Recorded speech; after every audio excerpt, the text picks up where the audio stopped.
Committee on Foreign Affairs will come to order. I would ask everybody to rise and join me in reciting the Pledge of Allegiance. I pledge allegiance to the flag of the United States of America and to the republic for which it stands, one nation, under God, indivisible, with liberty and justice for all.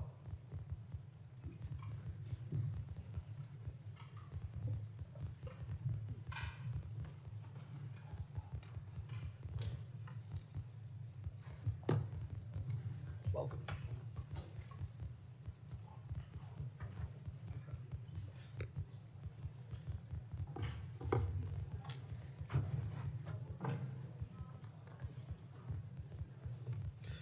The purpose of today's hearing is to examine the State Department's fiscal year 2027 budget requests and identify where we are achieving the greatest returns on our investment on behalf of the American taxpayers, and how the department is realigning programs and bureaucracy to support the President's America First policy agenda. I will now recognize myself for a very brief opening statement.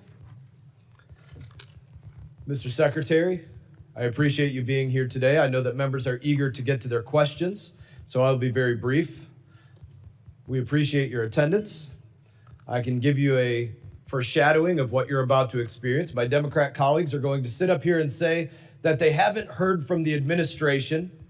I'm going to thank you for the 30 times just in this Congress that the State Department has briefed the full committee, the subcommittee, roundtables, other times that you all have been here to brief us on a myriad of issues. I want to thank you for the over 20 briefings that you've given to Congress by yourself with General Kane, Director Radcliffe, Secretary Hegseth, and others since the start of Operation Epic Fury.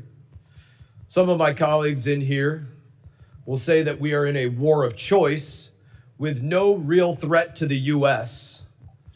I want to say to you, thank you for choosing to kill those who have been attacking and killing us for over 47 years, specifically attacking us over 350 times in the 30 months prior to Operation Epic Fury. Under senile Joe Biden, my colleagues over here voted to say use any and all means to prevent Iran from obtaining a nuclear weapon.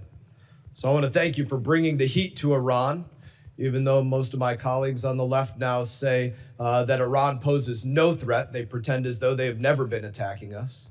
I also want to thank you for the work that you've done to reset the Western Hemisphere.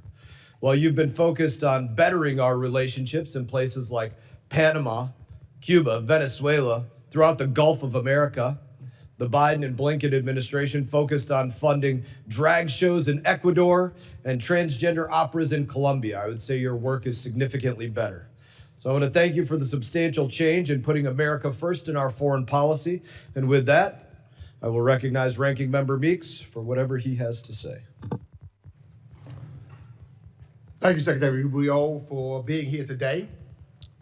18 months ago, you inherited the most powerful diplomatic institution in the world, built on 3 pillars that have defined American leadership since World War II. I call them the 3 Ds: diplomacy, dialogue, and development.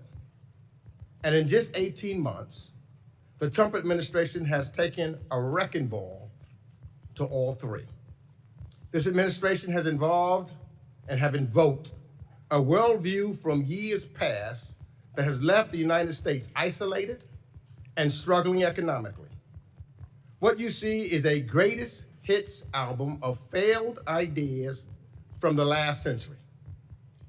Tariffs, spheres of influence, attacks on civil rights and immigration, ignoring science and hoping for the best.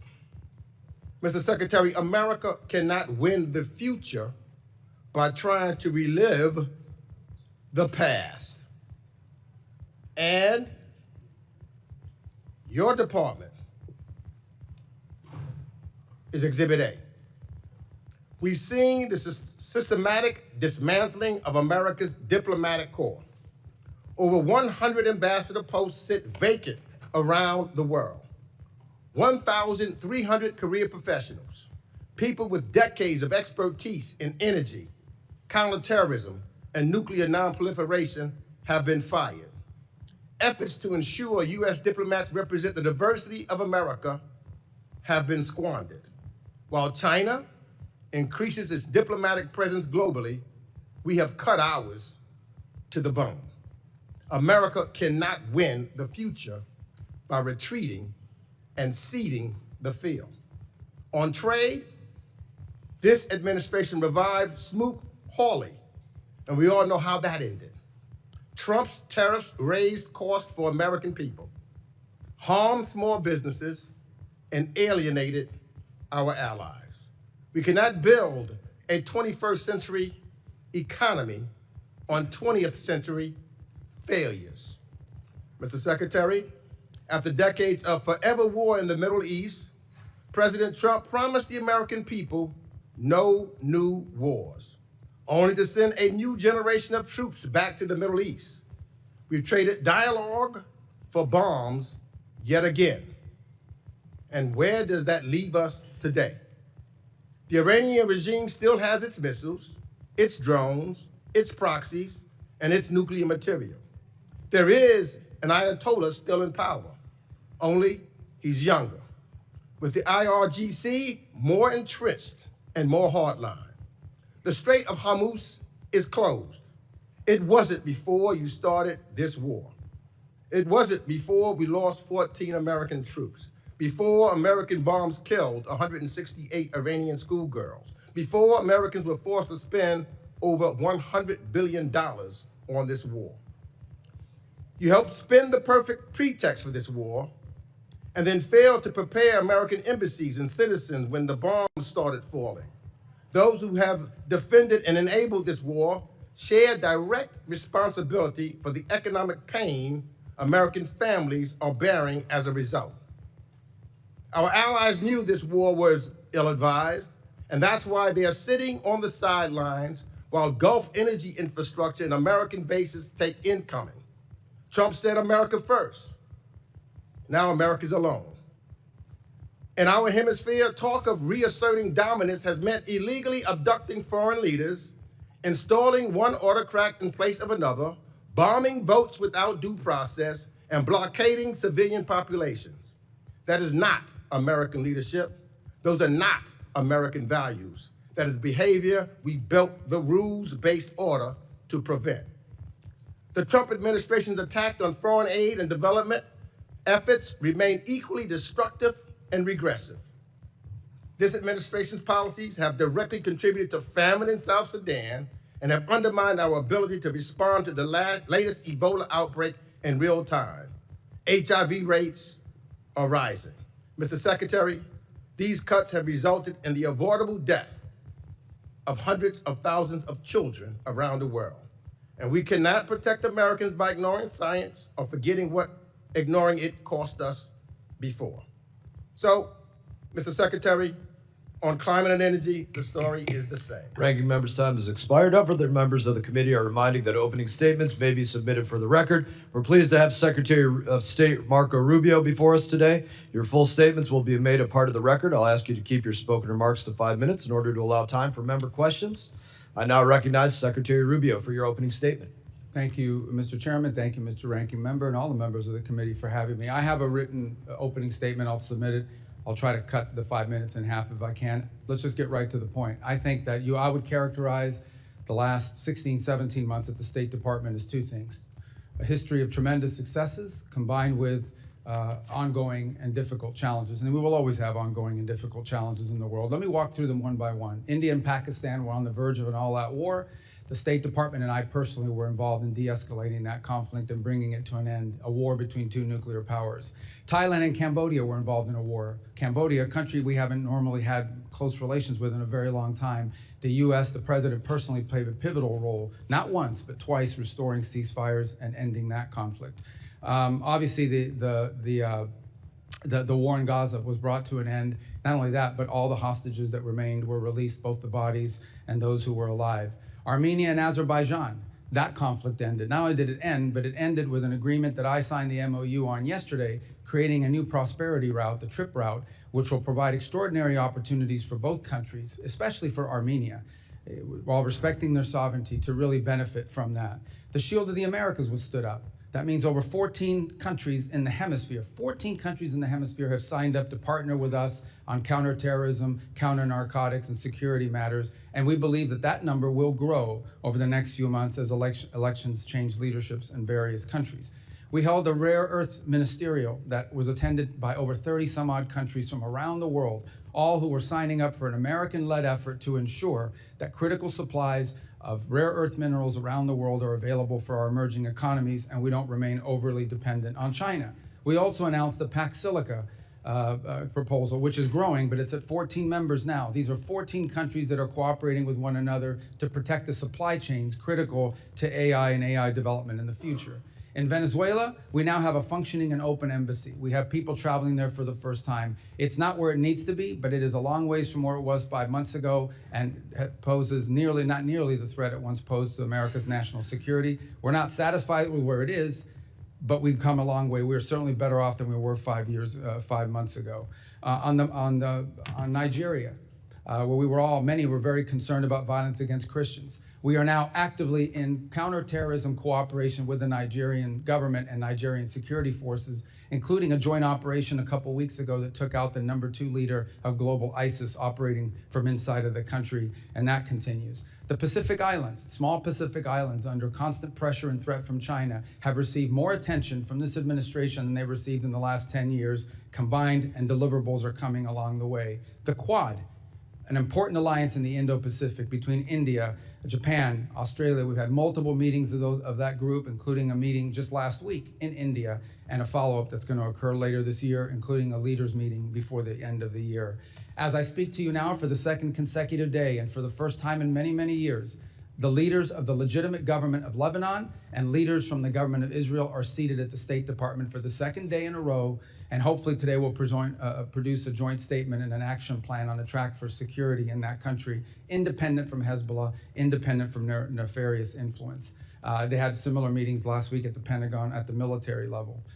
We have signed 32 health compacts. 32 countries have signed health compacts with the United States, where our aid to those countries will not just be dollars distributed to an NGO who then will go into the country and impose programs. Instead, we are partnering with 32 countries, many of them in the African continent, in which we will empower their native and domestic health industries and national health systems, so that they can, not only are we treating the acute situations on the ground of people that are sick, we are helping them build the capacity and the capability to do this for themselves. This is what these countries want. They do not want to be perpetual aid recipients. They want to be able to take care of their people one day, and we are helping them as part of our aid to build that infrastructure.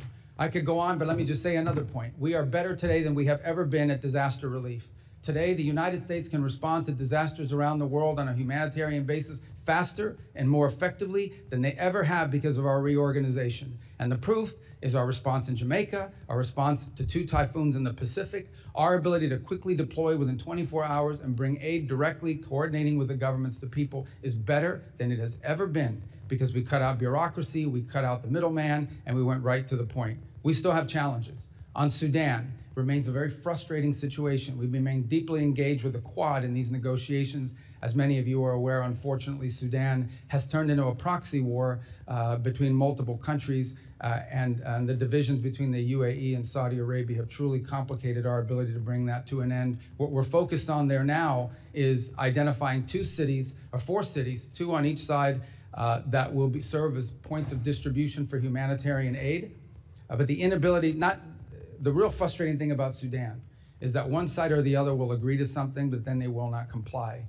But we remain focused on that, and we have people that work on that full time. We even had a donor conference just about a month and a half ago where hundreds of millions of dollars in pledges for not just humanitarian aid, but reconstruction. We're focused on that. It's an ongoing challenge. On DRC and Rwanda, they signed a peace agreement. Unfortunately, compliance has not been good. We've had to impose a few sanctions on the Rwandan side. We are starting to see some compliance. It's moving, not moving fast enough, but we're hoping to see compliance at some point in the middle part of next month in withdrawing the Rwandan troops from there. Of course, we still have the M23 problem that has to be addressed. So this is a host of issues we could go on. Obviously, the ongoing challenges of Iran remain, as I'm sure we'll speak about extensively in your questions today. So I apologize that took 4 minutes and 55 seconds, but I tried to talk as fast as I could. Thank you. Thank you, Secretary Rubio. I now recognize Ranking Member Meeks for 5 minutes of questions.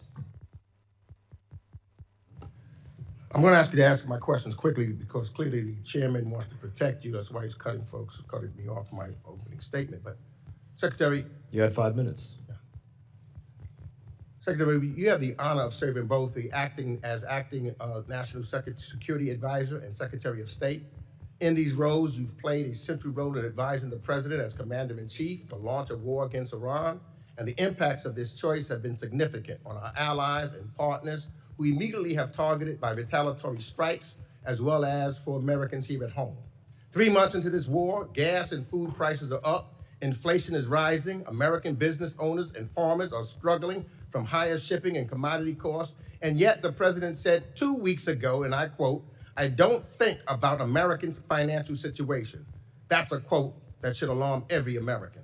Americans are also rightfully concerned that while they struggle with affordability due to the war in Iran, the President of the United States is busy day trading on it.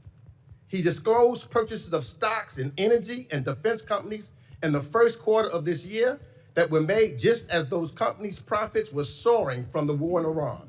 On March 23rd, the same day he reversed his threat to strike Iranian energy, infrastructure, and energy stocks rose. He bought stocks then in Phillips 66, Exxon, and Chevron. Secretary, I have a few questions, and again, given the amount of time that I have, I will ask you to give me yes and no answers. Did you warn President Trump before the war in Iran began that this conflict would drive up costs on gas, food, travel, and shipment? Yeah, I'll warn you right now, I don't do yes or no answers. Yeah, So well, these I are only have complex 5 questions. minutes. I know when Well, you so were do the I. senator, you know I about never this did yes or business, no answers and I to know you're people. trying to go out so that you can run out my 5 minutes. That's a simple I'm trying question. to run out your 5 minutes. You're running out your 5 minutes. Did you- I don't do yes or no questions. You want to ask me a question, I'll answer I'm your answering. question. You answer my question. It's my time. Did you? Did I what? Yes or no? Did you warn President Trump The president before was the fully- Iran war began that this conflict would drive up costs on gas, food, travel, and shit? The president, yes or no? The president and the full administration was aware that there would be consequences to action, but the consequences Let of me Iran move having on. a nuclear weapon were worse. Did you warn him? Did you warn him that launching a war in Iran could result in the regime placing a chokehold on the Strait of Hormuz? All the risk factors were understood, but the most important risk I factor just was want to know if Iran you did cannot your have a job. nuclear Did you weapon. warn him? Iran If cannot you have didn't a warn him, nuclear say weapon. yes. It's simple. Everyone was aware of what Iran might Did you do in warn him? retaliation. I'm asking you a second. Did you Everyone warn him? was aware. Don't of want to what answer that. Let Iran me ask would you the do. next question. But the worst part Did is that you they warn can't the have a nuclear- president that launching U.S. strikes against Iran would result in retaliatory attacks on U.S. allies, partners, and Americans living or working in the Middle East? Everyone yes or understood no? what Iran would do in response. Did you warn them? We were prepared for any response that You they warn- came out with. Okay. We knew it. Just want to make but sure. they can't have a nuclear So weapon. you said you warned them. Did you warn the president that the personal stock purchases and companies profiting from the war that he launched could present a conflict of interest? I'm not aware of the president's stock purchases. I don't deal in that, and I don't even know what you're saying is true. Well, we know that because it is made public what his stock purchases were. You say so. I don't read the president's All right, so- financial disclosure, but I don't believe that to be true. Well, I think then the president should be more transparent. Secretary Rubio, because these are basic questions that I'm asking you, and to be transparent with the American people. This is what this is all about, the transparency.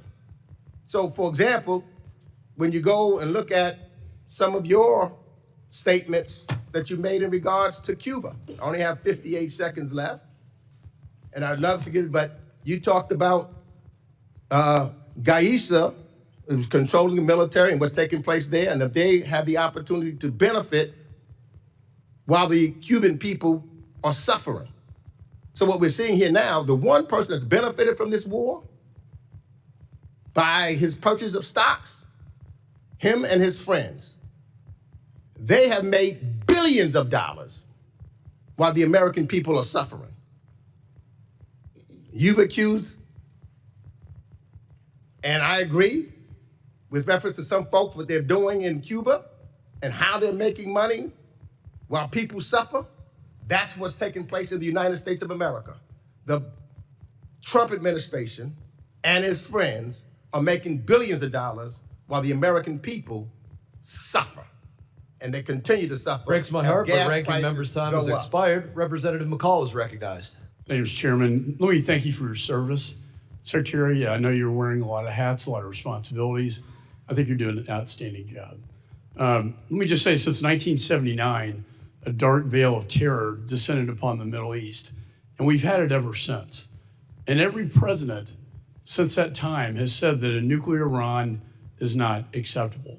And every Congress has said that. In fact, last Congress, when I was chairman of this committee, I passed a resolution that said that a nuclear Iran was unacceptable and that the U.S. must use any means necessary to prevent them from obtaining a nuclear weapon. The vast majority of Democrats voted for this. Almost all Republicans. It passed the House floor, a resolution stating that that is not acceptable. We've had a lot of talk in these Congresses and prior administrations, a lot of talk, but we haven't had a whole lot of action. Your administration, you, sir, and the president have taken action on this very dire, dangerous situation we find ourselves in with Iran obtaining a nuclear weapon. I also want to applaud you for your efforts in this Western Hemisphere.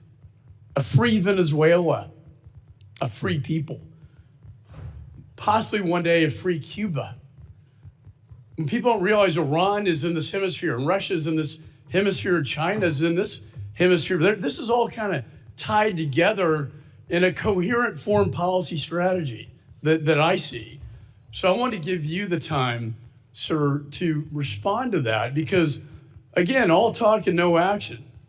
But you, sir, have put this into action. Thank you. Well, let me just, before I address that, the ranking member made accusations against the president, which I've never heard before, but number one, are completely false. Not once, just to be clear, not a single time, not even for a millisecond, has the president ever discussed his personal economics in relations to war or any public policy that he's made for that matter. And I've been in every one of his foreign policy meetings for the most part. As to your point, what we need to understand is exactly what you just said. It's not just that we say they can't have a nuclear weapon. Everyone says they can't have a nuclear weapon. The Chinese say they can't have a nuclear weapon. The Russians agree they couldn't have a nuclear weapon. But at point you have to do something about it. What Iran was trying to do was build a conventional shield of drones and missiles and a navy and capabilities. At some point, they would say to the world, now we're going to get a nuclear weapon, and you can't do anything about it because we have so many weapons and so many drones and so many naval vessels that the price we will inflict on you for trying to do something about it makes us untouchable, makes us immune. And the president was not going to allow them to build a conventional shield behind which they can develop their nuclear program. Today, the Iranian Navy sits at the bottom of the sea. They do not have a Navy. It no longer exists. They have no Air Force either. Their missile launchers have been significantly degraded. Their defense industrial base has suffered upwards of 80 to 90% of attrition. It will take years for them to rebuild it. Those are facts. That is the reality. That was the purpose of Epic Fury. It achieved its purpose in degrading that conventional shield. And it has brought them to the negotiation table that hopefully will lead to the point where Iran will give up its enrichment ambitions, will turn over the highly enriched uranium, will stop sponsoring terrorism around the world. You know, and I think the goal should be the fulfillment of the Abraham Accords. We know why October 7th happened, because Israel and Saudi were getting very, very close, in Iran's perspective, dangerously close to a normalization agreement. And what did Iran do? They lit up their proxies. They lit up their proxies to stop that from happening. I do foresee a free Iran. I do foresee a free Venezuela and a free Cuba, but you have to start somewhere. And I think we're taking the steps so that future generations will thank us for these actions. Look, and on the point of, we would love to see a change in Iran and that they be governed by people, but that was not the goal of our mission. The goal of our mission was to take away their ability to threaten the region with an overwhelming number of missiles and drones that would basically make them immune to any sort of external pressure. And then they could break out to a nuclear weapon. That was the goal. It achieved that from a military perspective. The reality of it remains that it's not just us. The entire world says they can't have a nuclear weapon, but no one wanted to do anything about it. And I can tell you this, they are not going to have a nuclear weapons program, at least as long as President Trump is in the White House. That's been made clear to everyone in the administration from the very top down. It was the motivation behind these actions, and it's the reason why we engaged the way we did. Well, I want to thank you again in the last 10 seconds for your service. I would hope we could unify as a nation behind this. I would hope our allies would unify behind us on this, because they've all said it as we have said it in the past, and yet it was all talk and no action. Representative's time has expired. Representative Keating is recognized. Chairman, for the record, I ask unanimous consent to submit the President's financial disclosure form, which will detail those dealings that were referred to by the ranking member. Without objection. Secretary, thank you for being here. In conjunction with your job, you're also the National Security Advisor with access to the most sensitive intelligence secrets our countries and other countries have in the world.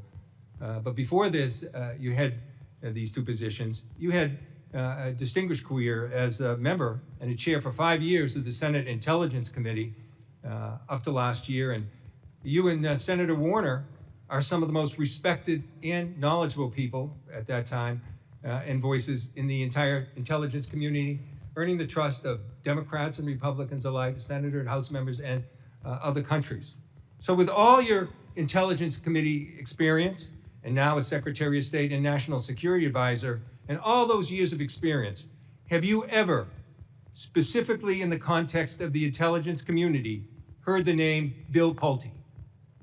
In the context of intelligence? That's what I said. No. No, I have Never heard his name. Okay, thank you for answering that. Well, never even heard his name. Given all your years of experience and your position now, never heard the name. For the record, Bill Pulte is a person Donald Trump has chosen for the acting director of national intelligence with no experience in the intelligence field, whose misuse, and widely reported, of confidential information led to the prosecution of the president's political enemies, is now the person in charge of the nation's most closely guarded intelligence when he couldn't even conduct himself appropriately as the federal housing finance director. Now, Secretary, have you ever heard of the name Ira Zahari? Who's that? You've never heard the name Ira Zahari?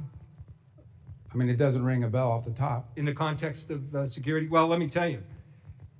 Mr. Zahari pleaded guilty for breaking into the Capitol on January 6th through a broken window, wielding a metal rod as a weapon. And Donald Trump appointed him to a team at the Pentagon focused on irregular warfare and, of all things, counterterrorism. That's ironic, given that he participated in one of the most significant incidents of domestic terror in our country's history. I think it's shameful, the people that are being appointed, and I think it's also shameful some of the people that have been fired. Now, I want to move to Iran because given your nuclear and intelligence background, which is extensive and appreciated and respected, I'm sure you're aware that Ukraine, the country at the time with the third largest nuclear arsenal, peacefully turned over their nuclear weapons in conjunction with the Budapest Memorandum and in exchange for the U.S. commitment to defend Ukraine if it ever came under threat. The U.S. gave their word to Ukraine they would defend them. And I found this amazing. In your opening remarks, as you took us all over the world, and you mentioned 15 different incidents where you have interceded. 15, the top 15. Not once did you mention Ukraine when you were prioritizing the achievement that's there. Now let me go on. Tried to stay under Let 5 me minutes. go on. Oh, you tried to stay, yeah, please. Well, I It's can not answer funny. that. It's not funny, Secretary. Now, What's not funny in is Iran that- now, Well, you don't. in Iran you now, can't even I answer reclaim questions my here. time. I reclaim my time, Mr. Chairman. You He's guys make these interrupting me. statements and no He one can is respond. interrupting me. I'm doing it. I'm asking you to reclaim those seconds back. No. Now in Iran, what goes around comes around, Mr. Chairman. Now in Iran, the Trump administration issues a general license to Russia, providing billions in oil profits every month, several billion every month, fueling Putin's war machine. You didn't mention that in your opening remarks. And then this is a war of aggression of Russia attacking Ukraine, to which we gave our agreement. And this is to a country that's assisting us in Ukraine, and helping a country with a war machine that are aiding Iran against us and putting our service members in jeopardy. Look, we have an opportunity as members just today to vote on the Ukraine Support Act. I hope we do it, and I am confident that we have bipartisan support. But I hope this administration would act on its own. They could do things themselves that you didn't mention, like rescind these general licenses, complete a bilateral drone agreement with Ukraine, provide direct military assistance that has access to Ukraine, implement comprehensive sanctions packages, Representative and condemn Time's expired. the arrest. Representative Thank you, Smith Mr. of New Chairman, for Jersey taking is up recognized. my time and squandering it. That's not how a chairman should act. Representative Smith, you're recognized. Thank you, Mr. Chairman. Mr. Secretary, if you need a moment to respond to it. Well, I also didn't mention Cuba because I literally hand wrote what I was going to say to you guys, and I told you I was going to submit the written for the record, and I think everybody understands Cuba's a priority for me. Just on the Ukraine front, I'll address it now if it's okay with your time that I could do so. I think it's well documented that we've been very involved in trying to get the two sides to the table. We've invested a lot of time in it. Unfortunately, so to this point, neither side has been willing to make concessions, particularly on the Russian side, necessary in order to bring peace about. We remain ready to play any role we can in that context of bringing a peace about, because we think the war in Ukraine, devastating war, has no military solution. It can only be solved through a diplomatic route, and it's been unfruitful. I would characterize it as the ongoing challenges. That said, let's be clear, we are not, to be fair and to be frank, we are not impartial mediators in that war. Okay, we don't provide weapons to Russia. We only provide weapons to Ukraine. We don't impose sanctions on Ukraine. We only impose sanctions on Russia. So we have clearly taken a side. We continue to sell weapons to Ukraine, by the way, through the Pearl program, unimpeded by what's happened in the Middle East or anywhere else. And look, we'd love to see that come to a negotiated settlement. As of right now, the prospects don't look great that either side is prepared to make the concessions necessary in order to reach an agreement. But we stand ready. And we've engaged and invested a tremendous amount of high-level time on that conflict over the last year. I think it's a source of frustration for the world. Hopefully this year will bring better news. I don't have any news for you on that front today, but we are ready. As I've expressed to both sides repeatedly, we're ready to step in and play whatever positive role we can to bring that devastating and escalating war to an end. Mr. Secretary, thank you very much. And just let me say, Claire and Sebastian Lai and all of us are deeply grateful to you and the president for everything you tried to do to get Jimmy Lai out. Obviously, it's an ongoing concern, and I know you will continue to push for that. But I know you did everything. The ball was in Xi Jinping's court, and he unfortunately erred on the side of continued incarceration of that great human rights defender. But thank you for that. Let me say on the Iran deal, I remember sitting right here and on the floor of the House talking about how egregiously flawed the deal was 10 years ago when the Ayatollah was able to get the language dealing with ballistic missiles out of it because he said it would be stupid, his words, and then they built ballistic missiles like never before. On them never having, Iran never having a nuclear weapon, let's not forget that the agreement was in effect until October of this past year. Other nations were still a part of it, and yet they were building a capacity to create nuclear weapons and to use them. And the MAD theory does not apply to them, as we all know. Unlike Russia, Soviet Union in the past, even China, they don't want to be destroyed. With the Iranians, there's this sense of martyrdom that I think is perverse. And so they are not guided by a mutual assured destruction theory that holds both sides in check. Let me just say, too, on the Nigeria, thank you for what you've done there with not just CPC, but the most recent taking out of some of the worst terrorists who are slaughtering Christians, and the numbers continue, but I know you're engaging very, very aggressively there. On the DRC-Rwanda conflict, thank you for sanctioning some of the top people who are committing atrocities, and that just happened a couple of days ago, yesterday, for sure. That shows that commitment there. And on even the Armenian Azerbaijan, I've been working on Nagorno-Karabakh, Azerbaijan and Armenia for 30 years. They often called Nagorno-Karabakh the frozen conflict because nothing would ever happen. You guys stepped in, and the president stepped in and got a peace treaty. I mean, I've met with Aliyev in Baku on 2 occasions. He was totally unwilling to admit to the human rights abuses that he was engaging in, especially as it relates to Nagorno-Karabakh and Armenians. You've come up with a solution. Thank you for that. And anything you want to speak to on the DRC or Rwanda or any of these issues, appreciate everything you're doing for this country. There's a full plate of horrible things happening, and we're so grateful you're at the helm. Please. Oh, well, I just on DRC Rwanda, I would say, because just to elaborate on that a little further, as you know, we had an agreement signed and the compliance was not good in that regard. But to be fair, and I know that some other people disagree with this assessment, but we believe it's pretty accurate on the Rwandan side. And so we initiated some sanctions, targeted sanctions on Rwanda. They've come to the table, they've made some commitments.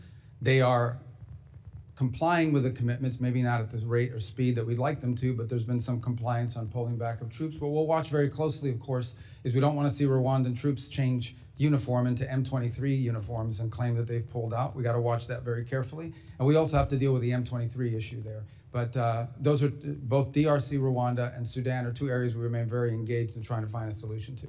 Representative's time has expired. Representative Castro, you are recognized. Thank you, Mr. Chairman. Thank you, Mr. Secretary, for coming in today and for your testimony. I want to start with Iran. I'm hopeful that the President and the administration are able to reach an agreement that ends the war and also reopens the Strait of Hormuz. If there's a deal subject to congressional review under INARA, I'll approach it with a fair mind, and I hope that all of us will as well. I just ask that you keep the committee briefed on the details of that agreement, and I believe that it's in America's interest that this war end, and I sincerely mean that. We are at war alongside Israel against Iran. Iran has struck Israeli nuclear facilities at Dimona, and American service members are deployed throughout the region, as you know. Congress needs to understand the full risks of the conflict, including the nuclear risks. On May 4th, I wrote to you with 29 colleagues asking for details about these risks and Israeli nuclear weapons. On June 1st, your Bureau of Legislative Affairs responded and said, quote, "We refer you to the government of Israel for your questions about Israel's capabilities." I have to say, Mr. Secretary, that's a very bizarre response. 30 of us wrote to you and to the State Department asking our government for an answer, an assessment about a foreign nation's nuclear capabilities. In your opening statement, you referred to India and Pakistan as nuclear nations. We've also spoken in different sessions, both in closed and open sessions, you know, as a U.S. Senator, former U.S. Senator, about the nuclear capabilities of other nations, Iran, China, Russia, France, the UK, both adversaries and allies. And so I wanted to ask you the question today, will you tell us, the Congress and the American people, whether Israel in fact possesses nuclear weapons? You know that's a question that they've never acknowledged to have a nuclear program. People can have, as you know, in open source and other reporting, suspicions about what they possess. If we're speaking frankly, I think most of the world assesses that they do, but they've never acknowledged that publicly, and as a feature of our foreign policy for a variety of reasons, we don't discuss it in that way either. Well, I guess a few things. This is the first time, especially for an extended period, that we are at war with an ally, Israel, against Iran, and we have service members deployed. And we don't, if they in fact possess nuclear weapons, and you're right, in open source reporting that has come across, we don't know what their red lines are for using those nuclear weapons. And so I guess I'm shocked that our government wouldn't make an effort to know, to understand, and then to give our oversight body the information that we need to make decisions about the war as well. That's a fair observation, and I would answer that if perhaps you make that request and you're open to it being answered in a different setting other than a public Classified letter. setting? A classified setting? Yes, and both classified and sensitive. And if we could, I think you would get a better response to your question if the context in which it was answered were framed differently than a public letter for a variety of reasons. If we're being mature and grown up here, I mean, foreign policy, and I know that you are, and from the tone of your question, it's clear that it's a serious question. These things require delicate balancing acts between different equities, but I think you can get probably a more fulsome answer if we were to be able to respond to that inquiry in a different context, if that makes sense. Mr. Secretary, I'll certainly take you up on that, and I appreciate your answer. Thank you for that. I have another question on Lebanon. The president and you are working to end this war with Iran, and according to reporting at least, one of the main sticking points is Israel's continuing military campaign in Lebanon against Hezbollah, which the president has called on Israel to stop. The president confirmed last night, in fact, that he in fact told Israeli Prime Minister Netanyahu to stop the war in Lebanon. My worry is that Israel's insistence on continuing this war against Hezbollah will jeopardize the president's efforts and the American government's efforts to reach an agreement with Iran.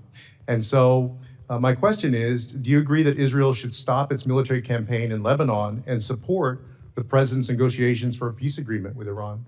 I'd love to answer that question. It's going to take more than the 42 seconds, and I know I've seen already that people get pretty pissed off here when their time gets eaten up. But if I can answer that question, maybe the next person will let me continue, because that's a really important question. So let me just start by saying this. Let me walk you through this. We had an agreement. Hezbollah reached out 2 weeks ago and basically said, about 10 days ago, and basically said, we will not launch missiles into Israeli territory if they stop attacking into Beirut. That was the agreement, I think 5 p.m. 2 Saturdays ago. At 6 p.m., they launched missiles. And then they came back and said, well, we made a mistake. We thought it started tomorrow, not Saturday.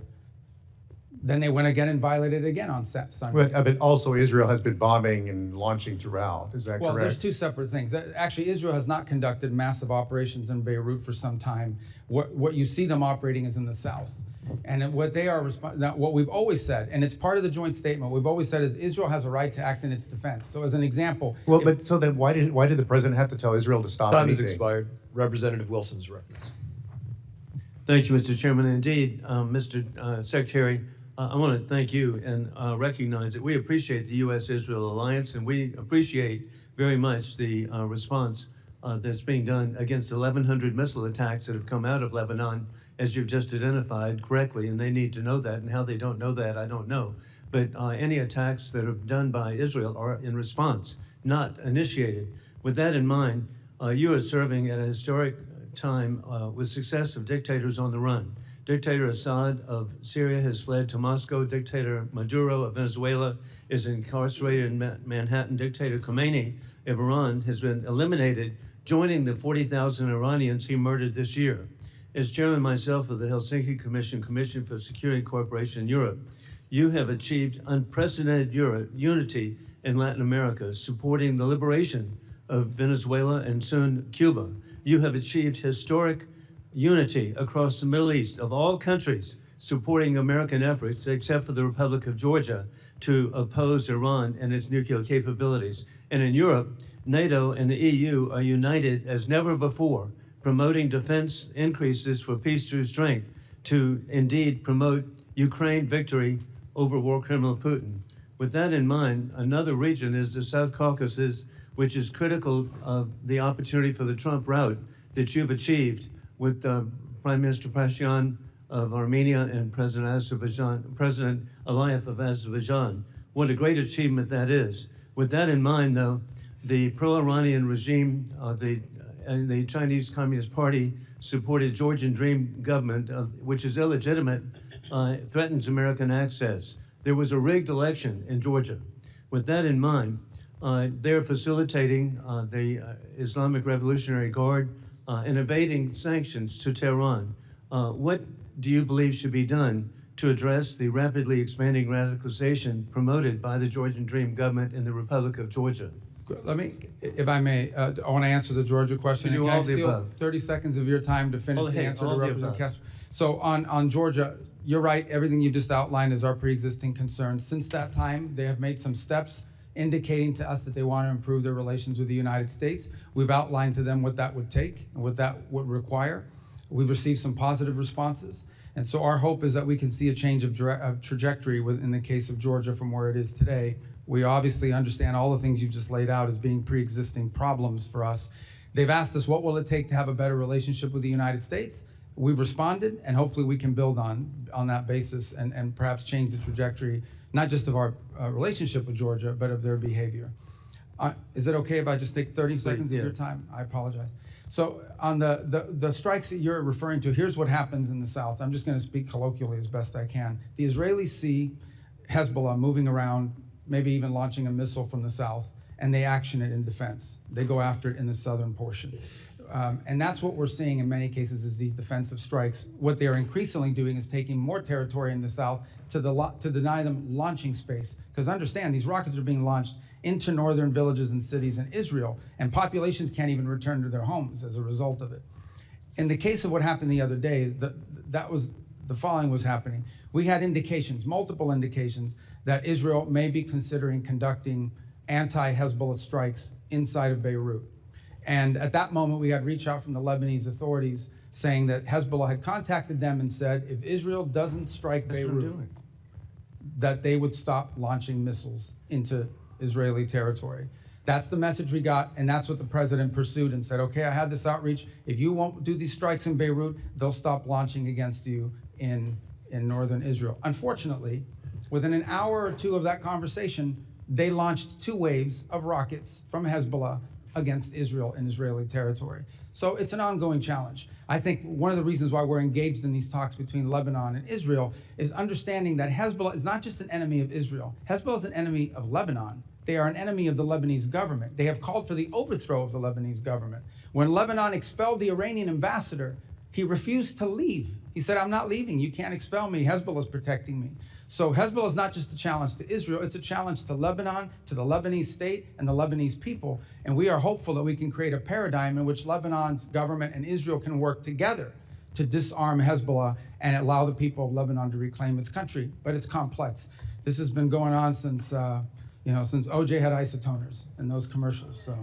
And Mr. Secretary, you're correct. I was with President Aoun in Beirut last year, and that what you're doing should address it. I do want to point out, give Syria a chance, and that's been your success, Tom Barrack, the president, giving Syria a chance. We need to delist Syria from the state sponsor of terrorism, and I urge that to be done.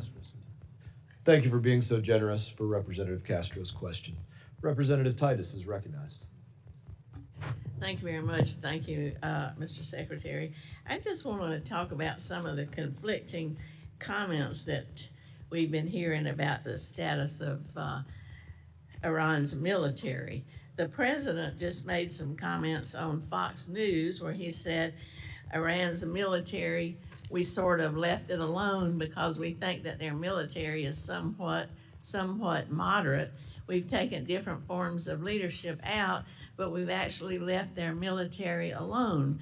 People would be surprised to hear that. Well, I'm very surprised to hear it because we've had Secretary Hegseth say repeatedly that Epic Fury decimated Iran's military and rendered it combat ineffective for years to come. You've said the Iranian Navy's at the bottom of the sea and they have no Air Force either. Well, which is it? You're the Secretary of State and the National Security Advisor. If you can't tell us if the military's decimated or not, is it at the bottom of the sea? Was it left alone? This is a major point I think Congress needs clarity on. Okay, thank you. Fair question. Let me address both of them. The first is on the military. I think there's a difference between the military's hardware and capabilities and the individuals involved in the military. As you know, the Iranians suffered tremendous losses in personnel, and that includes top leadership of the IRGC and other elements of their government. What the president is alluding to is that there are certain individuals in the Iranian regime who have indicated both directly and indirectly a willingness to approach the future perhaps a little different. Not ideal. I'm not telling you, look, everybody talks about moderates in Iran. There are no moderates. There are radicals and super radicals, okay? That's been our view of it. But there are some of them that believe that they actually need to do a deal because their economy is in shambles. And so I think what the president is alluding to is that there are some individuals involved in the negotiations and in elements of their government, including some in elements of their military that are more open to a deal than other. As far as the Navy is concerned, yeah, they have no Navy. What they have remaining is a bunch of small crafts, I would call them Boston whalers with machine guns. And these things are harassing ships. And these are the ones that go after, in some cases, they drop mines off the back of them, or they try to harass shipping with swarms. They are unable to form swarms the way they once did. They are primarily now threatening shipping through the use of one-way attack drones. But their Navy, which you would consider a Navy with naval vessels that can actually conduct naval operations, is non-existent at this point. So is the war still on or is the war off? Well, Epic Fury has concluded. What you're seeing reports of, including last night, is the following. A ship will go through the route, particularly both the northern and southern route of Hormuz. Those ships will come under attack. The U.S. will respond to that attack by shooting down those drones that are trying to sink a commercial civilian vessel illegally and unlawfully. At that point, the Iranians will respond to that by targeting some facility in the region in retribution. On occasion, in order to protect our own forces, we don't just strike the drones, we strike the people who launch those drones. These are completely defensive in nature, and but they are happening in response to an Iranian action. If they don't shoot at those ships, we don't shoot. But we have to respond. You have a civilian commercial vessel transiting the straits, and they're being targeted by drones. And these drones are not like highly precise. They could hit any part of that ship, and they could create, including an ecological disaster. Well, apparently some kind of military exists that's shooting these drones off. I mean, the military obviously isn't decimated. Well, if they're attack these ships with these drones. Yeah, they still retain And when a drone. you say what the president was alluding to, the president's not a person who's known for illusions. He just shouts it right out, whatever he's thinking. So I don't think he was alluding to anything, as you suggest. Well, drones are, as you know, a challenge in multiple battlefields around the world. It's going to be a tremendous challenge for warfighting in the future because they're cheap. Yeah, I know what drones are. I know you know what they are, but I'm saying that they're cheap and they're Yes, easy. I know, and we're using things that are very expensive to shoot them down. And that needs to change. That said, yes, they still have the capability to. They can't launch as many as they used to, and they can't launch them in the swarms they used to launch them in. But they still retain that capability. Okay. Well, let me just ask you a quick question about something that Ambassador Barrack said, changing the subject a little bit. He compared Israel to Hezbollah, for one thing. That was a pretty concerning comparison. But also he said Turkey should join the F-35 program. These comments are inconsistent with law and long-standing policy, and I'm just wondering what your position is as Secretary of State. Can Turkey get F-15s and F-35s, or not? What if we seem to be helping the bad guys and not the good guys? Well, as I'm sure you're aware, Turkey actually was in the F-35 program. The reason why they can't get them is because they purchased the S-400 system from the Russians. They still have those, and they're still under mandatory sanctions because correct. of So that. as you know, that's governed by statute. Okay, or not? Well, right now we don't have that choice because it's governed by statute, both provisions of the NDAA and the statute. Out there saying that. Well, Representative's time has expired. Representative Perry is recognized. Thank you, Mr. Secretary. I would give you an opportunity to answer the ranking member, even though he didn't pose it as a question. But I, as a individual like many on the dais who have served in uniform, thank you for your actions regarding Iran and this administration's action. But if you want to answer it yes or no, you're welcome to. Who started the war between Iran and America 47 years ago? Yeah, remember, these yes or no things I don't like, but I could just tell you, Iran has been at war against the United States since the minute the Islamic regime took over. Yeah, and I feel the same way. And again, thank you on behalf and to honor the thousands and 10,000s of Americans who have been murdered or maimed by Iran. Thank you for honoring them.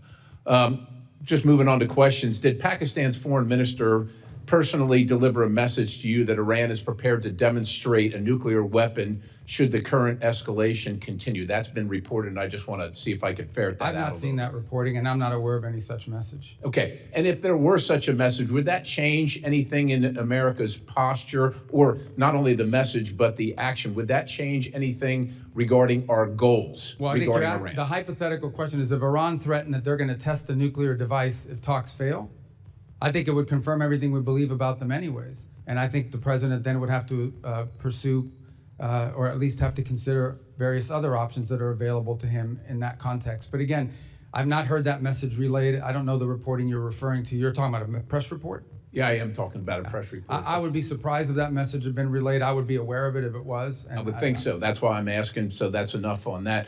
I know that the president, look, he's an America First guy.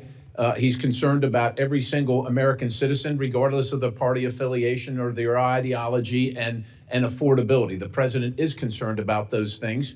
And I shudder to think what Iran would do if they could, armed with nuclear capability and ballistic missile capability, coupled with that, seeing what they're doing right now, extorting the world economy without those things.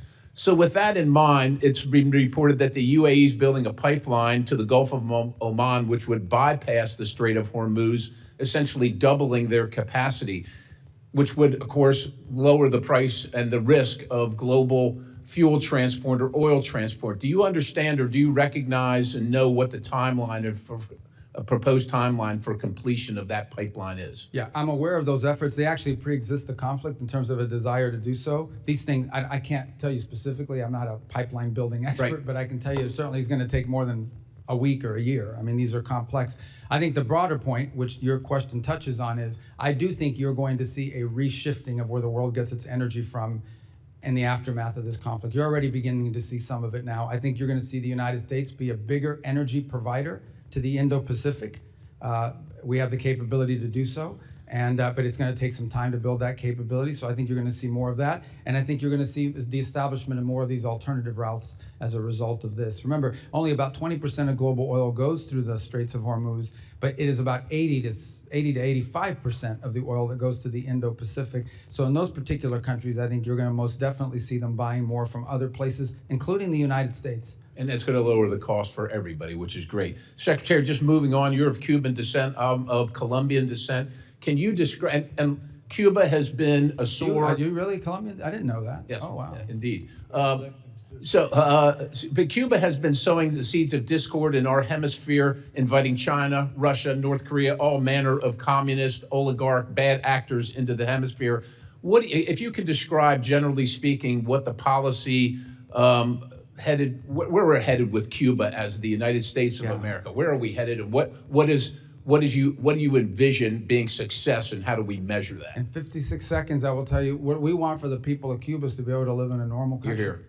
I want them to live in a country that looks like the Dominican Republic, like Jamaica, like the Bahamas, like any of these other places where people can own their own business, people can vote for their own leaders. By the way, that's not my desire. That's the policy of the United States. That's enshrined in statute. Here's the problem, and we're willing to do this through a diplomatic means. The problem we have is that country's not controlled by a government. That country's controlled by a military conglomerate that basically controls 70% of the nation's GDP, and none of the profits of that conglomerate goes into the public treasury. None of that money goes to build bridges and roads or to reinvest into their energy infrastructure. All of it goes to build more hotels for tourists that aren't coming and to line the pockets of the people that are involved. So that has to change. My question, I think we all can envision what we want Cuba to look like, and it doesn't have to happen from overnight. Okay, we understand they're not going to go from being what they are now to turning into Belgium or Switzerland in one day to the next. It takes time in these processes. I just don't believe, frankly, at this point, given everything we've seen, that the people in charge of that conglomerate and of that government are capable of making these reforms, at least not yet. Their mindset isn't there. Their incentives aren't there. They have spent, 60-something years waiting us out and holding on. And I think they can still get away with it, and they can't, and they won't be able to. Time has expired. Representative Liu is recognized. Thank you, Secretary Rubio, for being here today.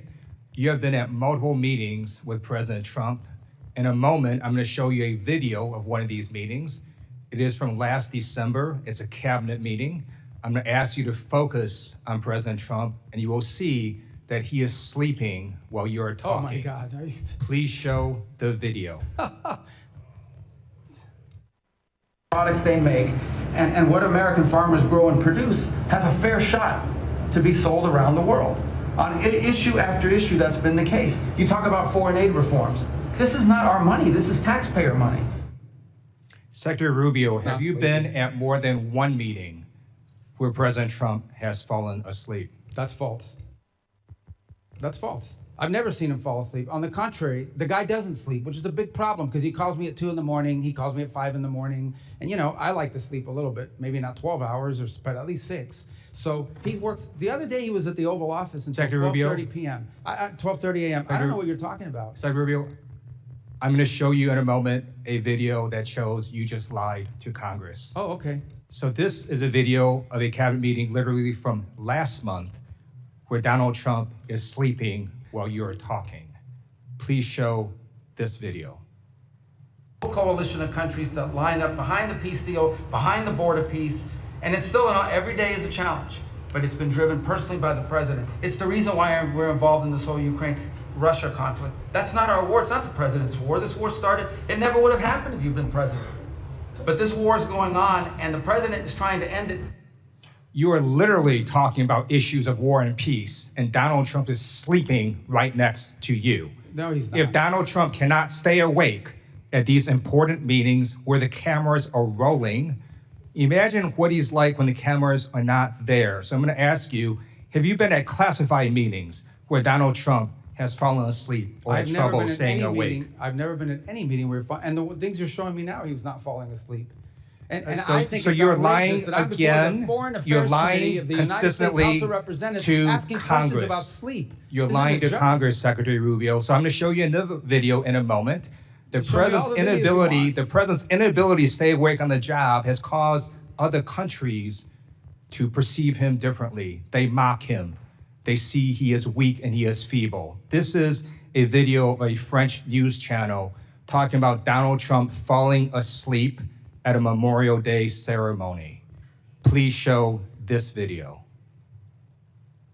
Well, Mark, a video that appears to show Donald Trump falling asleep at a Memorial Day ceremony this Monday has been circulating heavily online. And internet users have a lot to say about it. It's also reignited rumours about the state of the US president's health. Now, in the video, social media users say that Trump is fighting sleep whilst he listens to the speech given by Defence Secretary Pete Hegseth, and that his eyes appear to be closed for a large portion of the ceremony. Now, we need to remember here that this is a ceremony to honour and remember those US military personnel who have died while serving in the armed forces. And the idea that Trump was asleep at a somber ceremony like this, well, that has triggered outrage online.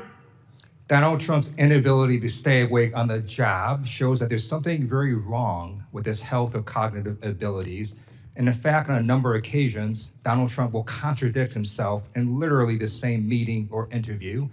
In this video I'm about to show, it shows that Donald Trump says the Iranian military is both destroyed and not destroyed at the same time, something that Dina Titus alluded to. Please show this video. Of leadership, we've actually left their military alone. People would be surprised to hear that, because mistakes have been made in wars where you wipe out everybody and then you have a country that's, for 40 years can never rebuild. You look at what happened with Iraq. We did so. Iran is in a very bad position. They have no military. All they have is good talk, and they have a fake press. So Secretary Rubio, instead of holding North Korean-style cabinet meetings where everyone goes around the room kissing Donald Trump's ass, I'm going to ask you to come clean with the American people and the White House as well. There's something wrong with Donald Trump's health or cognitive abilities. There's a reason he keeps going to the hospital and they keep giving him cognitive tests. We have not seen the president in 8 days. The American people deserve the truth. I yield back. I don't even know how to respond to that, other than to tell you that it's absurd and ridiculous. And I can't believe we're in a Foreign Affairs Committee meeting in front of the House at an important time in American foreign policy. Just keep lying, answering Secretary Rubio. questions Just keep from lying. Supposedly someone who thinks he's a medical expert when he's not. The truth of the matter is we had a cognitively impaired president in office a few years ago. That's a cognitively impaired president, but I don't like to talk about that because it weakens America. This president we have, this is a guy that literally doesn't sleep. He works day and night, long hours, every single day. I don't know if you haven't seen him in 8 days. I saw him yesterday. I didn't see him yesterday because I was in Congress the day before. I talked to him at all hours of the day and night. He works inhumane hours. Okay, I've been on foreign trips with the president that he doesn't sleep in the whole flight. And everyone else is sleeping on the plane, and he's, wandering the hallways looking for someone to wake up and talk to that people are. So I don't know what you're referring to, but he has an incredible amount of energy. I'm just telling you, you may not like his policies.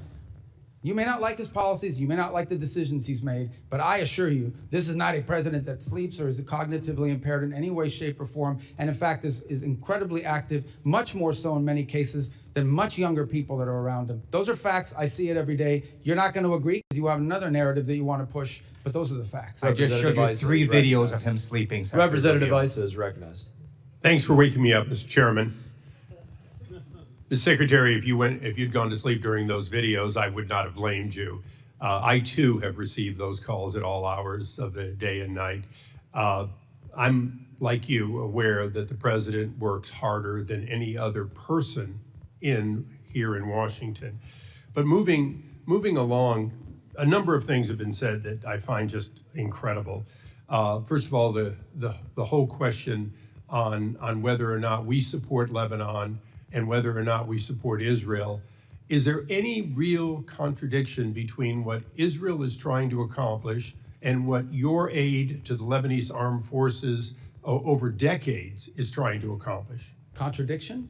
Is there any light between those two efforts? They're aligned. What we would like to see is a Lebanese armed forces with the strength and the capability to disarm Hezbollah and reclaim the entirety of the country on behalf. The country should only have one armed forces. It shouldn't have an armed political party, which is what Hezbollah is, and then the LAF, the Lebanese Armed Forces.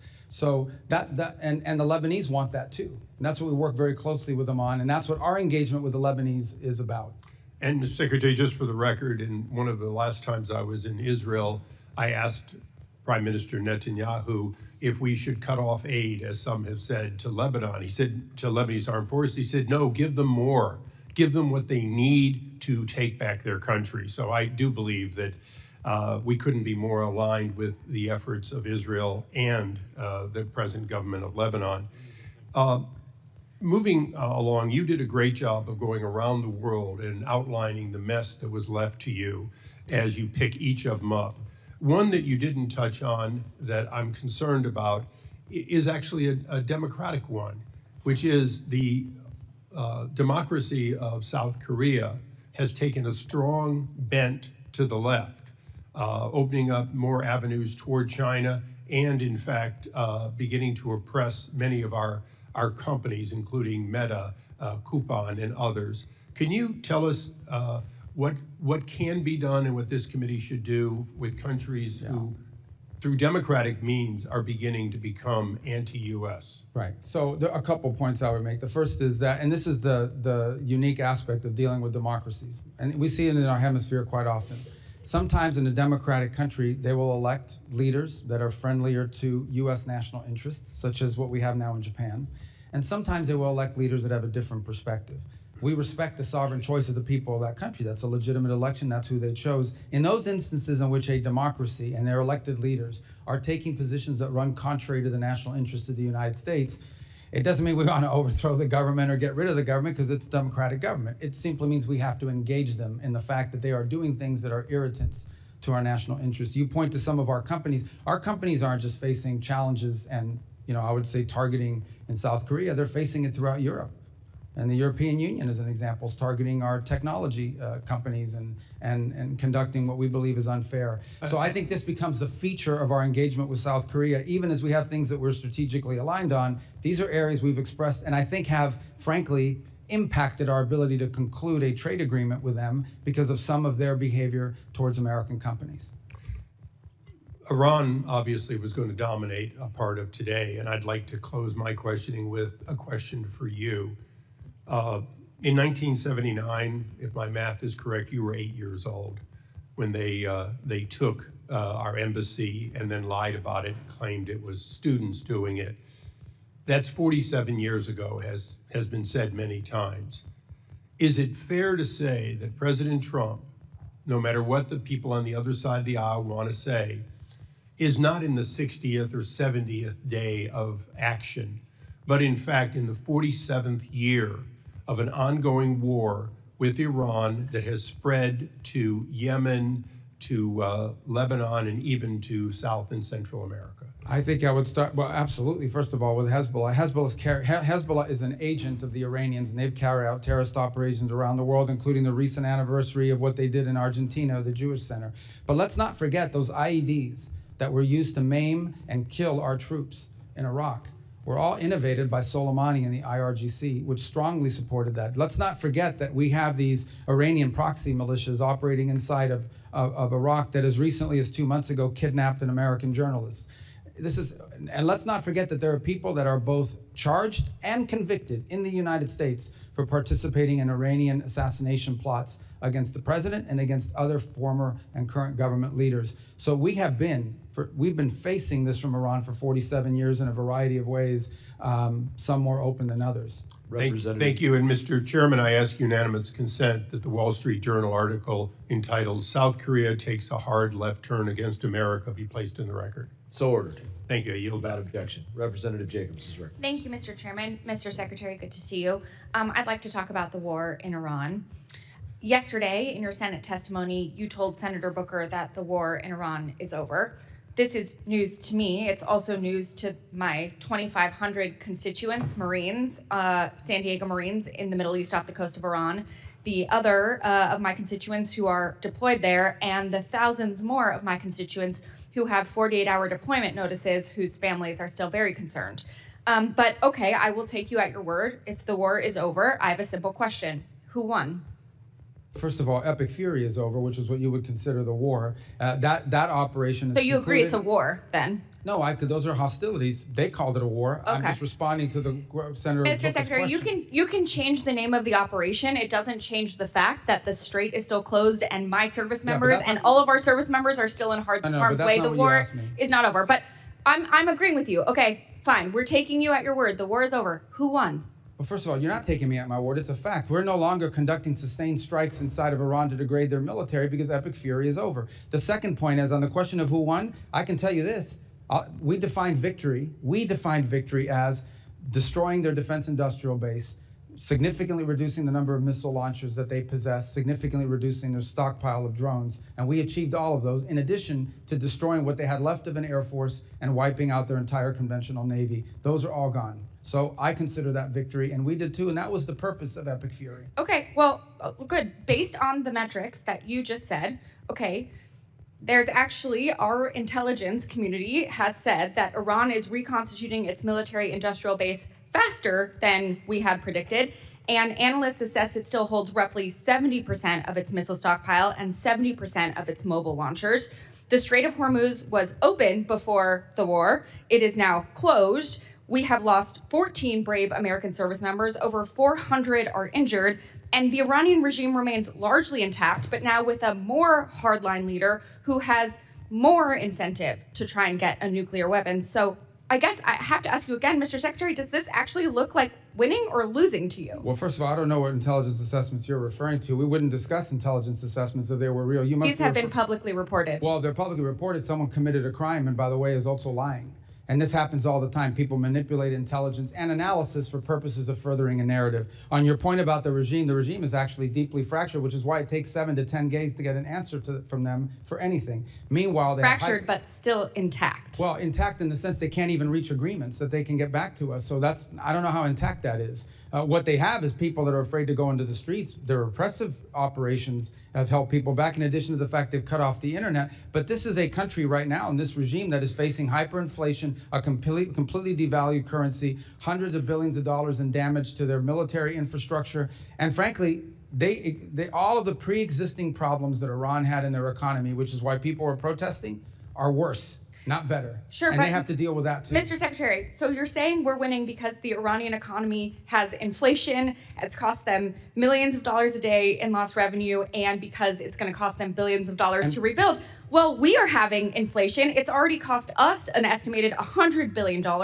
Gas prices are up with no end in sight. The average family is paying an extra $450 on gas and could pay an extra $2,000 by the end of the year.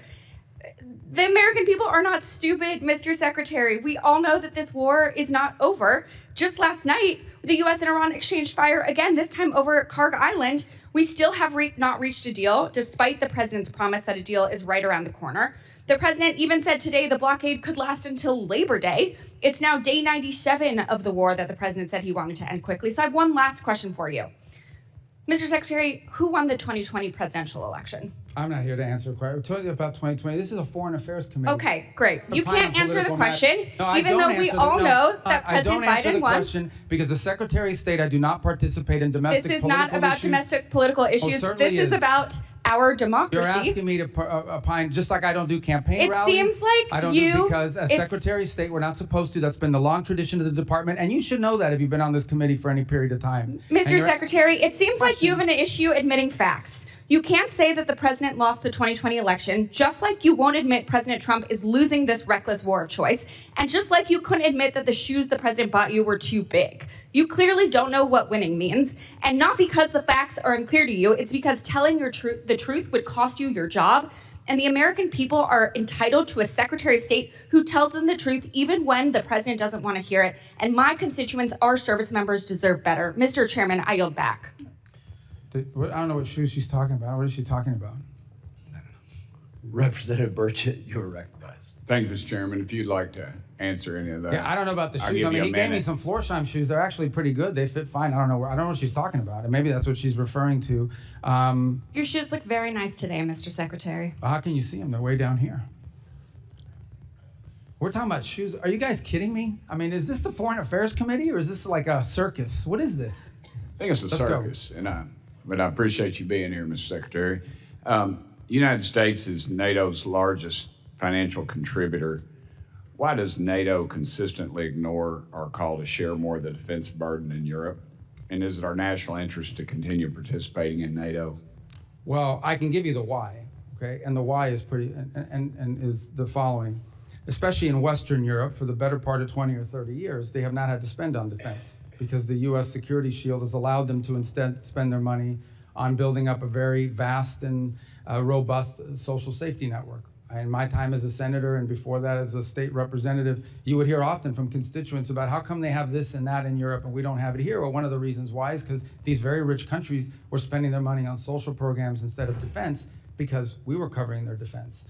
That paradigm has to shift. It has to shift for two reasons. The first is these are very wealthy countries that should have the ability to spend more to build up their defenses and need to. And this is not unique to President Trump. Multiple American presidents in both parties have complained about NATO burden sharing. This is just the first president that actually is doing something about it. The second point is the United States has global obligations. Just as I can leave a meeting with Europeans that want to talk about NATO, and the next meeting will be with someone from the Indo-Pacific that would like to see a greater U.S. military presence in the Indo-Pacific. And then you can talk to Gulf partners that want to make sure we're still committed to defending and being involved there. And then you can go to Africa and talk to countries that want to see our cooperation on counterterrorism. And then you can go to the Western Hemisphere where they want us to do more with them as well and pay more attention. So the U.S. has global obligations, and while we have vast resources, we do not have unlimited resources. We have to allocate them, and that will include constantly re-examining what our force posture looks like in Europe in comparison to other theaters and potential contingencies around the world. Thank you, Mr. Secretary. I also wanted to thank you in the White House for supporting the bill that I've been pushing to defund the Taliban. You're very kind to me to meet with me, and I appreciate that very much, and the President's support as well. As you know, we're the UN's largest financial contributor, but it consistently pushes liberal policies like abortion and gender ideology in spite of our opposition. And every time there's a new council or whatever, it's always our enemies that seem to be on there. Why is the U.S. still a member of the United Nations? Of the United Nations? Yes, sir. Well, twofold, I would say. The first is the United Nations, of course, is a very frustrating thing for us, primarily because it's been unable to intervene or play a constructive role in most of the major crises around the world. It's lost its purpose, it's lost its mission. I think our UN mission is doing a very good job of driving substantial reforms at the UN and using our fees as leverage to achieve those reforms. Last year, actually, we had some pretty substantial successes, some real reductions in the size, in the bloated budget of the UN. And by the way, this is not just a US position. Multiple countries agree with us that the UN had grown too large and it lost its core mission. On the other hand, there have been instances, and we try to use the UN where possible as a viable forum in which to solve problems. It was helpful as a forum in the Security Council, for example, in standing up the new mission in Haiti, in which the U.S. contribution is dramatically reduced, and partner nations around the world, because of the UN approval, are now able to step forward and provide not just money, but actual troops for the gang suppression force. Likewise, we have 130 some odd co-sponsors of a resolution, the largest number of co-sponsors ever for a resolution in the Security Council condemning what's happening in the Straits of Hormuz and authorizing countries to potentially do something about it. Unfortunately, it's facing a veto threat from China and Russia, so no vote has been scheduled on that yet. So there are organizations in the UN that we've partnered with. We've been able to partner with them on making contributions to humanitarian relief around the world. And we actually struck a pretty good deal with them in which we can ensure that that money is going to be spent in a way that furthers our national interest, not go to fund the NGO industrial complex, but also provide aid, critical aid to areas that badly need it. So there's been some utility with some of it, but the UN is in need of continued dramatic reform, and we intend to continue to use our fees that they claim we owe as leverage for that. Thank you, Mr. Chairman. One last thing. Is there any mutual, anything UN and NATO could do that would be mutually beneficial? Any reforms? But I'm sorry? Any reforms that the UN and NATO could do that would be mutually beneficial? Well, with NATO, it's a much deeper conversation that involves basing rights that have been denied to us by a handful of countries. And I think this is just it's going to feature prominently in the meeting in Turkey, as it did last week in the meeting with the foreign ministers.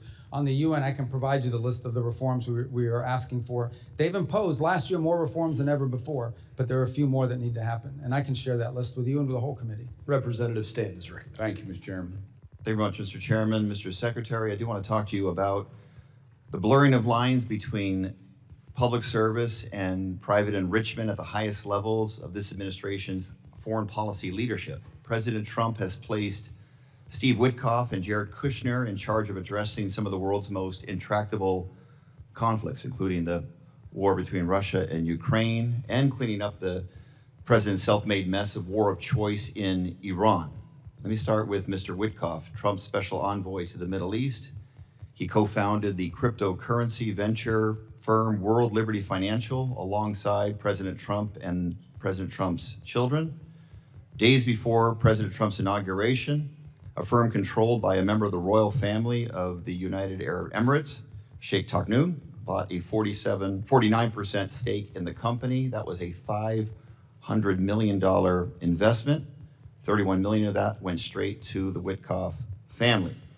Witkoff was still a financial stakeholder in World Liberty as he was simultaneously leading high-level U.S. government negotiations in his role as special envoy. One of those negotiations was over the export of America's most advanced AI chips to the UAE, negotiations personally attended by Sheikh Taknoun.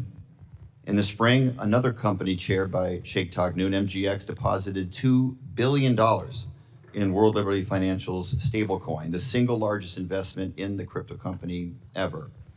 Weeks later, the chip deal was announced despite national security concerns. Secretary Rubio, do you believe that Mr. Witkoff has an unacceptable conflict of interest? I have never seen any evidence that he's made any decisions or advocated for any position that's to his personal benefit. On the contrary, and again, I can't speak to all the things you're saying now because that's not, Mr. Witkoff is an employee of the White House and he undergoes the ethics vetting and the procedures for disclosure that are appropriate to them, not to the State Department. But I would just add, I want to be fair, okay? I've never seen the guy ever say anything to me that makes me think this is personal rather than, the only thing he's ever done is spend his own money. Yeah. I know he has spent his own money at great personal expense to fly around the world on his own airplane, not on the government bill. He has, done it, but everything out of his own pocket. Are you concerned about the appearance of a conflict of interest in Mr. Witkoff? I've never seen anything that leads me to have that concern. Again, you've cited a bunch of things. I'm just not aware of those but I'm just telling you my personal interactions with Mr. Witkoff are of a person who just thinks he's serving the country and is happy to do so,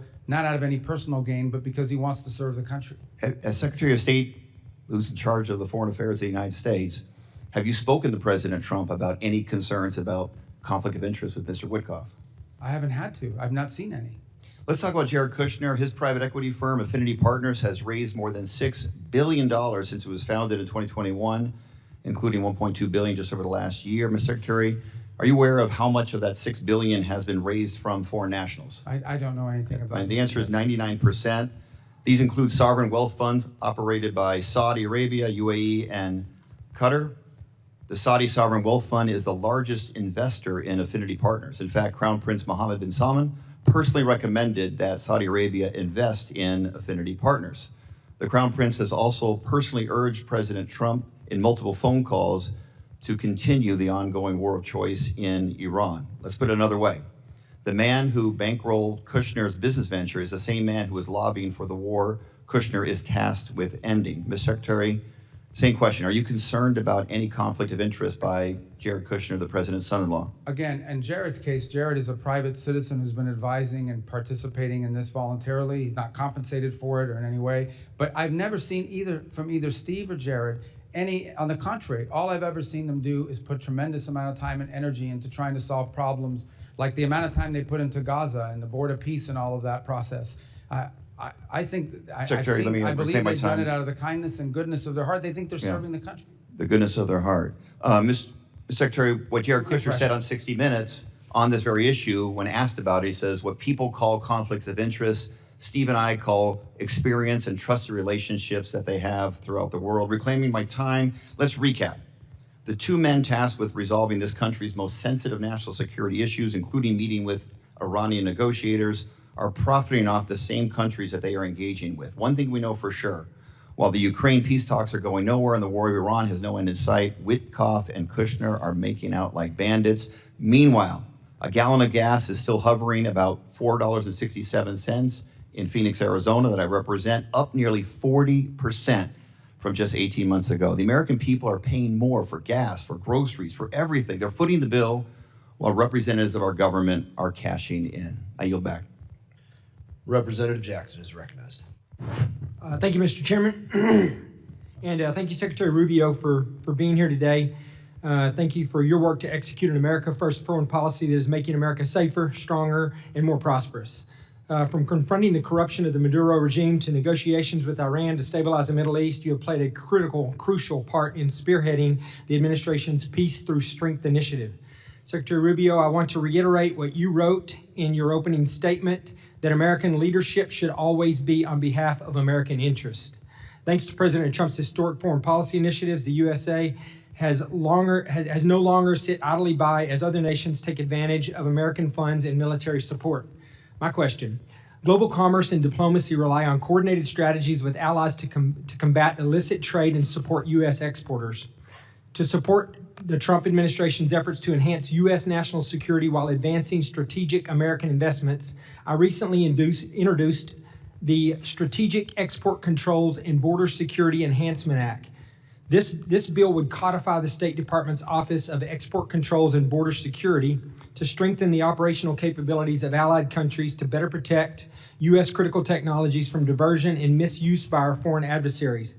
Secretary Rubio, how is this office being utilized to prevent the illicit trafficking of sensitive and dual-use technologies, and how do you see this office being used to advance America First diplomacy moving forward? Yeah, I think at the core of what you're trying to get to with your bill, and we're trying to get through with our sources, with our resources, is as follows, and that is that you will say you can't sell a certain product, or a certain product can't be exported because it provides it would be the detriment of the national interest of the United States.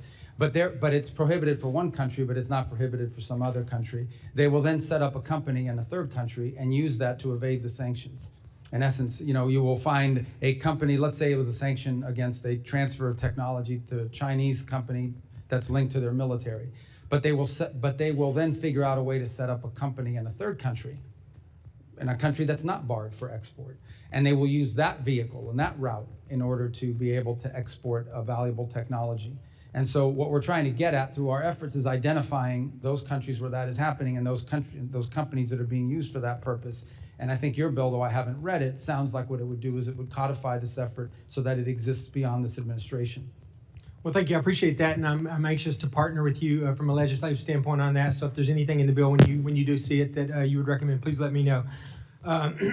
Under this administration, the Foreign Service has refocused its diplomatic corps on merit and performance. The State Department has eliminated internal DEIA programs, slashed woke investments, and neutered NGOs that were working against U.S. national interest. We finally have got away from trying to force other governments to adopt the crazy woke social agenda of the failed Biden administration, the same agenda still being promoted by many of the progressive Democrats on this committee, unfortunately. And we are now ushering in a new era of American efficiency and strategic diplomacy. Mr. Secretary, how can this committee continue to provide the State Department with the tools in the upcoming Foreign Service Act reauthorization to advance President Trump's American First agenda and continue this progress? I mean, I think codifying these policies are important so that they exist for the long term. And I want to just say one thing when it comes to the issues that people use the term diversity. The Foreign Service will always be diverse in comparison to maybe some other agencies, simply because foreign service and international diplomacy often attract people that are first generation or maybe even immigrants themselves. They have language skills, they have cultural skills or what have you that sort of attract them to diplomacy to begin with. I think you see it reflected in ambassadorial posts around the world as well, the ones the president has nominated and so forth. I would also add something that's very unique to the State Department, which other agencies don't have. The majority of our employees, over 47,000 of our total employees, about 70,000, 47,000, are locally employed. These are nationals of other countries that work for us, and they're a key part of our missions. We couldn't carry out our mission function in many of these countries without these locally employed individuals that are not even American citizens, but they're valuable resources. They've been there for 15 or 20 years, so in and of itself, I would say the State Department, but ultimately, we want to hire the best people for the job. And that's what we should always want. We want to hire the best people for the job, the ones who are most capable of doing the job. And I think we can do that and still have a very diverse workforce, but not because of the diversity, but because of their skill, their merit, and their abilities. Thank you. I appreciate that. Mr. Chairman, I yield back. Representative Jackson is recognized. Thank you. Thank you very much. Thank you, Secretary Rubio. Great to see you again. Thank you for your forceful words in support of diversity, although there are some conflicting claims to what it means. Secretary Rubio, I stand before you not simply as a legislator, but as a witness to a moment in our nation's history when we are threatening to sever the sacred connection between our national interest and our moral obligation. This is a budget hearing, of course, but more than numbers on a page, we have to wrestle with the meaning of what those numbers mean to the lives of real people in real places, whose very existence is bound in no small way to the decisions that we make in this room. I want to start by showing the American people what the dismantling of the diversity, equity, and inclusion means. Under your leadership, we are abandoning the continent of Africa. Would you put this up, please? The question is not what can we afford, but what we are willing to become. Under your leadership, the U.S. effectively has closed 31 consular operations across Africa and has 34 ambassadorships vacant. Under your leadership, we froze student, refugee, and valid visa processing to 26 African nations. Under your leadership, we have raised the tariffs on 30 emerging economies. Under your leadership, we have pulled out of the pandemic and healthcare aid for over 40 countries. Our diplomats used to operate in every region, culture, and society on earth. A workforce that reflects the diversity of our country is not a political objective. It is indeed, as well as you know, a strategic advantage, as you articulated. Africa and other developing nations are fast-growing and young populations represent one of humanity's greatest opportunities for shared prosperity, climate resilience, and democratic transformation. On global health, last year, the Trump administration cut off all funding to the World Health Organization. However, to prevent diseases from reaching our shores, the U.S. still needs the global outbreak and disease surveillance functions that the World Health Organization offers. Diseases, as you know, do not need passports or visas. In March, the Washington Post reported that the administration is proposing to spend more than $2 billion a year to recreate a system that you dismantled, such as laboratories, data sharing networks, and rapid response systems that you abandoned when you withdrew from these programs. This is more than 3 times what we had contributed to the World Health Organization. That's waste, fraud, and abuse. How is reinventing the wheel at a significantly higher cost efficient for the American people? You know that, let me just answer that, since Eastern Congo and Uganda are currently experiencing the 3rd largest outbreak since it was discovered half a century ago. And your response was to criticize the World Health Organization that you had retreated from. Your statement in the administration's action revealed a retreat from our responsibility, a shrinking of the vision of America, and a devastating abandonment of those who have long looked to the U.S. not as a savior, but as a partner in the difficult work of survival and dignity. Moving forward, we would have questions on how the Trump administration plans to address global health crisis, if that is something the United States still wishes to have leadership in. Prior to 2026, U.S. global health was a model for the world. Its initiatives helped contain more than 250 diseases across more than 40 countries. But DOGE and this administration have not told the truth. They told the American people these cuts were necessary. Because I can assure you there is nothing necessary about denying medicine when people are suffering. There's nothing justified in weakening initiatives like PEPFAR and the Global Fund. I'll give you some time, which have stood as shining examples of what this country can achieve when it chooses compassion over indifference. As we look at the HIV crisis, and specifically in Zambia, according to a draft memo that was shared with you, prepared for you by the State Department and African Bureau staff, something that you care about, you considered withholding life-saving assistance to 1.3 million people with HIV in Zambia to force the government to sign a deal giving the U.S. more access to critical minerals. Do you consider it acceptable to use life-saving HIV/AIDS treatment as leverage for economic advantage? And in closing, over the Easter weekend, I was in Cuba doing an oversight to see, and your State Department refused to meet with members of Congress while they were out gallivanting and partying. In closing, I would like to ask you, will you invade Cuba? I yield back. Well, I have 1 second to answer. What do I do? I mean, you guys tell me your rules here. I tried to write down all the Will stuff you said, invade but- Cuba? Well, that's not the only thing you said. What Mr. else? Secretary, I'm going to take my time to ask questions at this time, and I'll give you some time to answer. Okay, because I do want to answer a lot of the points he raised. So my questions are going to bear on this. I think there is a significant difference in the State Department today, and since you've taken the reins, versus the State Department under Secretary Blinken and under President Joe Biden. I'd like you to expand upon the changes that have been conducted. I think it's also incumbent for us to speak about things that just not everybody follows these things all day. I spoke about these things a little bit in my opener. The amount of attacks that have come against the United States of America by the hand of Iran, not in 47 years, just in the last 30 months prior to Epic Fury beginning. I referenced over 350 attacks, 200 wounded, multiple Americans dead, to include Specialist Moffett, Specialist Sanders, Specialist Rivers. We have been ongoingly attacked by Iran just recently. And the United States has largely done nothing about it. I think one of the things that's changed about us is that we are not going to be an America that gets attacked and pretends it never happened, ignores it, does nothing. That was a way of the past.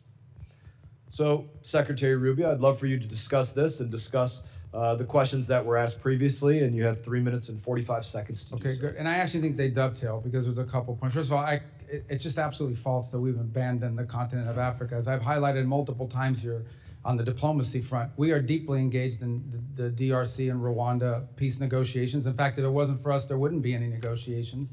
We are deeply involved in the Quad effort with Sudan that involves the UAE on one side, Saudi Arabia on the other, and it's deeply complicated that we actually have helped host donor conferences. So we are very involved in all of those issues.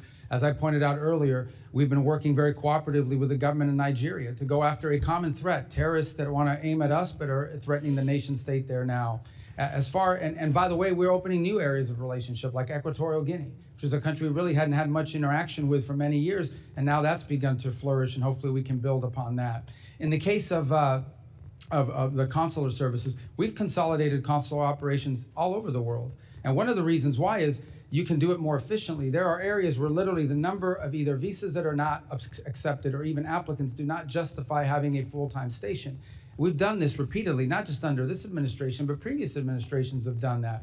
And so consolidation of consular services is not unique to the African continent. We've seen it in Mexico, where we're going to close one consulate because the cost-benefit analysis doesn't add up. On the World Health Organization, they basically covered for China during the COVID pandemic. Openly covered for China, refused to disclose the reality of what was happening soon enough, and didn't put the blame quickly enough on where it belonged. But not just the blame, it didn't allow researchers to be able to begin the work of, it took longer than it should have to develop a vaccine and other things because of their attitude towards that. And we have deep problems with the way the World Health Organization seems to play politics on behalf of some countries, and we pointed that out. Now, let me talk about a couple other things you raised. The Global Fund. The Global Fund is very happy. You should call them. They're very happy with us. They put out multiple statements about the work we're doing with that. We are fully compliant. Can I challenge any of his assertions, Chairman? It's my time.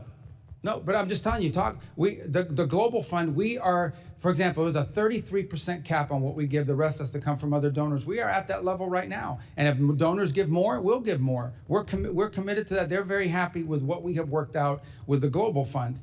I think the other thing you didn't point out is we are not abandoning these countries or these programs. We're entering into compacts. 32 compacts, the majority of them in Africa, in which we go to a country and say, look, rather than force a bunch of NGOs from Northern Virginia on you, we are going to work with you. We are going to give the money government to government, and we're going to work in cooperation with your government to build up your national health system. So not only can you care for the patients you have now, but ultimately you won't have this problem for 5 or 10 years. And they want that. They welcome that. They do not want the ongoing dependency of aid. These countries clearly want to establish their own systems. Come over here because of visa. Representative Jackson, you're not recognized. I know, but on Zambia, look, we're not threatening them with anything. They just don't want to sign a compact. But you do raise an interesting point, not specific to Zambia, but broadly. Okay, there are a lot of countries we give a bunch of money to. You sit there and you say, okay, we donate $50, $80 million a year to this country. We do all the aid for that country. But all of the contracts, all of the rare earth minerals, all of the financial benefits, all of the commercial deals are with China. So explain to me, how is that good for the American people that we are in a country that we take care of all of their problems, but then all the economic benefits flow to China or some other country? That has to be talked about. How can I justify to the American people that we flood a country with American aid, but all of the commercial benefits in that country go to China or someone else over us? That is a legitimate thing to discuss with every country in the world that we give a lot of aid to. That is the reason why aid should not be separated from policy, because it has to reflect our national interest. Thank you, Secretary Rubio. Representative Kamlager-Dove.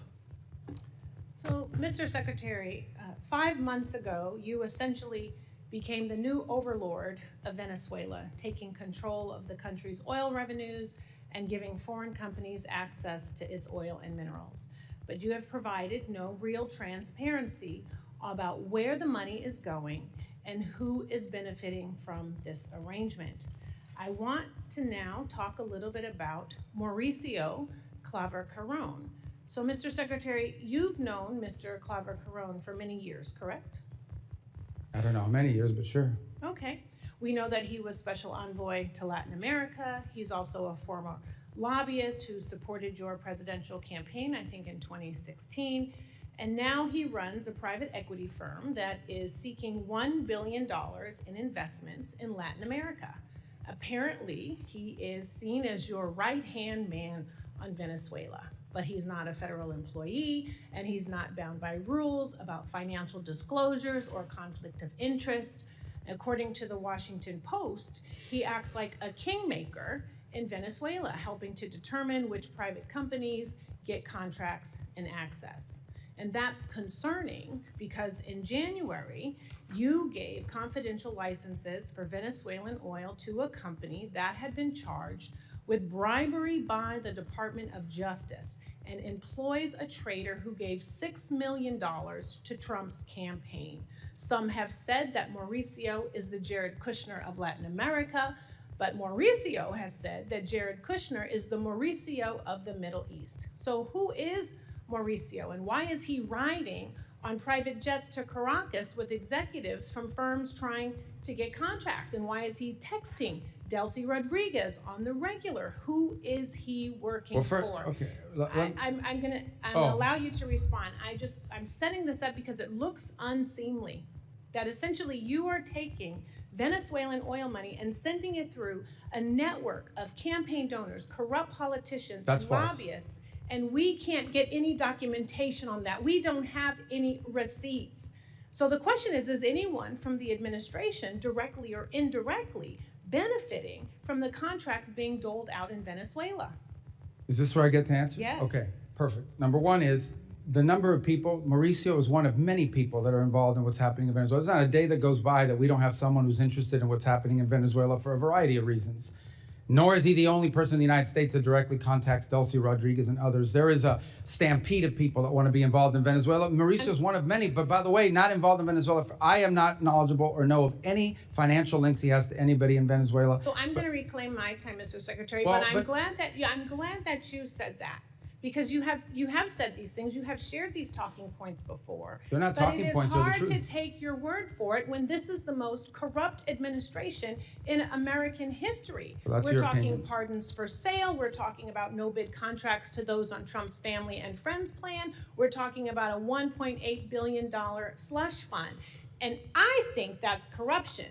The American people think that's corruption. They want to know if you think that's corruption. Okay.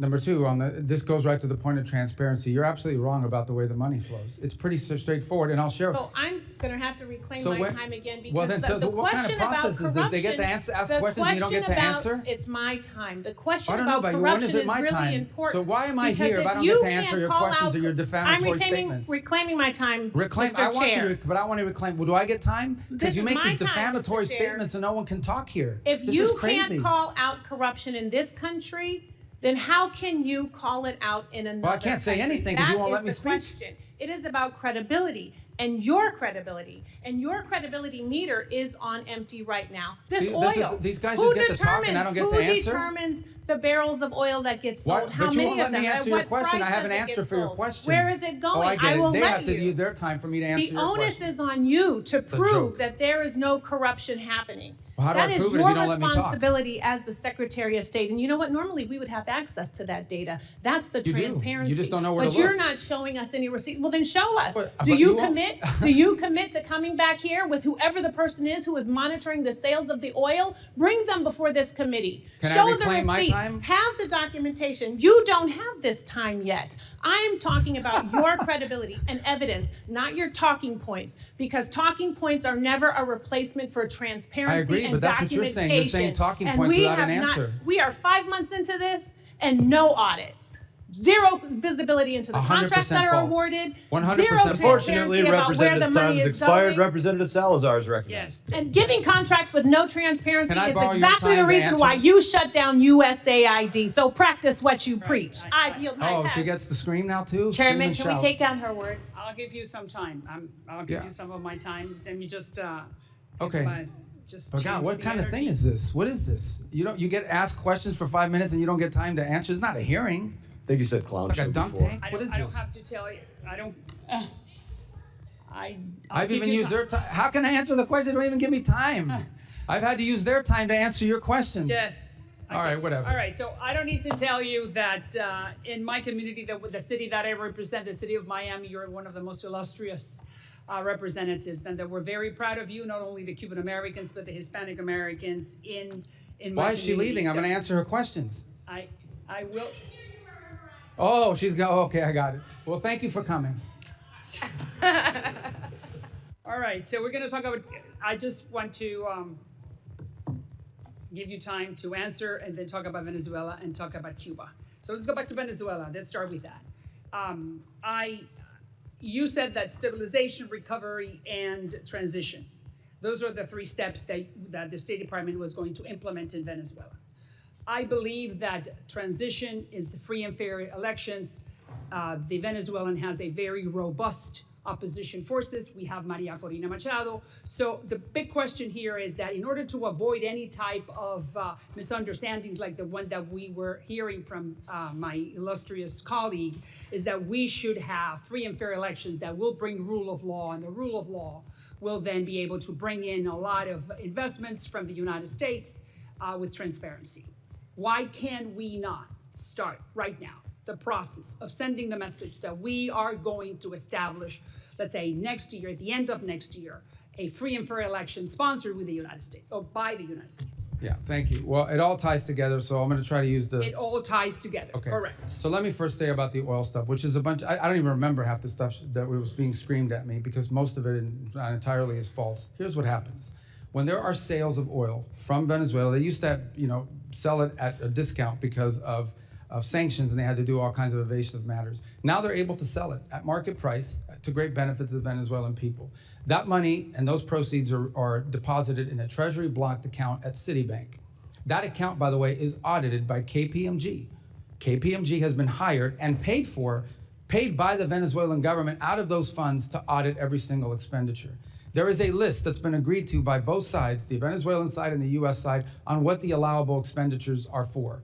So for example, they've used 250... I need to go to 3 other countries, so I'm not sure what the chairman wants to do, but I understand that you're answering her question. Oh, but this is but it's tied to your point because right. they'll be able to do the other ones quickly thereafter. Again, I know this is outrageous because I have to use your time to answer That's questions. correct, but I need to serve the community. I need to ask you about other countries. So Well, then bottom line is the money that's spent in Venezuela is audited by KPMG. It only goes to certain determined points, and it doesn't go to the individual benefit of anybody. Those are just false, outrageous So when can statements. we pivot to free and fair elections? So the second point is on the transition phase, which is the third phase. The second is Correct. stabilization and recovery. Part of the recovery phase is creating the conditions for a free and independent press. You need to have independent press in order to have free and fair elections. We've seen an uptick in that activity. It's not 100% there, but it needs to continue to grow. You need to give space for the political parties to organize. and to mobilize, because you can't participate in an election if you haven't had the time to do so. And you need a new electoral commission. We've said that repeatedly. And when that are we needs to happen. starting? Well, we'd like to see it as soon as possible, but the reality, just remember, it's been 5 months. Not 5 years, Correct. not 50 months, 5 months. 5 months is not a long time for a country that had gone through what that country went through. But clearly, we need to have a new electoral committee, and ultimately, Venezuela's future is free and fair multi-party elections. Correct. Let's go to Cuba. We know that your office is talking to the Castro family, and you're sending the message that the game is over, that they need to open up the democratic game. We know that, all right? So the question is, what's delaying that process? Well, it's not that it's delaying the process. We've had conversations. We're having diplomatic engagements with the Cubans consistently over time, over multiple reasons, and for many reasons over the years. In fact, the CENTCOM was just down at the fence line in Guantanamo, not CENTCOM, SOUTHCOM, over the weekend as well.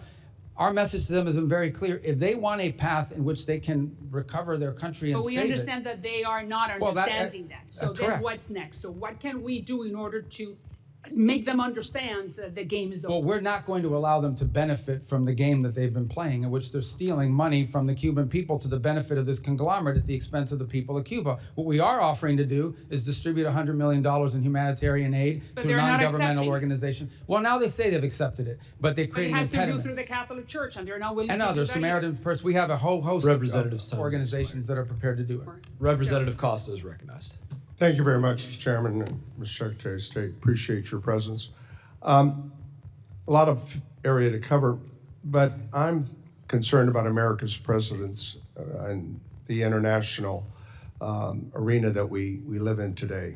Ronald Reagan once described America as being the shining city upon the hill, one that other countries sought to emulate. You're familiar with that quote. I'm worried that our smart power that underpins our global standing, gives us credibility, clout, and coherence, is today in a democratic recession. That's my view. And I think American leadership is more important than ever before, and I think it's lacking. Do you agree that our smart power remains an important tool of our U.S. statecraft? Well, absolutely. But we're vacating the field. 2/3 of our ambassadorships or posts are empty.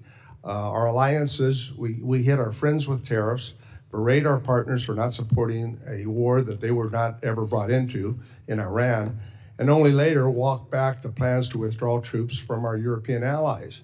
On foreign aid, we've scrapped USAID and dismantled our global humanitarian networks. And in the vacuum, as you know, China has come into that breach. I want to talk. We have a deal. This is, I think, a good example. You've not granted final approval on $14 billion arms deal for Taiwan, which I want to emphasize was a sale, not a gift. Do you think that protecting Taiwan is still important? It is. We gave them we had an $11 billion sale, the single largest in history, just in December. But it's not a gift; it's a sale. And why are we withholding? Why are we withholding the $14 billion? We're not withholding. It's just under review still. It has, but we just executed one in All right. December, which was Let's more than move Biden on. did in 4 years. Let's move on to NATO. You know, the president's described as a paper tiger, and he's made no hidden about his disparaging comments about our allies, which I think are dangerous. And undermines the longest, the strongest alliance that we've had post-World War II. Do you think that NATO is a paper tiger? The big what, I'm sorry? Do you think NATO is a paper I think NATO's in need of deep reform, and part of the Well, reason, but I mean, that reform's taking place. I mean, we can talk about it, and you ought to be able to take some credit for this. Look at Poland's up to 5.0, their GDP for defense. Poland's not the problem. Well, a lot of Eastern, but we're working on this and we're making progress. Would you not agree? I don't agree. I think we're You making don't agree progress. that we're making progress? Well, I agree we're making progress with some countries, but others are saying their 5% or even their 3.5% includes, for example, pensions to veterans. That's not defense spending. Well, of course not. But I mean, I don't think that the confidence and the support that used to be a part of that transatlantic partnership is still there today. And you go to Europe and I go to Europe and we sense that in the people that we talk to. Let's move over to Ukraine. I've spent a lot of time and engagement there. I know you have. You talked about it earlier today. 4 years ago, it was seen about good versus evil, right? Russia's invasion of a country that was unprovoked. And there was strong bipartisan perception that that was the case. A year ago, the president indicated that Ukraine had no cards to play anymore. I think that President Putin, today, modern Russia is a syndicate masquerading as a country with a mob boss called Putin. He bombs hospitals, schools, churches, kidnaps over 20,000 Ukrainian children. And yes, we have leverage, but we're backing out of our economic commitment there, our military commitment. And, but yet, we see these brave Ukrainian people standing up for their sovereignty and actually taking a whole new page out of warfare in terms of something that we could learn from. When is the president and the administration going to use the leverage that we have over Russia? We have, and unfortunately, the talks have not yet borne fruit. But I want to disagree on something. So we continue to sell weapons through the Pearl program, which has been a great success. That's an ongoing program with Ukraine, and we continue to have massive number of sanctions on Russia as we speak. The problem has been we've put the sanctions on and off again. No, most of the sanctions are still on. The only one that's been waived for a limited period of time in order to provide more oil to the global market and stabilize prices is oil, and those are time determinate. These are 60-day waivers. These are not permanent. Is it the intention to re-engage in the efforts to form a ceasefire and a peace agreement? Oh, we're prepared to do so. Unfortunately, those efforts proved less than fruitful. We spent a year on it last year, but we're prepared to do it as soon as they're prepared to do it. That offer, we've made it repeatedly. We're ready to go. We're prepared to play that role. Continued, but thank you very much for your time. Representative Huizenga is recognized. Thank you, Mr. Chairman. Secretary Rubio, good to be with you. And while we're addressing all the important issues like your shoes, I just want to formally invite you to DJ my next event.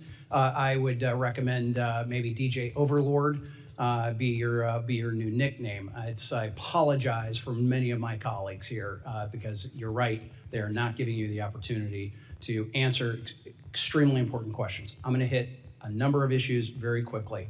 Coidoy prison in Venezuela. I believe yesterday you were quoted as saying that it had been closed down. I've got some close friends, contacts there that believe that there are still 25 prisoners that are still there. So I don't ask you necessarily to address it, but I'd love for you to take a look at that and get Just to be clear, the interim government has said they intend to close it, and we will hold them to their promise. Please do, and make that as rapid as possible.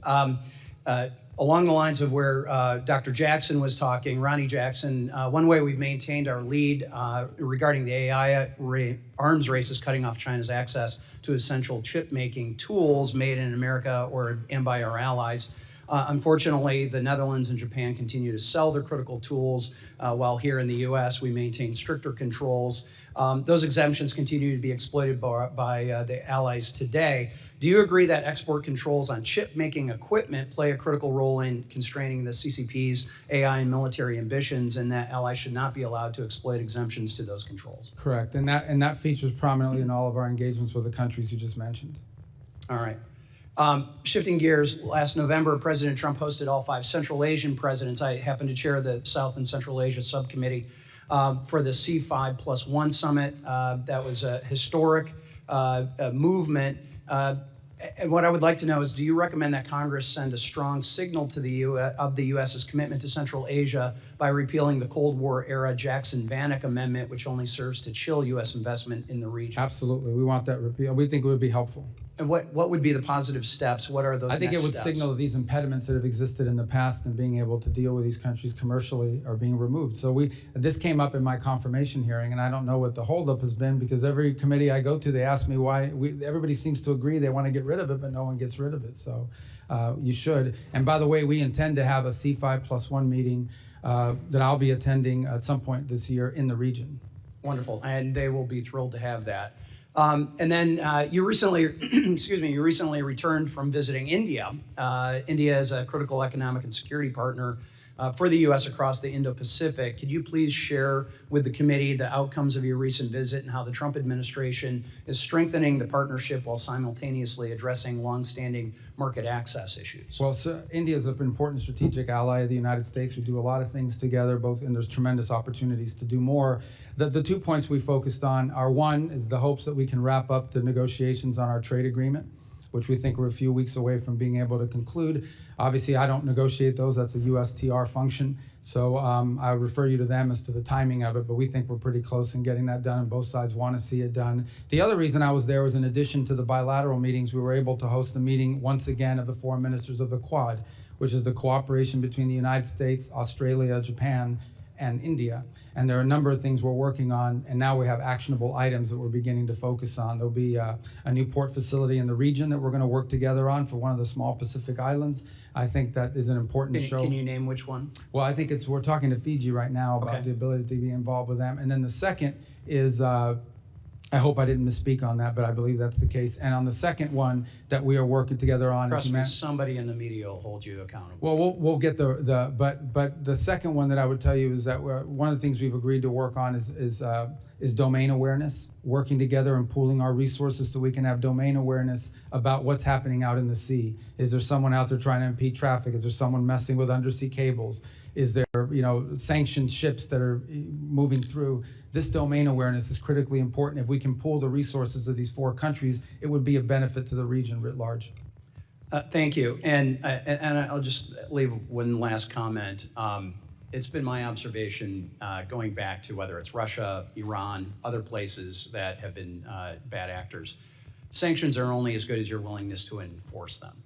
And we are finally seeing this administration, with your advocacy and others, and Treasury, to enforce those sanctions. Anthony Blinken sat there where you are not that long ago, and I had to remind him he had a problem on his hands because I'm vice chair of the Financial Services Committee. There's a number of Financial Services Committee members who are on this committee. We actually write the sanctions, and he basically would come in and say, don't worry your pretty little head about all these confusing sanctiony things.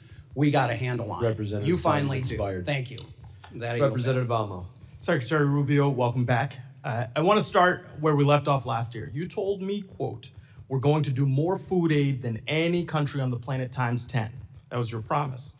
But the facts tell a different story. America might still be the world's largest food aid donor, but we certainly don't provide 10 times more food aid than our peers. In fact, under your watch, America's food aid contributions have been cut by more than half to roughly $2 billion. It should be very clear that America's strength has never come solely from our might. It comes from our alliances, our credibility, and our values. You didn't just eliminate programs, you created vacuums. Vacuums where violence and instability are rising, that extremist groups are filling, that competitors like China are exploiting, and vacuums that are making Americans less safe and less prosperous. And you hurt Americans here at home with your policy decisions. Shuttering USAID wiped out more than 23,000 American jobs, while Donald Trump and his billionaire buddies got rich off of corrupt deals. Peanut farmers in Texas and sugar farmers in your home state of Florida lost market access because of your cuts. So Secretary Rubio, before slashing food aid programs, did you conduct any analysis whatsoever on how many American jobs would be lost, how many farms would be hurt, and how much damage would be done to local economies and small businesses? Well, because we know all of those will still be part of the new programs we've created and are creating. But the second point I would make, American foreign aid programs are not a jobs program. Although they employ Americans, and we want it to be helpful to Americans, and that's why. So you're okay hurting the farmers in your home state? The World Food for Peace program, for example, now we've transferred it to U.S. The Agriculture Department. They're in a better position. Well, you're talking about a hypothetical future where you fix past mistakes, but farmers have been struggling over the last year. That's where it belonged in the first place, because it's helpful. The farmers have more direct input there than they would at the State Department. As to your point about us cutting aid, not only are we we donate more than the next 4 countries combined. We do more than anybody else. But we went down, and there are consequences. Look, from where I sit, but why are we in charge of feeding everybody? This is not about charity. This is about our economy and values. I didn't say that you got to do it all, but you can't cut when you know without analysis that bad things are going to happen. But we replaced. We have new programs that are actually working better. Well, Mr. Secretary, if I may, from where I sit, you, Donald Trump, Elon Musk, you got together, you made these cuts blindly because you did not say that you conducted any analysis. You just said we cut because we have a hypothetical future that we are trying to create, which is not a serious plan. And that's not regard for the economic damage to our farmers, to our small businesses here at home who are feeling that pain. And moreover, you've had lives lost. And I want to get to that point. I want to introduce you to Mary Sunday. She is behind me, and after your food aid cuts decimated the World Food Program's ability to feed the Kenyan refugee camp she lived in, Mary's 7-month-old daughter, Santina, died of malnutrition. This is the only photo Santina's parents have of their daughter. Before Santina died, you looked me in the eye in this room, and you said, "No children are dying on my watch." She was a child. She had a name, a family, a future ahead. Now she's gone. She is one of over 500,000 children who died last year after your administration pulled the plug. Yesterday, I heard your testimony. You said you're seeking outcomes with foreign aid programs, but the outcome that I see is dead kids. So, Mr. Secretary, I want to ask you again, and with a real direct answer, please. Were you lying to Congress when you claimed no children were dying on your watch, or did you simply never bother to calculate the human cost of your decisions? That number you're throwing around is a false number. It's a false number. And not only that, you're equivocating that the death of an individual's responsibility of the United States. There are 500,000 others. No, that's so, a false. Mr. Secretary, the numbers are there. No, the numbers are not Here's there. The The numbers are opinion you of have, experts you have who a got their narrative to contracts share. cut. Mr. Chairman, These I are want to people that enter got into their the record these articles that show last year alone, over 155,000 children died from malnutrition. Over 126,000 children died from diarrheal diseases. Over 165,000 children died from pneumonia as a result of these cuts. So here's the deal. You promised more food aid, instead there were cuts. You promised America First, and said American workers, who you said aren't a priority for you. You said it's not a jobs program. They lost their jobs. You promised strength. Instead, we have lost influence, credibility, and trust. And you promised children weren't going to die. You said that to me right here. You promised peace as well. Instead, your illegal war of choice with Iran is driving up fuel prices and grocery costs while putting millions more at risk of hunger worldwide. This is not about charity. This is about values. So whether it's negligence or ideology, the result under your watch is the same. Weaker alliances, higher costs, dead children, and a less secure America. The result is my time is expiring. So I'm going to take these seconds to say, what are you going to do to clean up the mess that you Representative's created? time has expired. Representative Davidson is recognized. Thank you, Chairman. Mr. Secretary, thank you so much for your faithful service to our country. Your leadership as Secretary of State provides confidence at home and abroad. And I would like to highlight that your personal testimony at Charlie Kirk's memorial service and your remarks at this year's Munich Security Conference resonate with me and with many of my constituents, so thank you. I only have time for a few quick topics. So first, thank you for leading one of the most thoughtful national security strategies I've seen in the post-Cold War era. I thought last year's national security strategy was well done, and the national security strategy poses, quote, the cynical manipulation of our immigration system to build up voting blocs loyal to foreign interests within our country. The State Department has also made it clear that we object to the UN's efforts to advocate and facilitate replacement migration across the United States and broader across Western countries. Immigration was a driving issue behind President Trump and Republican electoral victories, and I commend your department for making this a priority. Could you please highlight your approach beginning at our own borders and extended especially through the Western Hemisphere to addressing this as part of the national security strategy? In terms of migration? Yes. Yeah. Look, mass migration is a national security threat to any country that experiences it. It's bad for the transit countries too, by the way, because it fuels and feeds these transnational groups that traffic not just in human beings, they traffic in drugs, they traffic in weapons and anything else you can imagine. So I think one of the biggest threats specific to the Western Hemisphere, but be true throughout the world, is these transnational, they call them criminal groups, they're really transnational terrorist groups that among many of the things they do is traffic in human beings. So mass migration is not good for any country that has to absorb it, and Europe is now facing the consequences of that, but mass migration is also not good for the migrant because they're abused along the way, and it's destructive and disruptive to all the countries in the region that have to experience it. So today we do not have a mass migration event. And every country along that route in Central America is grateful for it because that's less money and that they have to spend and less resources that are being taxed and less of a burden that they're having to carry. Thank you for that. And frankly, thank you for demonstrating that we just needed leadership to apply the laws to secure our own borders with this administration. I'm a former infantry officer. The oath our military swears is similar to the oath we swear in the House or the Senate or for cabinet members. It's just important to defend our Constitution.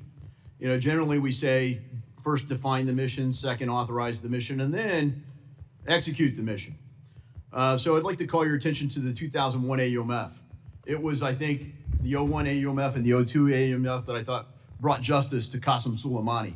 As you highlighted previously in dialogue today, you know, the IEDs and efforts of the Quds Force killed many Americans in Iraq. And he's, you know, Iran has been the biggest state sponsor of terror. Unfortunately, the 01 AUMF, which still survives, doesn't, it authorizes the war on terror for Al-Qaeda and their affiliates. Hezbollah, Hamas, Houthis, and numerous other proxy forces for Iran aren't affiliates of Al-Qaeda.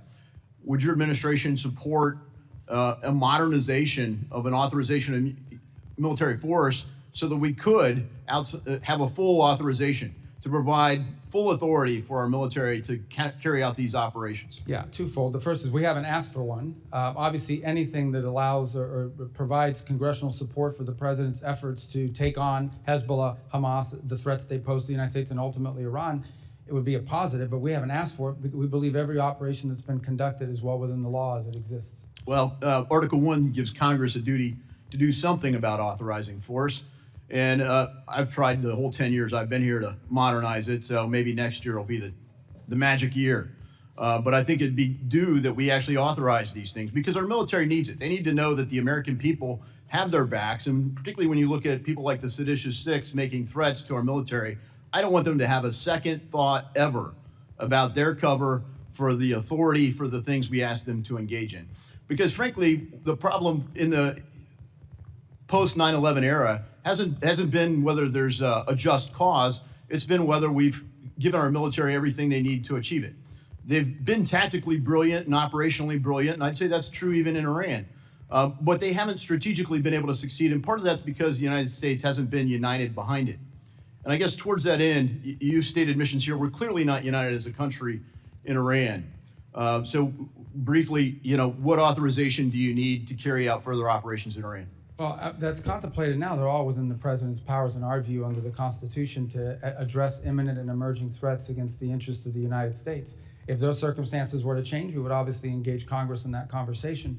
We would always welcome congressional support. We'd like congressional support, but that's not going to stand in the way of the president addressing an immediate threat to the United States or an emerging threat to the United States that requires him as commander-in-chief to protect our people and our country. Well, the cause is just. Representative Mfume is recognized. Thank you, Mr. Chairman. Mr. Secretary, good afternoon. I was going to say good morning, but it's starting to run past us. We all obviously sit here in America in what has been known as the greatest deliberative body in this democracy, and in a nation that is the strongest, the wealthiest, the most powerful, the most influential nation that the world has ever seen. America's military might has no rival. However, America's moral obligation continues to be called into question. And I want to talk a little differently about something that doesn't get the attention that it should get. And I want to associate myself with the remarks from my colleague from Rhode Island. Globally, over 122 million people are forcibly displaced all over the globe due to conflict, due to persecution, due to human rights violations. They are in the Sudan, they're in Syria, they're in the Ukraine, they're in Myanmar, they're in the Congo, and they are in Gaza. And so I want to take the time that I have to talk about Gaza, since no one seems to want to talk about it anymore, now that there is a tentative ceasefire. But there's also a number of children, teenagers, seniors, and others that are living in Walla. They have no real medical care that is sufficient for their needs. They are displaced because of this humanitarian crisis that we see. And for months, the issue was that Hamas was not allowing people in. Well, that's not the case right now. And we see what was supposed to have been tens of trucks going in each day down to a trickle, not carrying food, but carrying a lot of commercial supplies.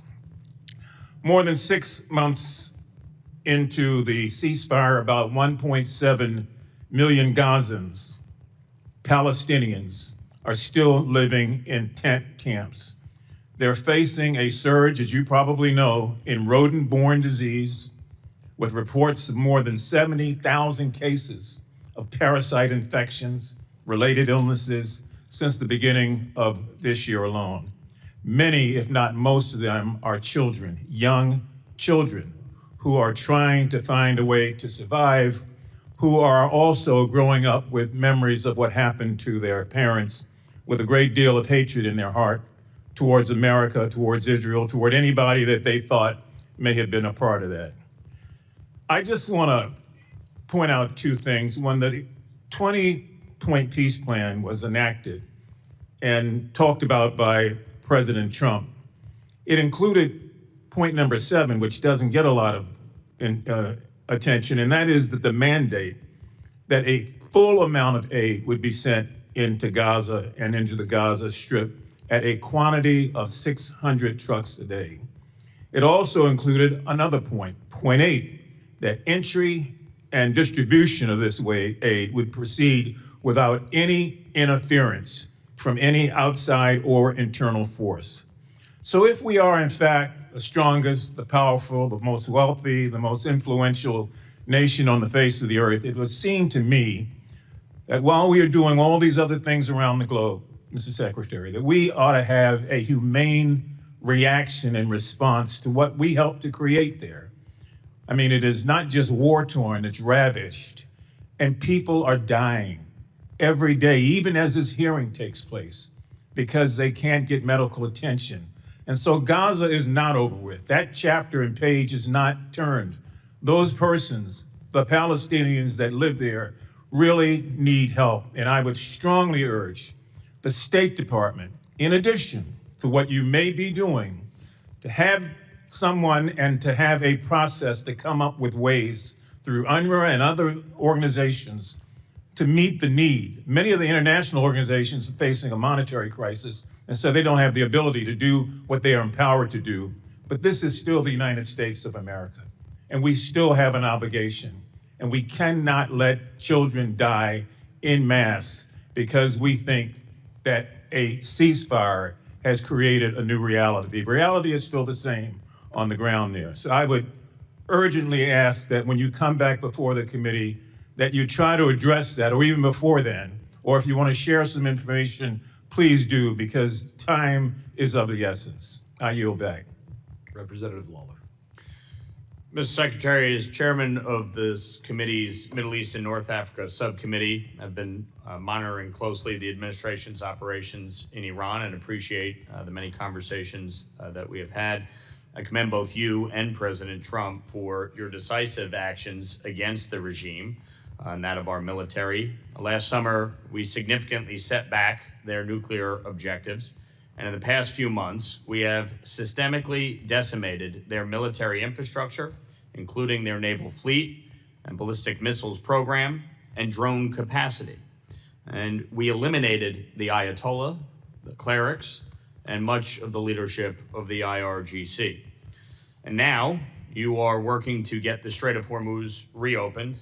And to my colleagues, I would say to you, imagine what this regime would do if it actually had a nuclear weapon and tried to extract and extort by shutting down the strait. They didn't just think of this as a result of this operation. This is something that they had been planning for years. We are working to diminish their nuclear capabilities for good and to expand the Abraham Accords across the Middle East and actually ensure peace, stability, and economic prosperity. It is bold, it is innovative, and for the first time in 47 years, somebody actually followed through on the bipartisan threat that Iran could not have a nuclear weapon. So I applaud you for the work that you have done during your tenure. and wanted to ask you a few questions. Specifically, would the president sign a deal that doesn't deal with the nuclear threat and Iran's enrichment capabilities? Well, that would be what the deal is about. So it would be impossible to sign a deal that doesn't deal with enrichment and the highly enriched uranium. Right. And would you say that Iran, for the first time, is finally willing to at least discuss these issues?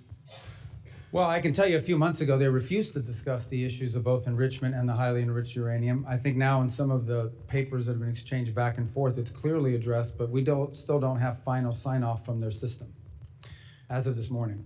And there have been reports that sanctions relief and release of frozen assets are on the table. As I understand it, you shut down those rumors yesterday in your testimony. Can you confirm that's the case? Well, first of all, there are sanctions that are specifically related to their nuclear program. Sanctions because they enrich, sanctions because they have highly enriched uranium. And so none of this would be done at the front end. There's no signing bonuses here. But ultimately, it would all be conditions-based. The sanctions that are directly related to the nuclear program would be discussed as if, in fact, they go through all the way on the things that we're asking them to do. But that would be part of the negotiation. It wouldn't be at the front end. Now, as you and I well know, during your time in the Senate, we worked together to pass the SHIP Act.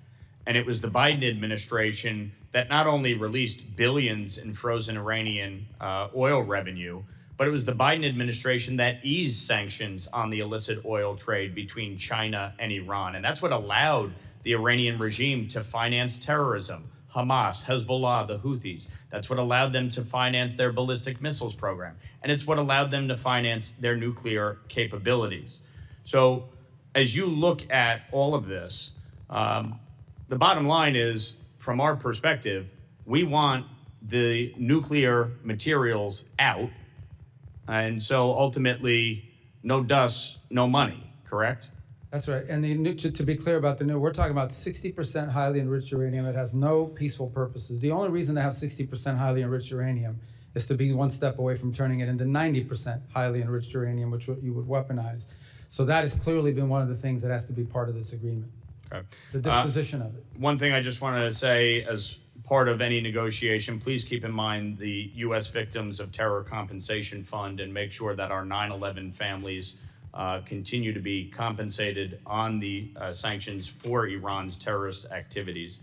You know, a number of my Democratic colleagues have pushed war powers resolutions. From your experience and position, does this grandstanding benefit the United States, or does it benefit the Iranian regime? You know, the Iranians have misunderstood it in the past. They think, and I've seen others, not just the Iranians, but on different war powers resolutions, they think that if this thing passes, that means the president will not be able to come after us, so he no longer has any leverage. I think I've seen reflections of that from them in the past. Obviously, look, Congress has its prerogatives. You'll vote on what you're going to vote on. You're asking me whether it's had an impact. I think if you see how it's reported on Iranian state television and things of that nature, it makes them think that somehow our hands are going to be tied and we won't be able to do anything to them, so why make a deal? Appreciate it. Representative McBride. Thank you, Mr. Chairman. Thank you, Mr. Secretary, for joining us today. Like you, I attended the Munich Security Conference earlier this year, and in a meeting that I had with several European prime ministers and several of your colleagues within the administration, your colleagues recognized that NATO is both bigger and better funded today than it was 10 years ago. And I am fully willing to admit that that is a byproduct of several factors, including Putin's aggression, previous administrations, and indeed a byproduct of actions by this administration and this president's first term as well. But I want to focus in today on statements and actions that I believe go beyond pressuring and leverage and actually fundamentally undermine the foundation of NATO. On January 21st of this year, in the president's speech in Davos, he said, we, quote, never got anything from NATO. 2 months later, the president said on Truth Social, speaking of NATO, they will do nothing for us. Mr. Secretary, do you share the president's assessment that we, quote, never got anything from NATO? Well, I think what the president was speaking to at that moment, and was what I'll speak to you about now, is One of the reasons why I've been such a strong supporter of NATO is because they allow us to use these bases, because it allows us in a time of contingency, like the one in Germany and others. And for the first time, we see NATO countries denying us the use of their bases, which undermines the purpose of our involvement. These statements, including the one "we never got anything from NATO," happened before the war in Iran, which falls outside of the Article 5 invocation. It falls outside of a war of defense. Do you share the president's assessment that we, quote, never got anything from NATO? I share the president's assessment that on issues that are a priority to the United States. I'll take that as you disagree with his assessment that we never got anything from NATO, because, Mr. Secretary, let me reclaim my time, Mr. Chairman. Mr. Secretary, I'm asking very specifically about a specific quote. I'm not asking whether NATO can be better or reformed. I'm asking if we never got anything from NATO. And I want to specifically ask you, Mr. Secretary. Well, why are you asking me if I can't answer? You're not answering the question that I'm asking. You're answering a different question about whether NATO can be better or reformed. And so I'm going to move on, Mr. Secretary. Are you aware that the only time Article 5 has ever been invoked is after 9/11 in defense of the United States? Of course I'm aware of that. Okay. And are you aware that more than 1,000 Europeans died in the subsequent war on terror that was invoked after? They participated in the Middle East, correct. And I assume you're aware that the NATO ally that lost more service members per capita is Denmark? Denmark, I thought it was that the UK had suffered more. More per capita. Okay, gotcha. And I assume you're aware that Greenland is indeed part of Denmark? For now. Okay. Well, I want to focus in on Greenland. I joined the bipartisan bicameral trip to Copenhagen as the administration that you're a part of sought to seize Greenland. In the president's speech at Davos, he said, referring to Greenland, quote, "You need ownership to defend it." Mr. Secretary, does the United States need to own land within NATO to defend it? And the truth be told, we are actually involved in conversations with Greenland and Denmark on the use of Greenland for collective defense for all of us. It's a key part of missile defense, but we're involved in those talks right now. So I think we're in a good place on it now. But I don't want to put stuff out there in the public record that would undermine the conversations we're having with them on it. So, specifically, I'm not asking about whether we're going to do more within Greenland for our collective defense. I think all of us share that goal, including Denmark and Greenlandic people. But does the United States need to own land within NATO to defend it? That's what the president said, and that was the justification for those statements and the attempt to seize Greenland several months ago. The president's view is that it's a lot easier to defend it when you have control and complete control of it. We are obviously having conversations with both Denmark and Greenland. They're ongoing on a monthly basis now. I think we'll have pretty good news on it at some point. I take that as you disagree with the literal words of the president of the United States. And I want to put a finer point. I think he's right. If we owned it, it would be easier to defend it. But that's not what he said. He said you need to own it to defend it, which fundamentally undermines the central tenet of Article 5 of NATO, which states that the parties agree that an armed attack against one or more of them in Europe or North America shall be considered an attack against all of them, and if such an armed attack occurs, each of them will assist the party or parties attacked. So sitting here with, I'm sure, many leaders across Europe within NATO and many leaders beyond, including Vladimir Putin, potentially watching the words and listening to the words that you are saying, can you reassure our NATO allies and make it clear to Vladimir Putin that if a NATO ally is attacked, and Article 5 is invoked, that we will defend them? The United States is still in the NATO alliance, and we'll be there in Turkey to talk about all these topics. The president himself will be attending the next NATO meeting of heads of state, where all these points will be made clear. We're still in NATO, but NATO needs significant changes, and the president has made that clear. And he's very disappointed in NATO. Representative Self is recognized. Thank you, Mr. Chairman. Thank you, Mr. Secretary, for being here. I want to continue on NATO, but first of all, would you like 30 seconds to respond to the last questioning? Well, thank you. The bottom line is the United States, look, with the NATO, I've been a strong supporter personally in the Senate and otherwise of NATO, and I still see the utility in it. The problem with NATO, as I want to point out, is those bases that we have in the region is one of the reasons I used to argue why NATO was so important, is it allowed the U.S. to project power and have power in case of contingencies. And we had a contingency, and we had countries in NATO that said, no, you can't use our bases, particularly Spain. Now, I want to be fair. There were other countries that have been extraordinarily cooperative in what they've helped us to do, some publicly and some privately. But I think the president's irritation with NATO is that in a time of conflict and crisis where the United States had a need, you had members of this alliance who are constantly asking us to get involved in European matters, like Ukraine and things of this nature, who in our time were actually telling us, no, your tankers can't use our airbase. No, you can't use it to refuel. No, you can't use it for logistical support. And he's very what kind of alliance is that? I think the other thing that's concerning is that apart from NATO, you have this European effort to stand up some sort of a military force, some of which may trigger actions that would then lead to an Article 5 invocation. That's a separate topic, but one that also needs to be discussed. So I think the next meeting of NATO in Turkey in July is probably the most important meeting in NATO's history, because there are some things here that need to be cleared up and fixed. Thank you, Mr. Secretary. I chair the European subcommittee on this committee. I was in Europe for 8 years on active duty to include European Command and NATO-shaped military headquarters. I want to point, you gave us a really masterful review of the global situation early in your spoken remarks. I want to ask you to comment on another part of Europe that we've not talked about that I consider very fragile, and that's the Balkans, particularly the Western Balkans. I just completed a trip through Bosnia, Herzegovina, Serbia, and Kosovo. I talked to government officials. I talked to opposition members, students, obviously the country teams, KFOR, NGOs, talked to everybody I could talk to. It's extremely fragile right now. Thank you for the ambassadors that were recently nominated for that region. I noticed that Kosovo did not have an ambassador nominated, and I would ask for your support there. We have 4 NATO allies that are also blocking Kosovo's entry into NATO. Obviously, we have the intractable issue between Serbia and Kosovo, that Serbia considers Kosovo a province. Most of the world recognizes Kosovo as a sovereign nation.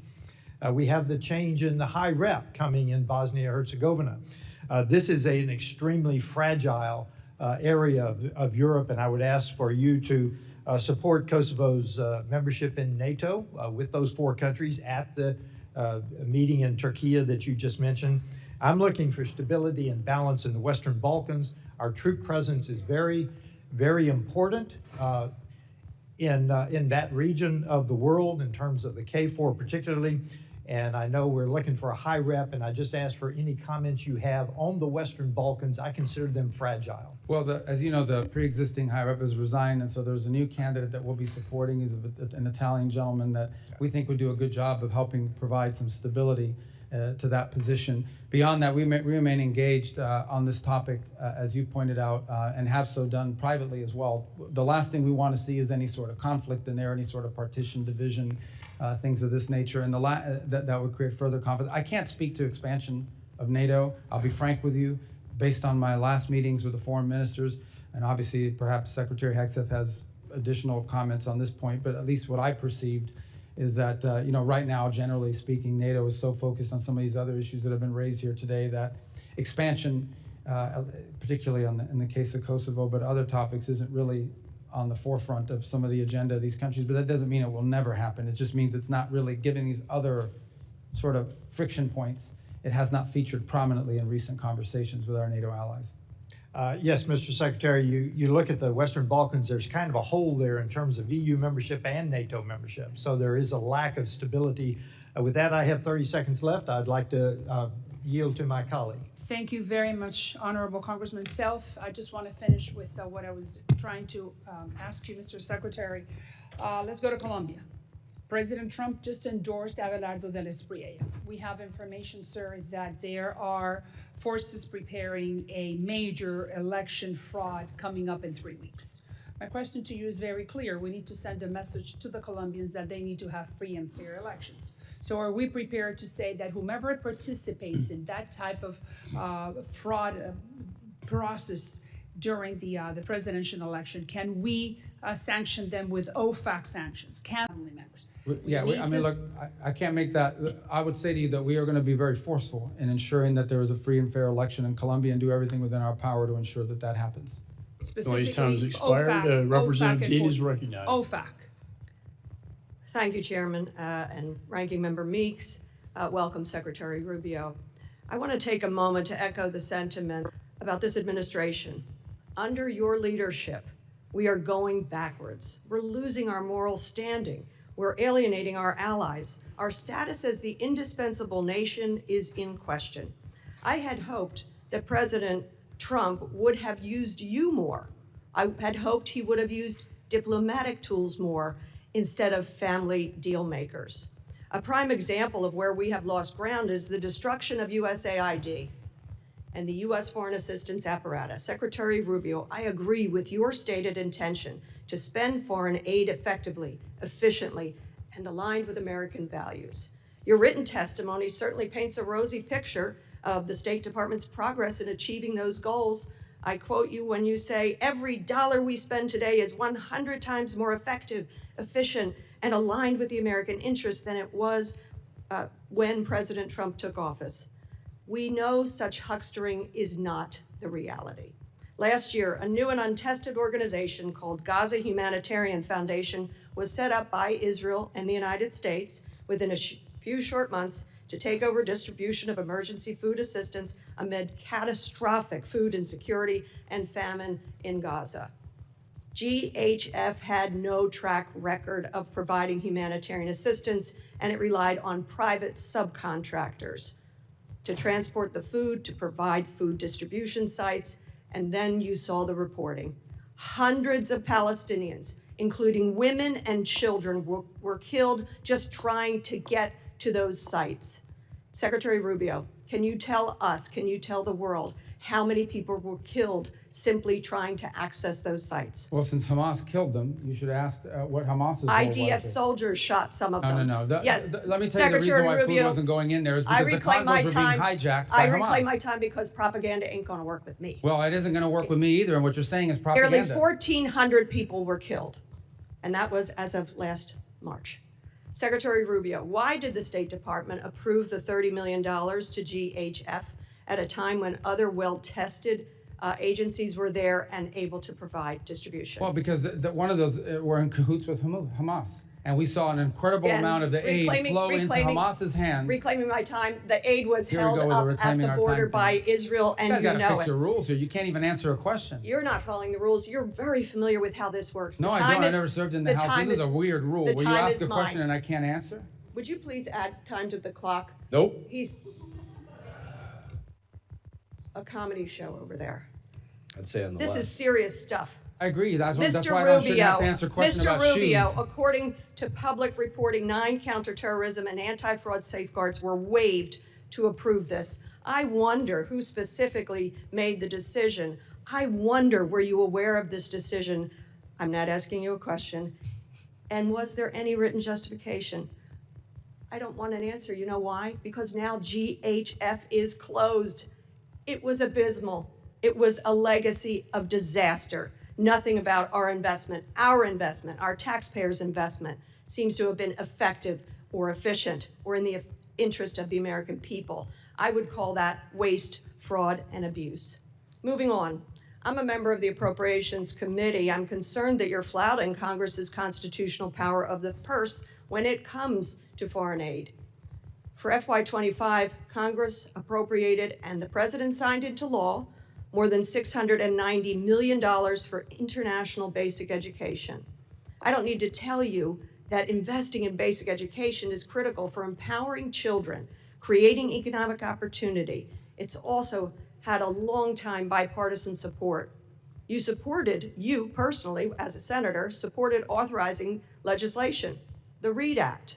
How much of this funding has been spent so far? I don't have that figure in front of me, but I can tell you we're not going to fund puppet shows. Can you get it for us? Yeah, I'll get it for you, but I'm going to tell you the number of puppet shows and all these other stupid things they were spending money on is going to be zero. Well, you supported the legislation. I didn't support the legislation to have puppet shows. Mr. Rubio, Mr. Secretary, the Trump administration will be remembered for rubble and rot. I had hoped you would have been able to distinguish yourself above that rot. I bet you hoped it too. Sadly, you have not. I yield back. Well, Representative Baird is recognized. Thank you, Mr. Chairman, and thank you, Mr. Secretary, for being here and giving us an update on the Department of State. We really appreciate that. You know, in your testimony, you stated that the foreign assistance is a key instrument in America's ability to build partnerships and trust with developing countries. And President Trump has put forth a clear plan about America First in all aspects of our policy and his policy. Our focal point that the State Department has spearheaded, which is I am very excited about, is the American First Global Health Strategy. The U.S. is a global leader in health innovation, particularly with pharmaceutical applications and biotechnology. African countries overwhelmingly have been the beneficiaries of American First bilateral global health agreements.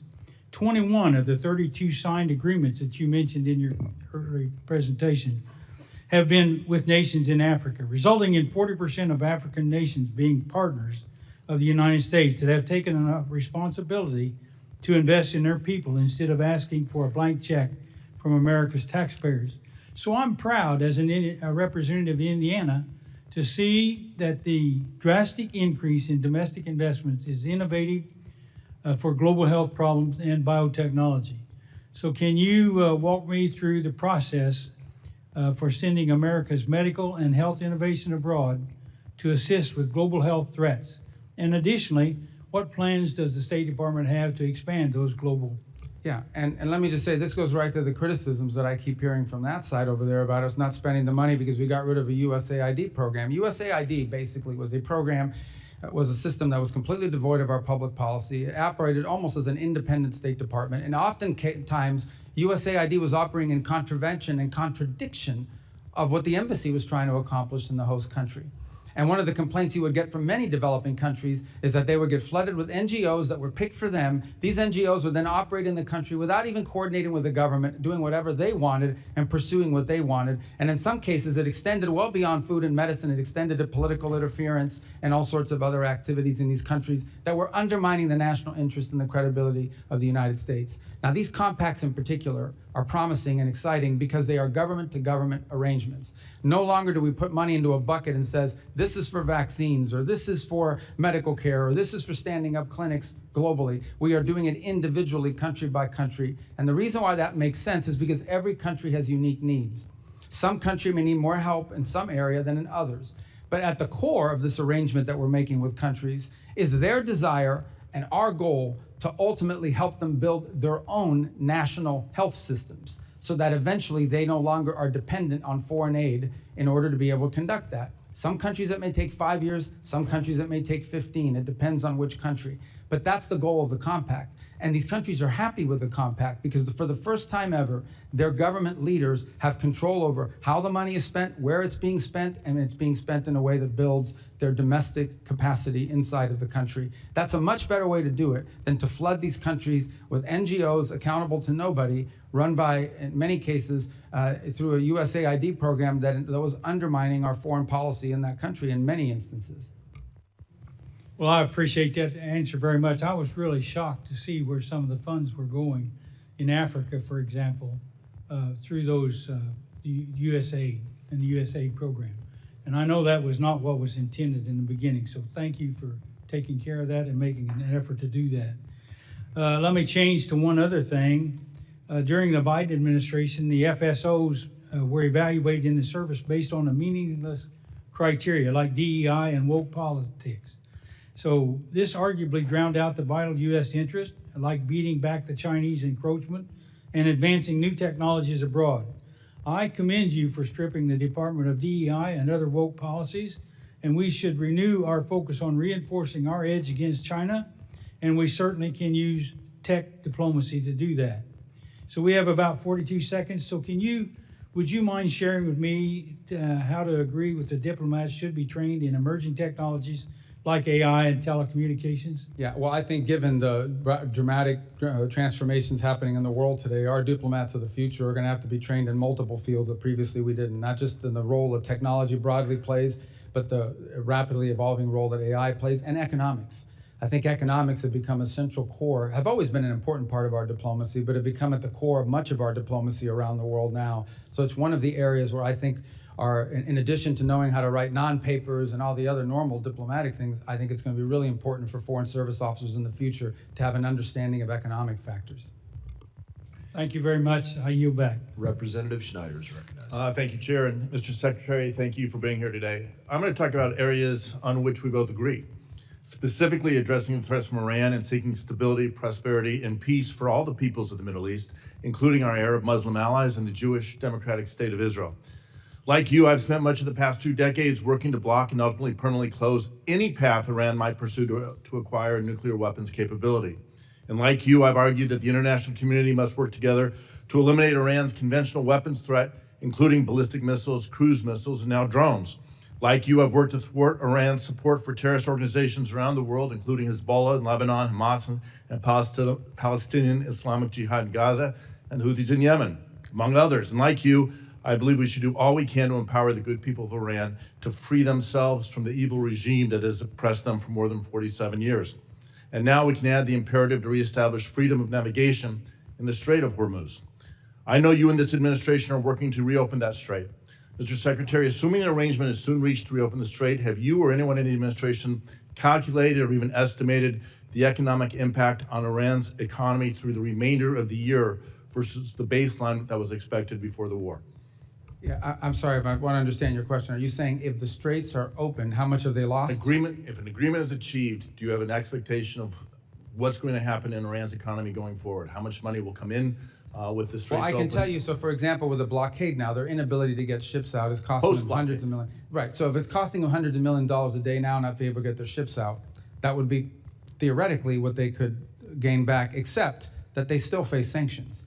Now, the sanctions haven't been enforced necessarily, but in many cases in previous administrations, but they still face sanctions. What you've seen happen now that has never happened before. Let me just, I just, for the sake of time, Yeah, I appreciate that. The administration is looking at give and take to get the straits open. Have you estimated how much of the cash that will flow into that economy? As you said, $100 million a day will make its way ultimately to Iran proxies like Hezbollah, Hamas, or Palestinian. Well, obviously, we assume a lot of it, but they also have significant reconstruction costs. But let me be clear, I don't think that's what you're asking me. No, the straits are not in exchange for sanctions relief. The straits are in exchange for the blockade. That's not what I'm asking. I just wanted to be clear on that point. But there will be economic inflows to the regime and yeah, unfortunately, that's the case, and that continues to be the case. That will have to change as well as part of this negotiation. So, and just because time is so tight, my request is, can you commit to giving this committee a classified briefing to share what the administration is doing to thwart the efforts to get money to Hezbollah, Islamic Jihad, and Hamas? Yes, and I think you'd also benefit from hearing from Treasury on that topic as well. We will ask that and I asked the chairman to do that. Way back in May 8th, 2018, the Trump administration laid out a fact sheet making the case why it was leaving the JCPOA. I'm going to just go through some of the points and ask you to confirm that the administration's red lines are still the same. Quote, this is May 8th, 2018, there's a quote, the JCPOA failed to deal with the threat of Iran's missile program and did not include a strong enough mechanism for inspection and verification, end quote. Can you commit to this committee that any resulting deal will include a strong mechanism for inspections, ideally anytime, anywhere inspections and verification of Iran's missile program? Missile program? Yes. Well, the missile program is being discussed partially because Epic Fury destroyed much of it, but it still needs to be discussed because there's a delivery system for these. So that's been a part of the negotiations, correct? Again, quoting from the May 8th document, the JCPOA foolishly gave the Iranian regime a windfall of cash and access to the international financial system for trade and investment, end quote. Can you commit to this committee that any resulting deal will not foolishly give the Iranian regime a windfall of cash and access to the international financial system for trade and investment? Yes, because they're not going to get any sanctions relief of any kind unless they get rid of enrichment and they get rid of the highly enriched uranium. Thank you. Third point, and I'm again quoting from the original document, the Iranian regime must never have an ICBM, cease developing any nuclear-capable missiles, and stop proliferating ballistic missiles to others, end quote. Can you commit to this committee that any resulting deal will cause Iran to cease developing its nuclear-capable missiles and stop proliferating ballistic missiles to others? We consider delivery systems to be a part of them having a nuclear weapon, which we said they'll never have. Right. And just because you have 40 seconds, again, quoting, quote, the Iranian regime must stop its threat to freedom of navigation, especially in the Persian Gulf and Red Sea. That was in 2018. Can you commit to the committee that any deal will cause Iran to stop its threats to freedom of navigation, especially in the Gulf or now, the Strait can I of Hormuz? commit to that? We won't even be able to enter negotiations until they do that. Okay. And finally, can you commit that any agreement this administration enters into will ensure Iran cannot develop a nuclear weapon? That's the whole goal here, absolutely. In that vein, and most importantly, can you commit to this committee that any documented agreement related to Iran's nuclear program will be brought before Congress as required by ANARA, which I believe you voted for? We will comply with ANARA. Thank you. I yield back. And thank you, Mr. Schneider, for letting me answer your questions. Representative Barr. I was efficient. This guy's. Mr. Secretary, thanks for the great job you're doing. Some Democrats are making the laughable claim that Iran is stronger today than they were before Epic Fury started because of the disruption in the Strait of Hormuz. You've seen the Trump derangement syndrome in the hearing today. Can you set the record straight on whether or not Iran is stronger today? Well, they have no Navy, they have no Air Force, they have no air defenses, they have they have massive destruction to the defense industrial base. They've lost a substantial percentage of their missile launchers and of their drone launchers as well. They're not benefiting from the straits being closed because the blockade is keeping them from hundreds of millions of dollars a day in revenue. They've had their ships seized in the Indo-Pacific. Their leadership is fractured. They have hyperinflation. Their currency is worthless, and they're having trouble making payroll. I guess other than that, they're doing well. Thank you. Do you believe that keeping the credible threat of kinetic military force on the table and the president's willingness to use such force is important to your diplomatic leverage? Yes, because unfortunately we are dealing with a group of people that don't understand anything but that. And so the resolution that's on the floor in the U.S. House this week would do what to the U.S. leverage?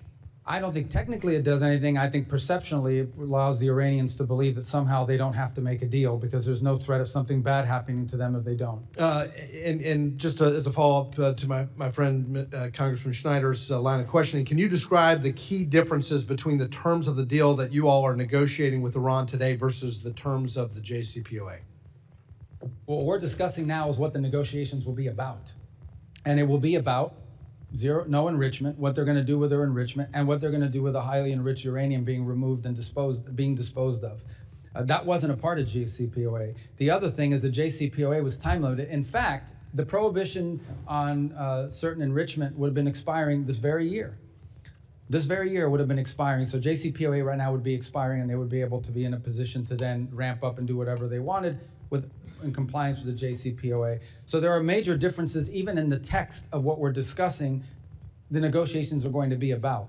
But ultimately, any deal we do will be a good deal or it won't be a deal. And it'll be better than JCPOA. Absolutely, and I think that's a key point is that this idea that you could draw any analogy between what's happening now, where the administration has totally obliterated the nuclear capabilities of Iran, plus their conventional capabilities.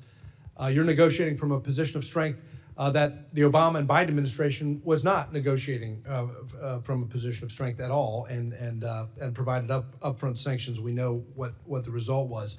I want to shift to the Indo-Pacific real quick. As you know, the Taiwan Relations Act states that it is the policy of the United States to provide Taiwan with arms of a defensive character. Consistent with that policy, the Trump administration announced in December of 25 an $11 billion arms package for Taiwan, the largest ever, including HIMARS, howitzers, drones, Javelin anti-tank missiles. As a result, the Taiwan legislature passed a $25 billion special defense budget that included funding for an even bigger arms deal for air and missile defense totaling $14 billion, a deal that is not final, and a deal that is under review. As you know, one of the 6 assurances states that the U.S. will not consult with the PRC on arms sales to Taiwan. Now, you've heard this. Critics of the administration have alleged, the media has alleged, as a result of the Beijing summit, that President Trump's recent meetings with Chinese leader Xi in Beijing not only paused Taiwan arms sales, that's their term, paused arms sales, but also violated the assurance that the U.S. will not consult with the PRC directly. Can you clear the air on this? First of all, the $11 million in December was the single largest arms sales ever to Taiwan. It was more than happened cumulatively under 4 years of President Biden. And in fact, I recall that for 6 years, President Obama offered $0 to Taiwan during his presidency. So it was such a big deal, by the way, that the Chinese reacted to it with really hyper activity in terms of military exercises around Taiwan. We don't consult with the Chinese on these arms sales. We're aware of their position. They talk about it all the time, and I don't need to tell you, it wouldn't be breaking news that they're not in favor of these arms sales. They raise it, but they are not negotiated, and they're not consulted. That second deal, the $14 million one that's currently under review, and that would not be unusual for something. So that's not a pause. That's not a pause. That's under review, and we've already done an $11 billion deal. Just did one in December. Right. So I think the mischaracterization of this as a pause doesn't reflect the administration's commitment that they've already made on the $11 billion deal. I yield back. Yeah, correct. Representative Barra is recognized. Thank you, Mr. Chairman. Thank you, Secretary, for being here. I'll admit that I was hesitant and skeptical and did not support the actions that took place in Venezuela. I also will admit that thus far it's working out better than I would have expected. And long-term stability, if we can create a better life for the Venezuelan people, is a good thing. If we can reduce a threat in our hemisphere, that's a good thing as well. To the line of questioning that Ms. Kamala-Gordeev asked, I think it would go a long way. You mentioned that there's a KPMG audit of the Venezuelan funds, how the revenue is being used, how it's being reinvested in Venezuela. Would you publicly commit to providing that audit to this committee? And again, I think it would go a long way to... It's an ongoing audit, so it's not a once-a-year audit. It's on every expenditure. Every single disbursement is audited by KPMG. I would also add one more point. There's a second layer of control here, and that is Citibank itself, because they hold the account. They also do the Know Your Customer regulations on it, which, by the way, has slowed down the disbursement in ways that have been problematic. Could you commit to providing all that information? Yeah, no, absolutely. And that's why we're doing the audit. We want people to see that it's not being stolen or pilfered. We think that's part of this recovery is so critical. Again, I think that would go a long way to assuaging some of the concerns. I'm going to follow Mr. Barr as a co-chair with me on the Taiwan caucus, and some of his line of questioning. I was going to ask you yes or no questions, but I'll ask a series of questions I think that go along with his line of questioning. Some of the comments that the president's made recently have created a little bit of ambiguity. But again, what you just suggested, nothing's changed in our relationship. In the Taiwan Relations Act, it states that the United States will make available to Taiwan such defense articles and defense services as may be necessary. The 6 assurances states that the United States does not agree to consult with the People's Republic of China regarding arms sales to Taiwan. The Taiwan's Relations Act, the 3 joint communiques, the 6 assurances have guided our one China policy for decades. And again, I think in your previous statements, nothing has changed with our commitment to upholding the U.S. one China policy. Is that correct? Our policy on Taiwan has not changed. Oh, great, thank you. Switching over to something that the administration's put a lot of focus on is our critical minerals, rare earths, developing our own capacity. I was supportive of the Mineral Security Partnership, now the FORGE Act, working with our allies, super important.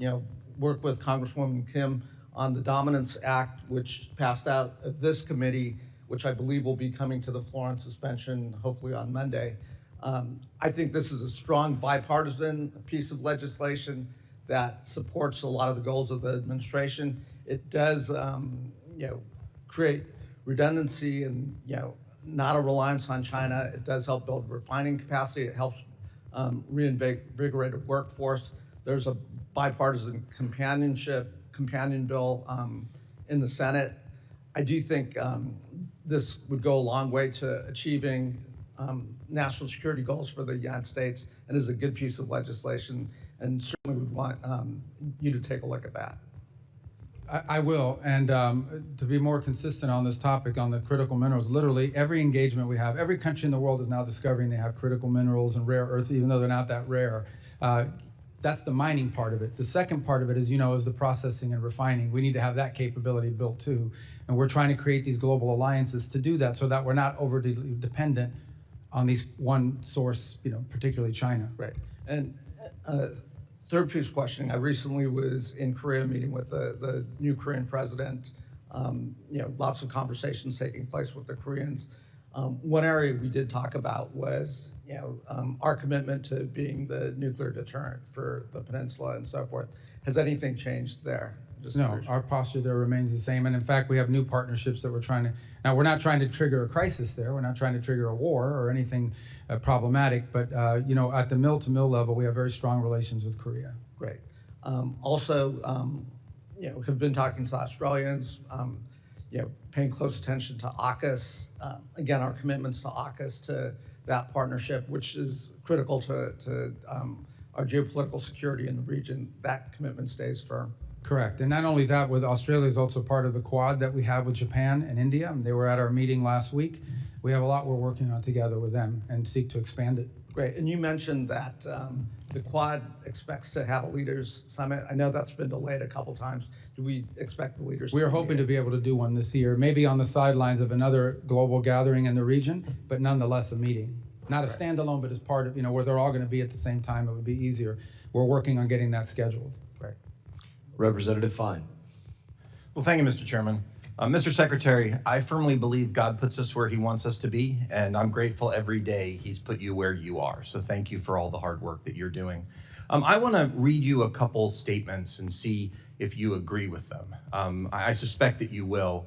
The first statement is, heaven forbid Iran were to ever obtain a nuclear weapon. Do you agree with that, I presume? Yeah, I would use even stronger language. Yeah, okay. Second one would be, Iran must never be allowed to obtain a nuclear weapon. Would you agree with that? It's baseline policy. Okay. And then the third is, the Iranian regime must not gain nuclear weapons. Would you agree with that? These are statements, these are actual quotes from 3 members on the other side of the aisle who today gave you a whole lot of grief about what you're doing and what the president is doing to make sure those statements don't come to pass. Representatives Meeks, Liu, and Sherman. So my question to you is, what changed? I mean, why would people say they must never be allowed to have a nuclear weapon, and then when we're actually doing what is necessary to make sure they don't, all of a sudden, there's a very different tone as they ask you questions? Yeah, I would say that the notion that they shouldn't have a nuclear weapon is widely held, and not just widely held by members of Congress. It's widely held by countries around the world. In fact, I don't know a single country in the world that says it would be a good idea for Iran to have a nuclear weapon. I think what's changed, or where the difference comes in, is, okay, what are you going to do about it? You ultimately have to do something about it. And when we saw that they were building up this conventional shield behind which they were going to hide their nuclear program and hold it immune from action, we had to address it. And that's what the president did with Epic Fury. So that was the difference. The difference is we actually did something about it, something that multiple administrations have held as their position. It was the Biden administration's position. It was the Obama administration's position. But this president actually did something about it.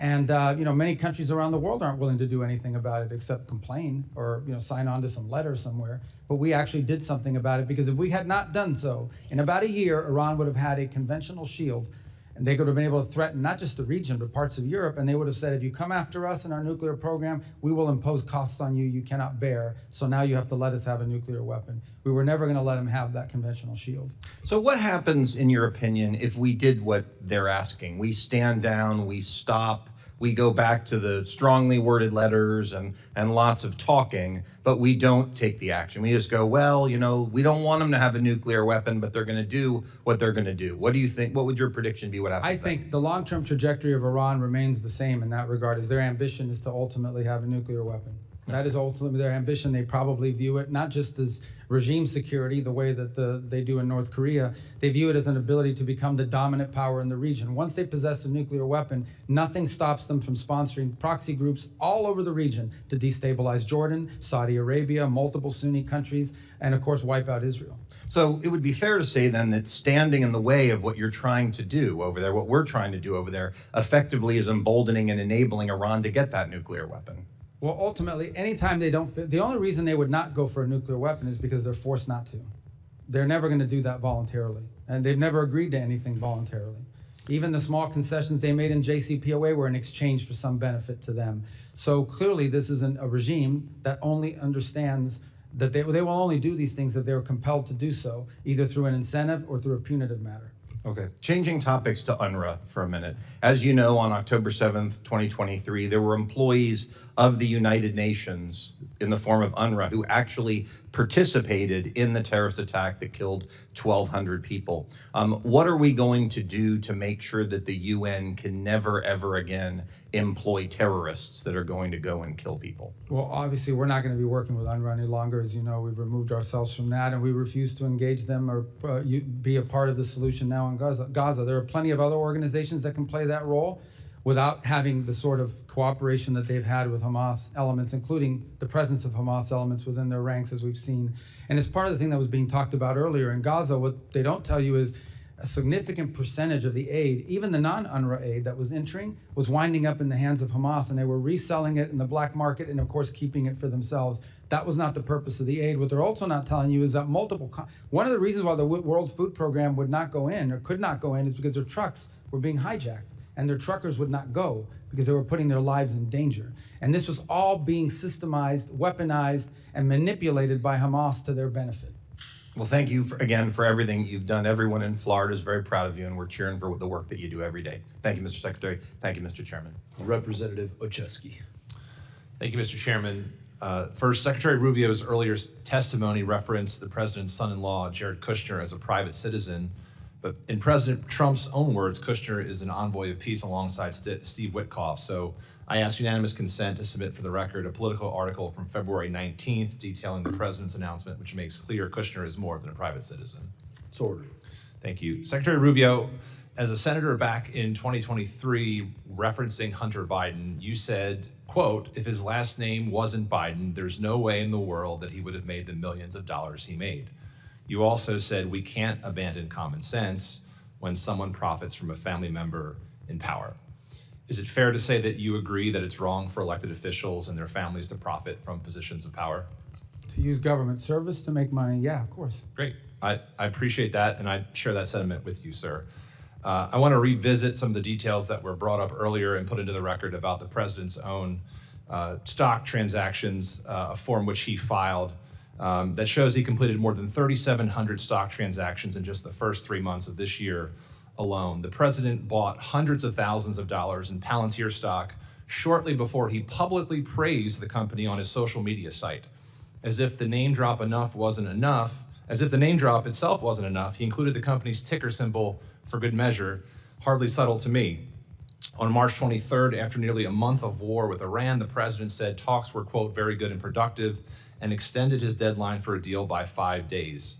Oil prices dropped and energy stocks fell while Trump bought shares in companies like ExxonMobil, Chevron, and other firms positioned to benefit if the war continued, which it did at the president's direction. He bought a dip that he created. Then there's NVIDIA. The president bought as much as $1 million in stock just 1 week before the Commerce Department formally approved the sale of NVIDIA chips to China. 1 week. He bought up to $5 million more in NVIDIA stock in February, right before the company announced a major chip deal with Meta. It's pretty good luck if you ask me. If that's not bad enough, the president's son struck a multi-billion-dollar crypto deal with a UAE state-backed firm. After the deal, the administration reversed AI chip restrictions, approving transfers of sensitive technology to another UAE-related entity, chaired by the very same royal family figure involved with the deal with his son. That seems like hardly a coincidence to me, and indeed, it is self-enrichment tied directly to the president's foreign policy agenda, and it's how the president's net worth has grown by over $4 billion since he started this term. As the president gets rich, his wars and tariffs are crushing hardworking American families, and I think the American people see through the BS. This is the most corrupt administration in American history. So, Secretary Rubio, earlier today you said you didn't know the facts about the president's financial dealings. I'm happy to share them if you want to see it specifically, but having run through that, now that you do know, would you agree, and do you have concerns about the fact this administration is in fact profiting from their position of power? Well, first of all, what I said is the information you guys were putting up, including on this board, first, that's not in my purview as in the Department of State, and these are things you're producing. I don't know if they're accurate or not, but let me just say this. I've been in every foreign policy and national security meeting for the most part this administration has had. Not once, not a single time have I ever seen even the hint or the indication that any of the decisions being made are for the financial gain of anyone in the administration. Those are my observations. That's what I can speak to. I have not once seen a directive on our foreign policy or our national security policy that in any way indicates that it's being done to the benefit of anyone personally.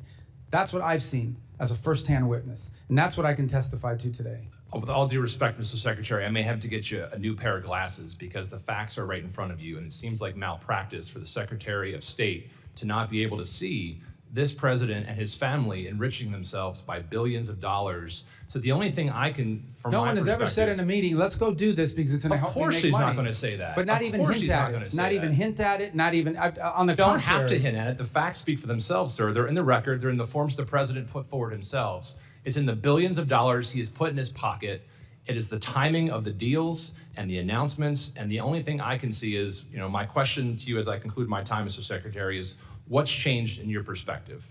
Is it the party affiliation of the president, or is it your own political ambitions? I already told you at the outset, people don't make, and I've seen the president say this, people should not be making money off of their government service. He said that repeatedly. I've heard him say that, but not once. I want to reiterate this. There has not been a single decision that's been made that I have witnessed or been a part of that in any way indicate to me or to any reasonable mind that this was linked to some financial agreement or arrangement.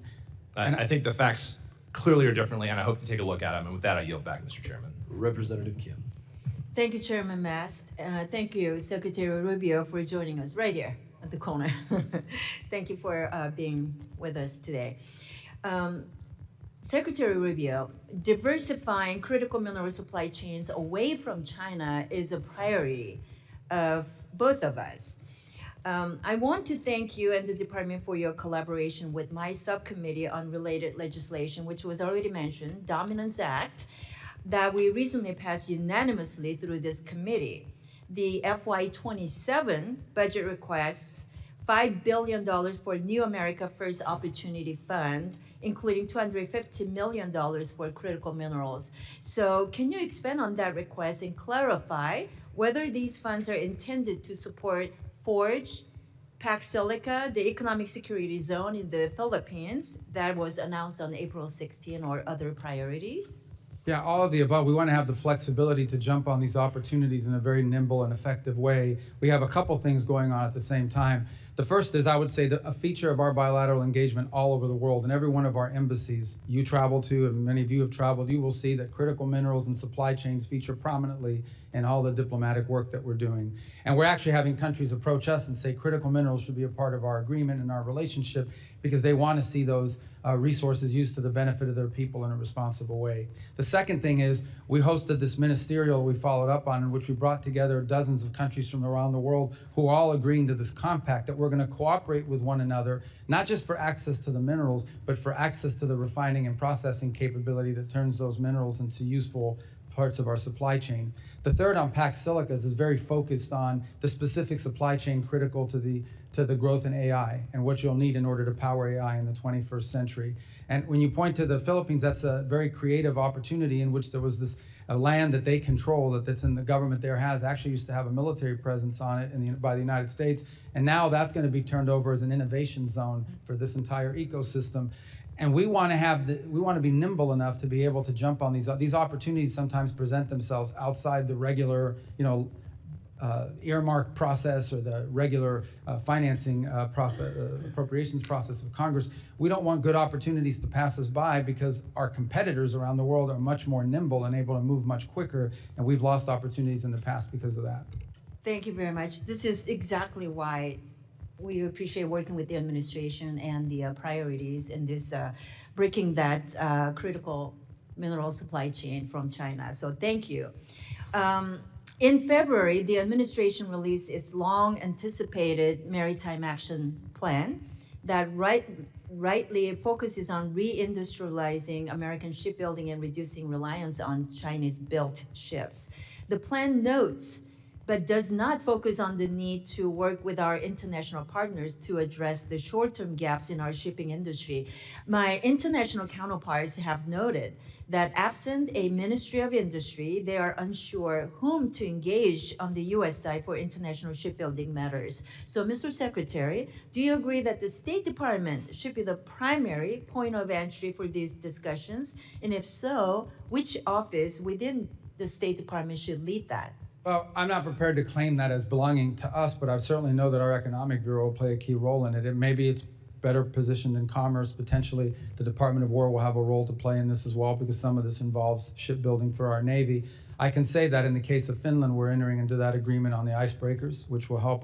They'll help us, and they're very good at the construction of that. I know with South Korea, there's been part of our agreement with them is the ability to not just build ships here in the United States, but they may be able to build a few in South Korea as well. That would be helpful to us. So we are looking to this. Unfortunately, what has happened in the world is that the capacity of other than China, very few countries have invested heavily in their shipbuilding for a long time. That's an industrial capacity that's been lost because they've been subsidizing their industry and producing it at such a high rate. So that's one more thing that we need to reindustrialize to the broader world and ultimately, hopefully, to the United States and our shipyards here as well.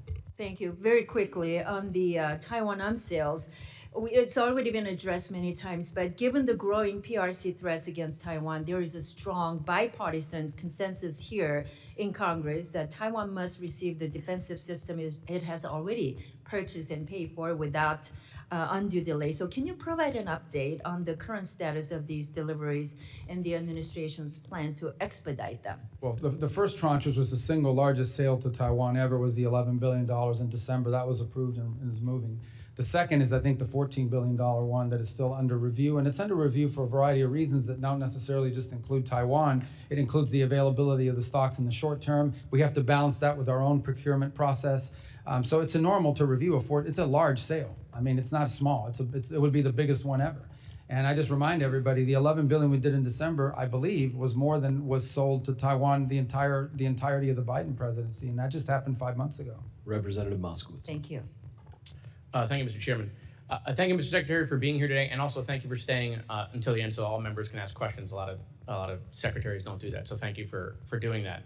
Tell me that was an option. Take that up with the chairman. I want to talk.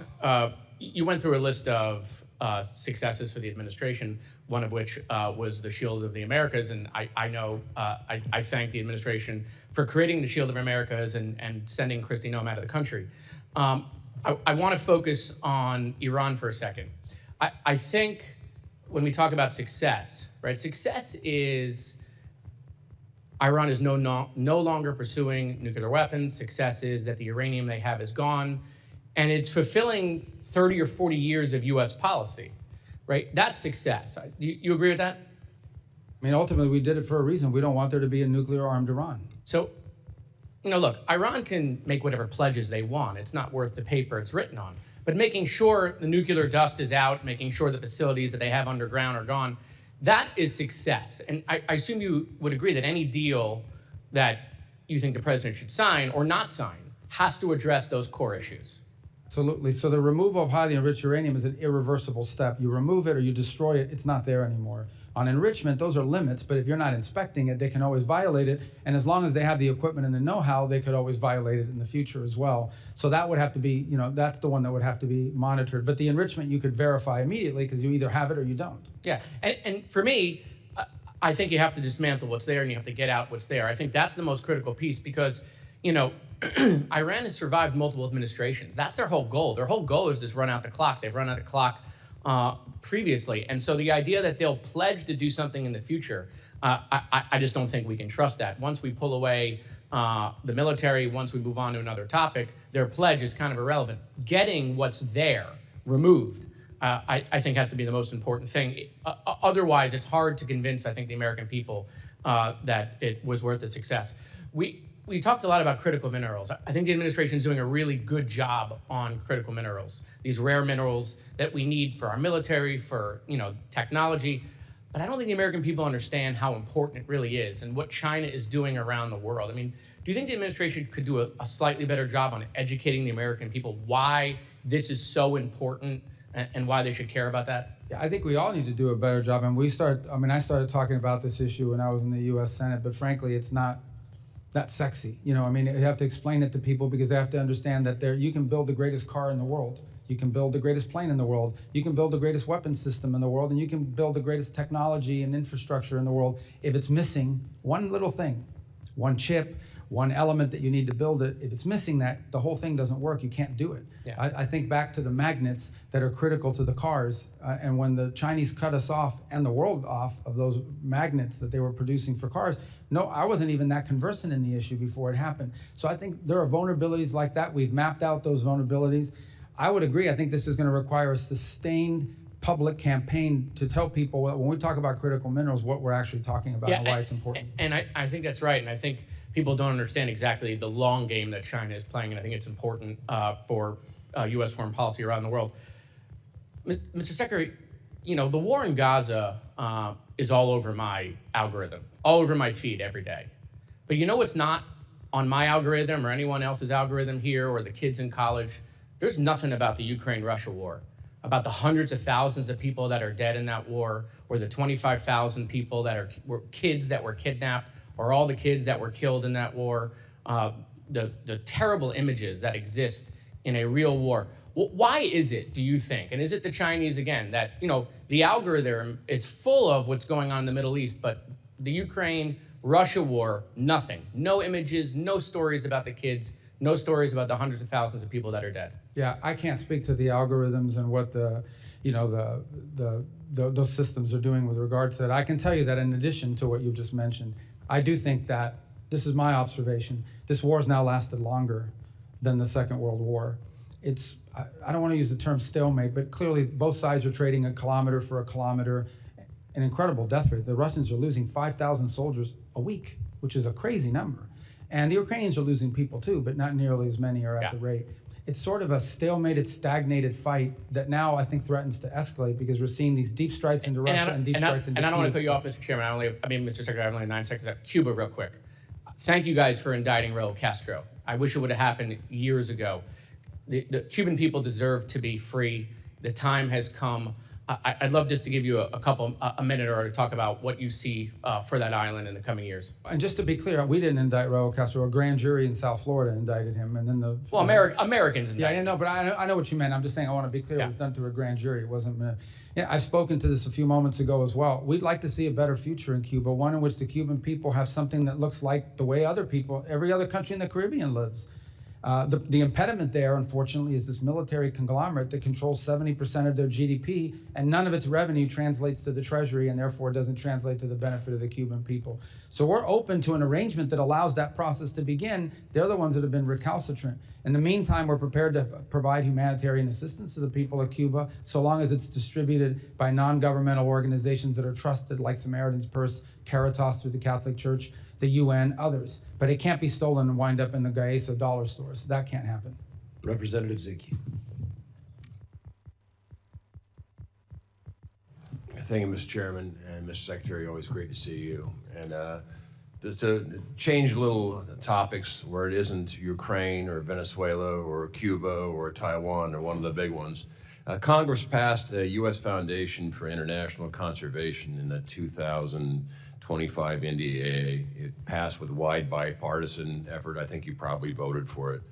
But as you recall, what it was really an effort to have a public-private partnership to remove anti-poaching and cut off the funds for terrorist organizations in Africa, primarily, and you know the list.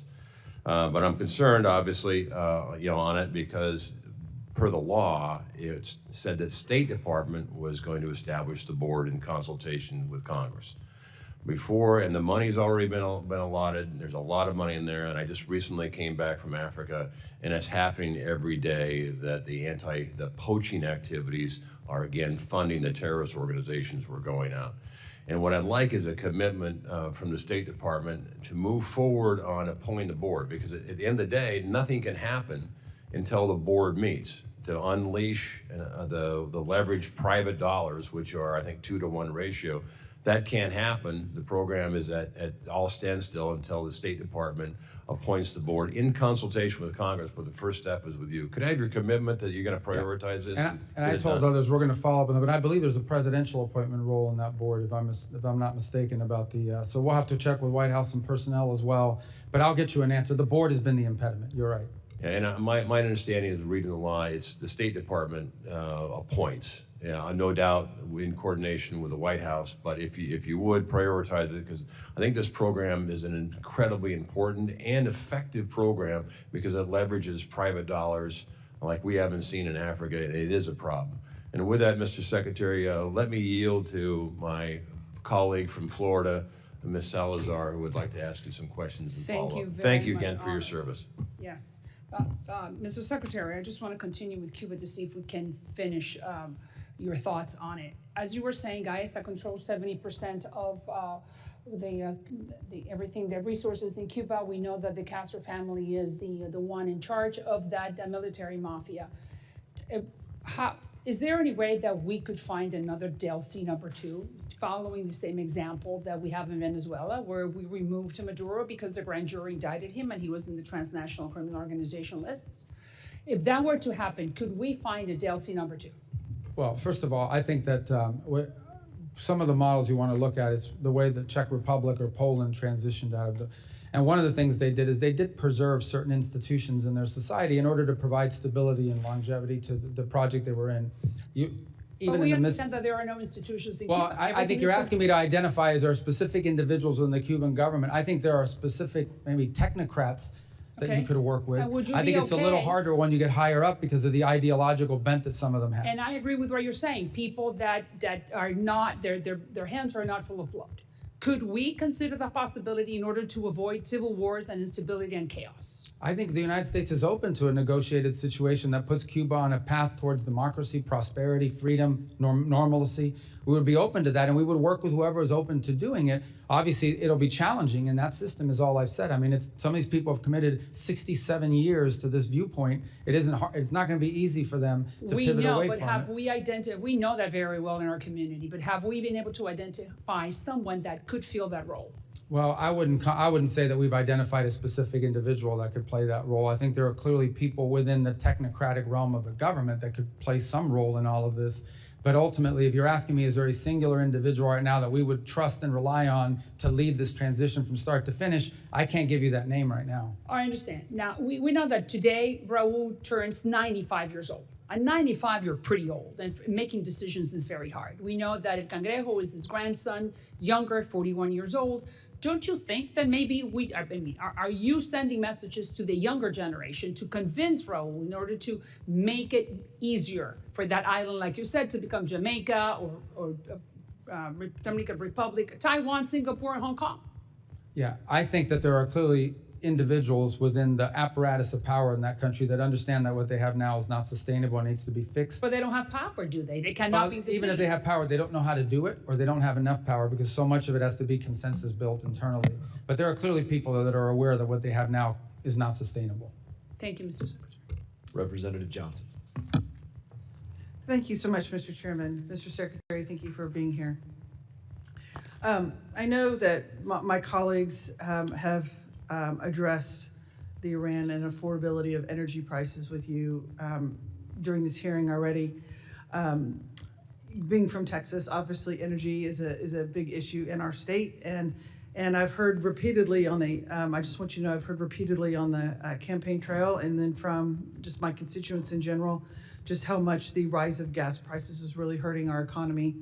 And I just want to express my concern that the administration did not properly analyze the effect of this war on gas prices, the effect of this war on the economy, the effect of this war on affordability. And I hope that you will take that into consideration as you make your further decisions, because it's very concerning. It's really hurting a lot of people at home. I'd like to focus my time with you on Afghan allies. I don't think that topic's been really brought up much today. The Trump administration continues to treat our Afghan allies with dishonor, in my opinion. In my district, Mohammed Nazir Paktawali who fought alongside U.S. Special Forces in Afghanistan, died in ICE custody after participating in the Afghan evac program. The United States brought him and his family here to this country.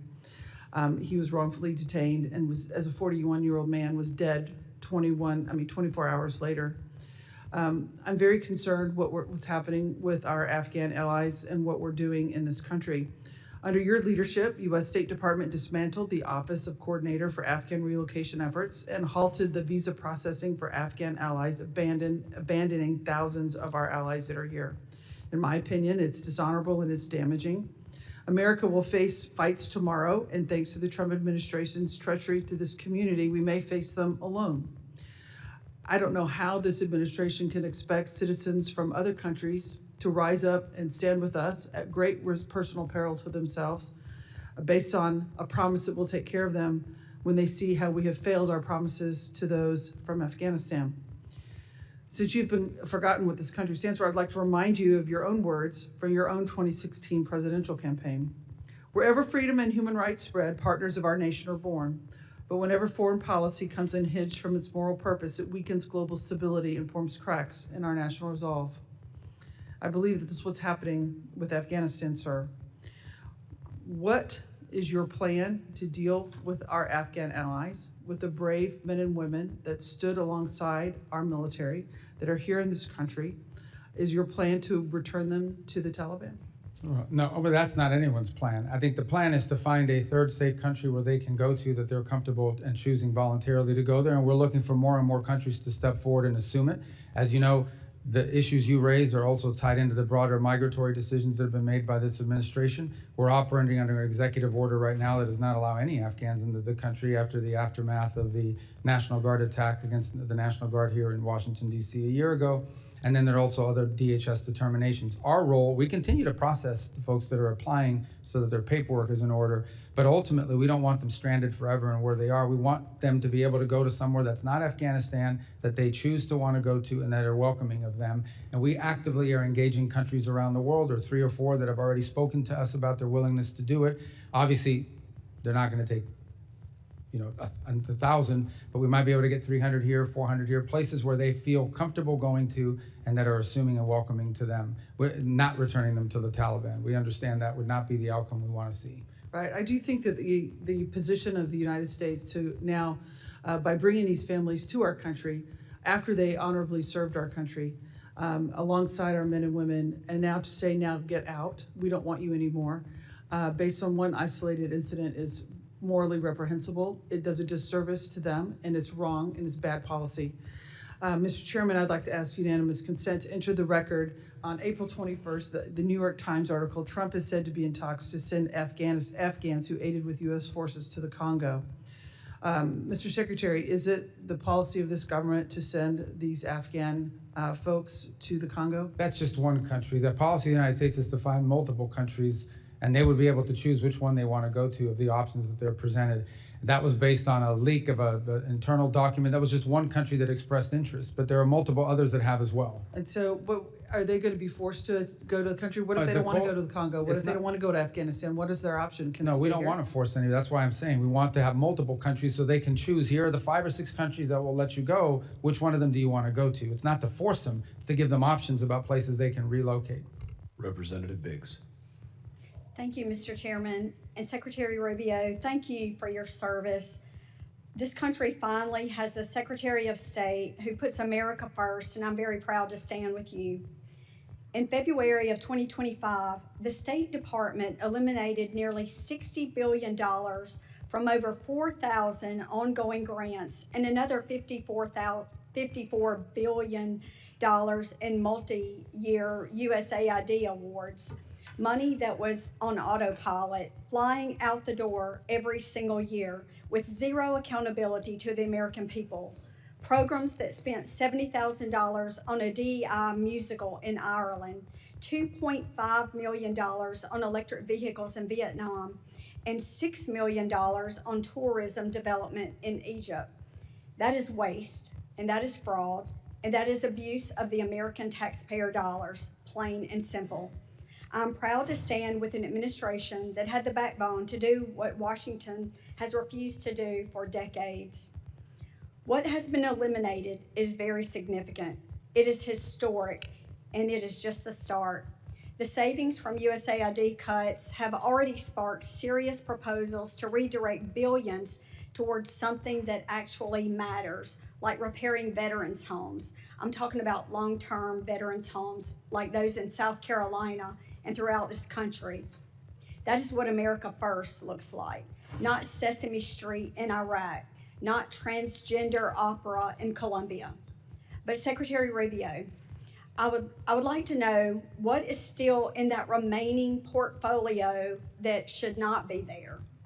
What programs are still drawing a check that wouldn't survive 10 seconds of scrutiny in front of a working family in my district, like the 3rd District of South Carolina? And how do we complete the mission of putting America first in every single line item of this budget? Because I can tell you, the people in my district are not going to accept it. They are tired of hearing, well, we got most of it. What is your commitment, Mr. Secretary, to finishing the job? Yeah, well, it's happening already. So USAID no longer functions. There is a USAID, but it's largely now operating as a wrap-up and wind-down operation. So that's what's happening in USAID. We took all the programs that were worth preserving and all the programs that were worth doing, and they're all under the State Department now. So you have the State Department is conducting foreign aid and foreign assistance within the context of the criteria that we've created, and those are outlined in this year's budget request. And then there are legacy programs that we did not bring over to state that are still at USAID, some of which may not be operating any longer, but are tied up in litigation. They claim that they're owed money. They got a judge trying to get us to pay them, or if not, there's wind down costs in unwrapping those programs. They're not active programs, but some of them are under active litigation because the NGO is suing the government, and a judge is saying, well, you may have to pay them, so make sure you preserve the money until I rule on it. So those may take years to clear out. They're not active programs, but they're involved in litigation. But those are under the USAID portfolio, not under state. And I no longer am the acting official at USAID, and that's being run through the Office of Management and Budget. Well, thank you so much. I appreciate the work and the efforts that you're doing, and I know our taxpayers in my district do. And with that, Mr. Chairman, I yield back. Secretary Rubio, they've called our votes, but we have this last row of individuals to your left. Do you think we have time to work through them? Yeah, we can't. I have to go to the Senate in a little while, but I'll talk fast. Thank you. Representative Moylan. Thank you, Mr. Chairman. Secretary, thank you very much. We've been talking regularly. I appreciate all your interest into the Indo-PACOM. And last time we were out here at the hearing, we spoke about the importance of establishing a passport issuance office in Guam. And as you know, residents in Guam must have their passports issued from Honolulu, which creates a huge barriers in emergency situations. So I want to thank you again, your staff, for working with us on this issue. And can you briefly say, touch on where we're at with this process of establishing the passport issuance office in Guam, please? We are on the status of it? Yes. I think we're working on trying to do it. We'd like to do it. I think there's, we may have news for you on that in a couple weeks as we're going through our review of our visa offices around the world. And it's part of our consolidation efforts is to free up resources for other places where it may be more useful. So I think we'll have news for you in a couple weeks if you just bear with us. It's quite exciting. Thank you, Secretary. And last year, I introduced a bipartisan Clean Pacific Act with Rep. Case, Radaragan, and King Hines to establish Pacific Islands Counter-Narcotics Initiative to assist partner nations with counter-drug interdiction efforts.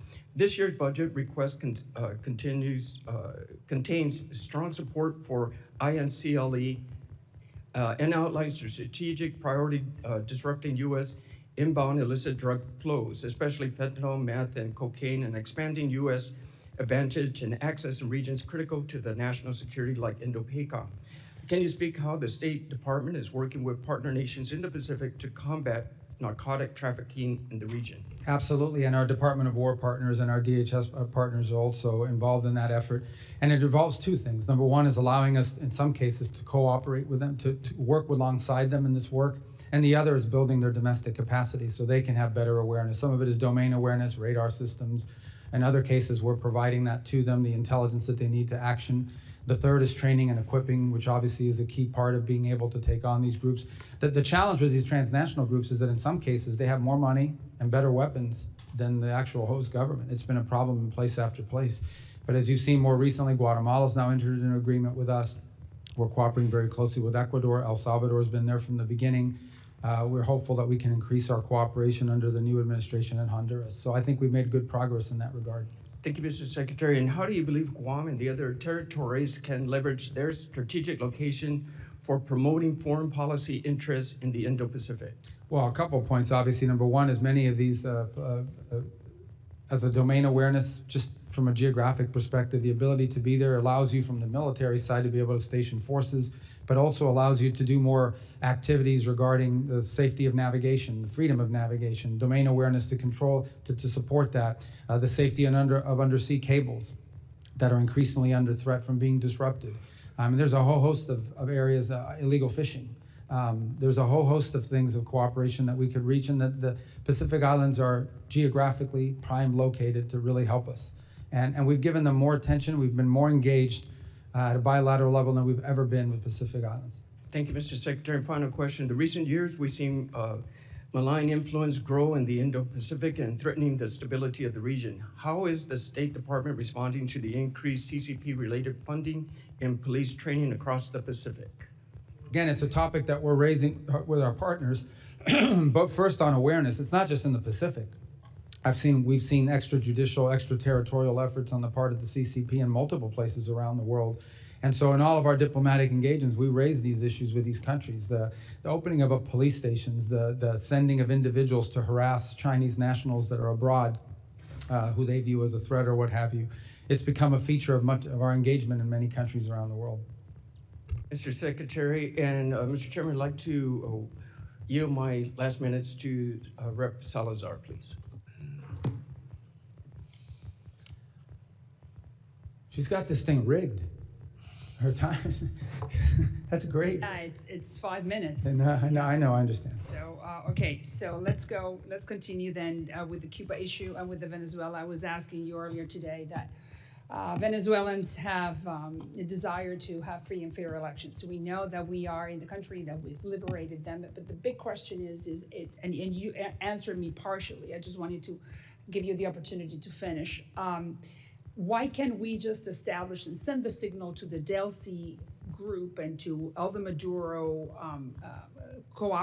people that were cooperating with the Maduro regime that are still in power because of Delcy? Why can't we just send a clear message that elections will be coming, let's say, December of 27, beginning of 28? In that way, I think the rule of law will start. They will have the impression that the rule of law will be established. Yeah, I think that impression's been clear. I mean, the Venezuela that everyone wants for the future is not possible without free and fair elections. They have to understand that. It's been a feature of all of our engagements with them, and it continues to be. I'm not sure it would serve that purpose to announce a date certain, in a public forum, because the conditions have to be in place. It's not just about saying I'm going to call elections in December or January. It's about, is there a free press? Are political parties able to organize and operate? That has to happen too. And we agree, Mr. Secretary. Your time's expired. All right, your time's expired. Mr. Chair, we do want to get through multiple members and get to Mr. Miller, so if you could go as quickly as you can before votes. Thank you. You spoke about the 60% enriched uranium. Iran also has significant amounts of 20% enriched uranium. The more difficult part is to go from 5% to 20%. What is your view in negotiations of the 20% uranium? Well, I've used the term highly 60% because that's the one that clearly has. I mean, even 20%, you could argue, not that I claim that they are, but you could argue they're being used for medical isotopes and things of this nature. But 60%, there's no reason for it. The only way you get to 60 is because you're on your way to 90. But the term we actually use in the talks and in everything we're on is highly enriched uranium. So it would be correct. That would cover the 20, correct. Okay, very good. Thank you. Well, listen, I want to congratulate you for the impressive job you're doing for the American people. My only critique would be that we need to hear more from Marco Rubio. President Trump is obviously in a class by himself, but you're the best communicator in the administration on complex foreign policy issues. I was in the room with you in Munich, so I know you wear a lot of hats. There's a lot of memes about you, but please continue to be as vocal and upfront as you can. Question I have about is expeditionary diplomacy. I had the privilege of serving as a State Department officer in Iraq during the Iraq surge.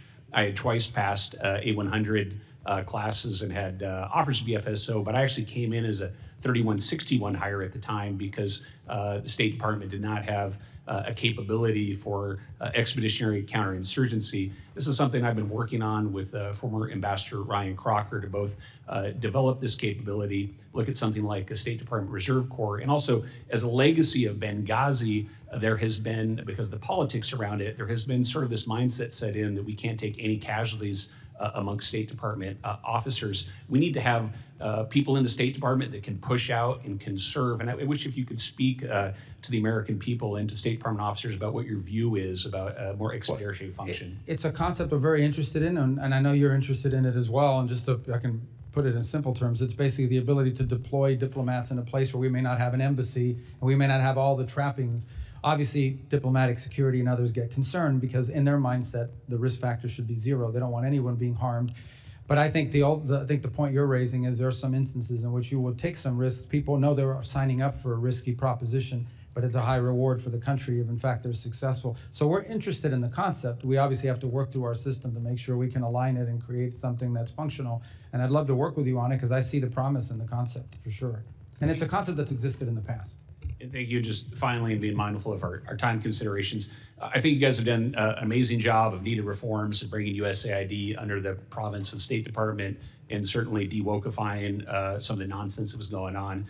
We still do have a lot of great State Department officers out there that are very proud to serve our country and under your leadership. I do talk to some of them from time to time, and they do have some worry and some questions about the overall direction of the institution. So I'd just like to give the ability in the context of this budget request you're making to Congress to sort of sum up your thoughts, the vision of our current State Department officers for the future. Yeah, I think for the future is we're trying to empower our we're trying to empower our embassies through our regional bureaus around the world. We want them to be the center focus of how we conduct foreign policy because they're on the ground. Too often in the past, foreign policy was mixed between, or diplomacy was mixed between the regional bureaus, and then you had these functional bureaus that had a worldwide mandate on a topic, and they ended up crashing into each other. Now what we want is to truly empower our ambassadors and the people in the field in these embassies that are on the ground every single day.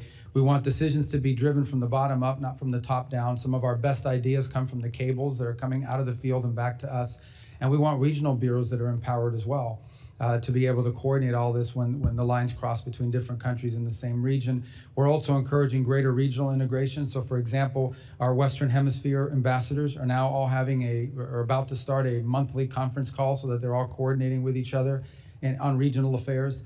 These are the kinds of things that we're trying to encourage, but ultimately what we want is a State Department whose foreign policy is driven by the national interest and understands that first and foremost, you have to define what's in the national interest and you have to pursue it in a pragmatic and effective way. That's what we want our diplomacy to be about. And I think some of that mission had been lost. And that's why multiple secretaries of states before me had tried or wanted to reorganize the State Department and were unable to do it. I'm glad we did, and I think it's going to get stronger every year under this new organizational scheme. Thank you very much, Mr. Chair. Yield back. Representative Luna.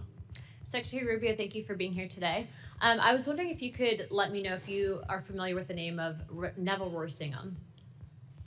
Yeah, he's I think an American millionaire living in China who's funding all of these left-wing radical loons. Correct. When you were on Senate Intelligence, you had actually sent a letter encouraging the Department of Justice to look into him for a FARA violation. For those people who will see this clip later on the internet, can you just briefly explain what FARA is? It's the Foreign Agent Registration Act, and it means if you're operating on behalf of a foreign country, you have to register and declare yourself as such. To provide some context for those looking at this, Mr. Singham's in total given $1.3 million to an organization called Code Pink, as well as over $278 million to various nonprofits since 2017. Secretary Rubio, it's in my opinion, observing what's been happening on both sides, really contributing to the political divide in this country, that many countries are engaging in influencer operations to include psychological operations on the American people with the intent to undermine not just our foreign policy from the administration's perspective, but also to pit us against one another. Would you concur with that statement? There's no doubt, absolutely. Are you aware of any countries in particular that are currently engaging in this? Well, I don't think there's any doubt that we see evidence of it from the CCP. We've historically seen some of it as well from Russia historically in the past in a different way. I think you're starting to see some of it from Cuba, and I think some of these are linked with one another. In fact, that group that you just mentioned actually traveled to Cuba, stayed at a very fancy and expensive hotel that is sanctioned, and I think are now being looked at by the appropriate officials to see if they violated U.S. law in the trips that they're taking. But there's no doubt that when you have people showing up with pre-printed signs 24 hours after Nicolas Maduro was arrested and extradited to the United States, that's not an organic movement. Someone's paying for that. I think one of those organizations would be the National Network on Cuba, which is a pro-communist, anti-American organization comprised of dozens of member organizations to include Code Pink, the Communist Party USA, Democrats, Socialists of America, Socialist Worker Parties, and various organizations to include Armed Queers of Salt Lake City, which Tyler Robinson, the individual who murdered our friend Charlie Kirk, has loose ties to an association with at the time of the assassination. I just want to point out that from my perspective and in talking with you personally, I can see that you are very much of the mindset of peace through strength, but also pursuing peace first before you hit people with a big stick. So I appreciate that perspective because it is refreshing and not common in Washington, D.C. But with that being said, I heard a lot of talk today on Russia specifically. I understand that peace talks are very much so alive and well, and that the United States, for the first time ever, at least with this administration and you heading the head of the as the Secretary of State, have been instrumental in those talks. I would like to, though, ask you, for the first time in 20 years, recently, we had the Russian Duma come here to meet with members of Congress. What is the end result when Congress fails to open up dialogue and at least maintains communications with another superpower like Russia? Well, I think there's two things to discuss. One is the war in Ukraine, which we'd like to see end through a negotiated settlement. And separate from that is a bilateral relationship with a country that possesses, if not the largest, the second largest nuclear arsenal in the world. At a minimum, we have to have relations and conversations with Russians. We just do, whether we like what they're doing or not, because given those factors that I just pointed to. I've had multiple conversations with the Foreign Minister Lavrov, and we have to, because that's mature diplomacy and it's important. It's the same with China. We have to have communication with them, and there are issues in our bilateral relations that have nothing to do with Ukraine. So now, I think our relations with them will be friendlier and easier to pursue once the war in Ukraine is wrapped up, and we've made that point in this engagement. But I think what we've learned, and certainly I think has been affirmed to us in the last year and a half, is you're much better off having someone to talk to on the other side than not. And this is a president who's willing to meet with and talk to anybody. He doesn't view talks and engaging a foreign counterpart as a concession, the way it's been treated in the past. Sometimes it leads to something, sometimes it leads to nothing, and sometimes that vehicle of communication proves incredibly valuable in a potential conflict or crisis. I'd like to end by saying this. I completely agree with you. I think that it is our job and responsibility in Congress to maintain open dialogue and discussion. But I do think that you guys will be successful in this peace deal. And so I want to be the first to congratulate you on that, because I think that sometimes in this instance, having the courage to step up and do the right thing and lead by example is a big thing. So with that, Chairman, I yield the rest of my time. Representative Miller. Thank you, Mr. Chairman. Mr. Secretary, it's good to see you. You were the first person I worked for when I started in politics, and this is very unique for me. But first and foremost, I just want to say thank you for the job that you've been doing. People back home, they comment on your stability, your bearing, and how you represent our country on the world stage. Thank you for doing that. And look, you're sitting here today and for several hours, and our colleagues on the left, for the vast majority of them, they want to get a political stunt. They don't want to hear your answers. And that's why they wouldn't let you and afford you the ability to speak, because they know that you would school them in every which way possible and actually tell them that 2 + 2 = 4. And for a lot of them, that's hard to understand. So I respect your ability. But look, you have been asked a ton of tough questions. This is your time, if you would like it. I know you have spoken a lot today, but if there is anything that you would like to correct the record on by any of our colleagues on the left or even on the right that may have misspoken, I'd like to give you this time if you would like it. And just one last thing. When you're done with all of this, if you could come to Cleveland, Ohio, I know it's not where you're from, but the Cleveland Browns could use a really good coach. And so with all the different hats you've been wearing, maybe you could take us to a Super Bowl. But at that point, I leave the rest to you, sir. Well, I don't claim I can lead that to the Super Bowl, but I wish them luck in Cleveland on that. Look, I thank you for the opportunity. I think we've covered almost everything, and thank you for giving me the opportunity to do that. Unfortunately, I have to be in the Senate here in just a few minutes, and they get really mad if you're late. But I just want to touch off by saying, look, every element of our foreign policy and everything we do, including aid, is now synergized, and it's about the national interest. And I do think it's important to point out and continue to point out, we are the most generous country in the world. By far, we give way more money than anybody else does to all of these things. Other countries who are very rich, powerful countries should step up too if they want to join in helping. There's no evidence that that's the case. We've seen a little bit of an increase among some countries, but it's not just us, the Canadians, the UK, other European countries have cut back in their expenditures as well on foreign aid. Not timed with us, it just happens to be they have those domestic considerations to take into account. This is the most generous country in the world. This year alone, there will be millions of people around the world that will receive food and medicine and medical care and in a way that furthers our national interest, but is also good for them. And we do that more than anyone on the planet. Foreign aid and what this country does to help people around the world is something we should be proud of, but it has to be done the right way. We can't be spending money on things that don't further the national interest, and we can't be spending money on things that waste the taxpayer dollars, and we can't be spending money on social experiments around the world that further the aims of an ideological movement in the United States. That's not what foreign aid is ever supposed to have been about, and that's what we're going to get it back to. On foreign policy, we're going to be pragmatic, but we're going to be principled at the same time. We have to understand that when it comes to foreign policy, oftentimes you're not given the choice between the clearly good one and the clearly bad one. Sometimes you're given two bad choices, and you're trying to figure out which one of these two bad choices is the least harmful to the country. In the end, at the end of the day, foreign relations between countries is about one thing, the national interest. I expect that every time I meet with a foreign minister of another country, that foreign minister is going to push for what is in the interest of their country. I need to push for what's in the interest of ours. Not what's in the interest of the world, not so what's in the interest of what's in the interest of ours. In those cases where where our national interests align, that's where cooperation happens. That's where alliances are formed. In those instances where our interests don't align, that's where you hope that diplomacy and cooperation can find a way through. But in the end, our foreign policy must always be about what is best for America before anything else. This is not a novel concept. It is a classic concept, and one that was lost for a long time in American foreign policy, and I'm happy and honored to be a part of trying to restore it. Thank you, Mr. Secretary. Mr. Chairman, you're back. Final member, Representative McKenzie. Thank you. Thank you, Mr. Chairman. Thank you, Secretary Rubio, for joining us today. I have the pleasure of representing Allentown, Pennsylvania. It's home to one of the largest Syrian American populations in the country. And obviously, there have been a number of atrocities in that country during the ongoing conflict there, some of them targeting the Christian population. On June 22nd of last year, the Mar Elias bombing happened at a church, and we are coming up on that one-year anniversary. I'd like to just ask you very briefly if you can give us an update on what's going on in Syria, what we're doing to achieve stability in that country with the leadership that is now in place, and also any updates on religious minority protections. Yeah. Well, we talked a lot today about Venezuela and other places. Syria is far more complicated. First of all, Assad deliberately divided groups in that country against each other. And some of those frictions and some of those resentments exist. That wasn't always the case in Syria. It's one of the few places in the Middle East where you actually had Sunni, Shia, Christian, Druze, and other communities living, and Kurds living alongside one another.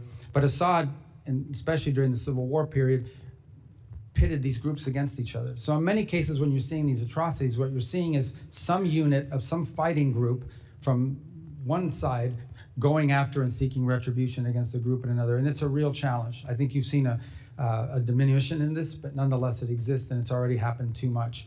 The second is, the core here, and our goal is to have a nationalistic government in Damascus that seeks not to expand power or not to turn Syria into a base of operations for a foreign power, but to build a Syrian state that's inclusive of all of the elements in it.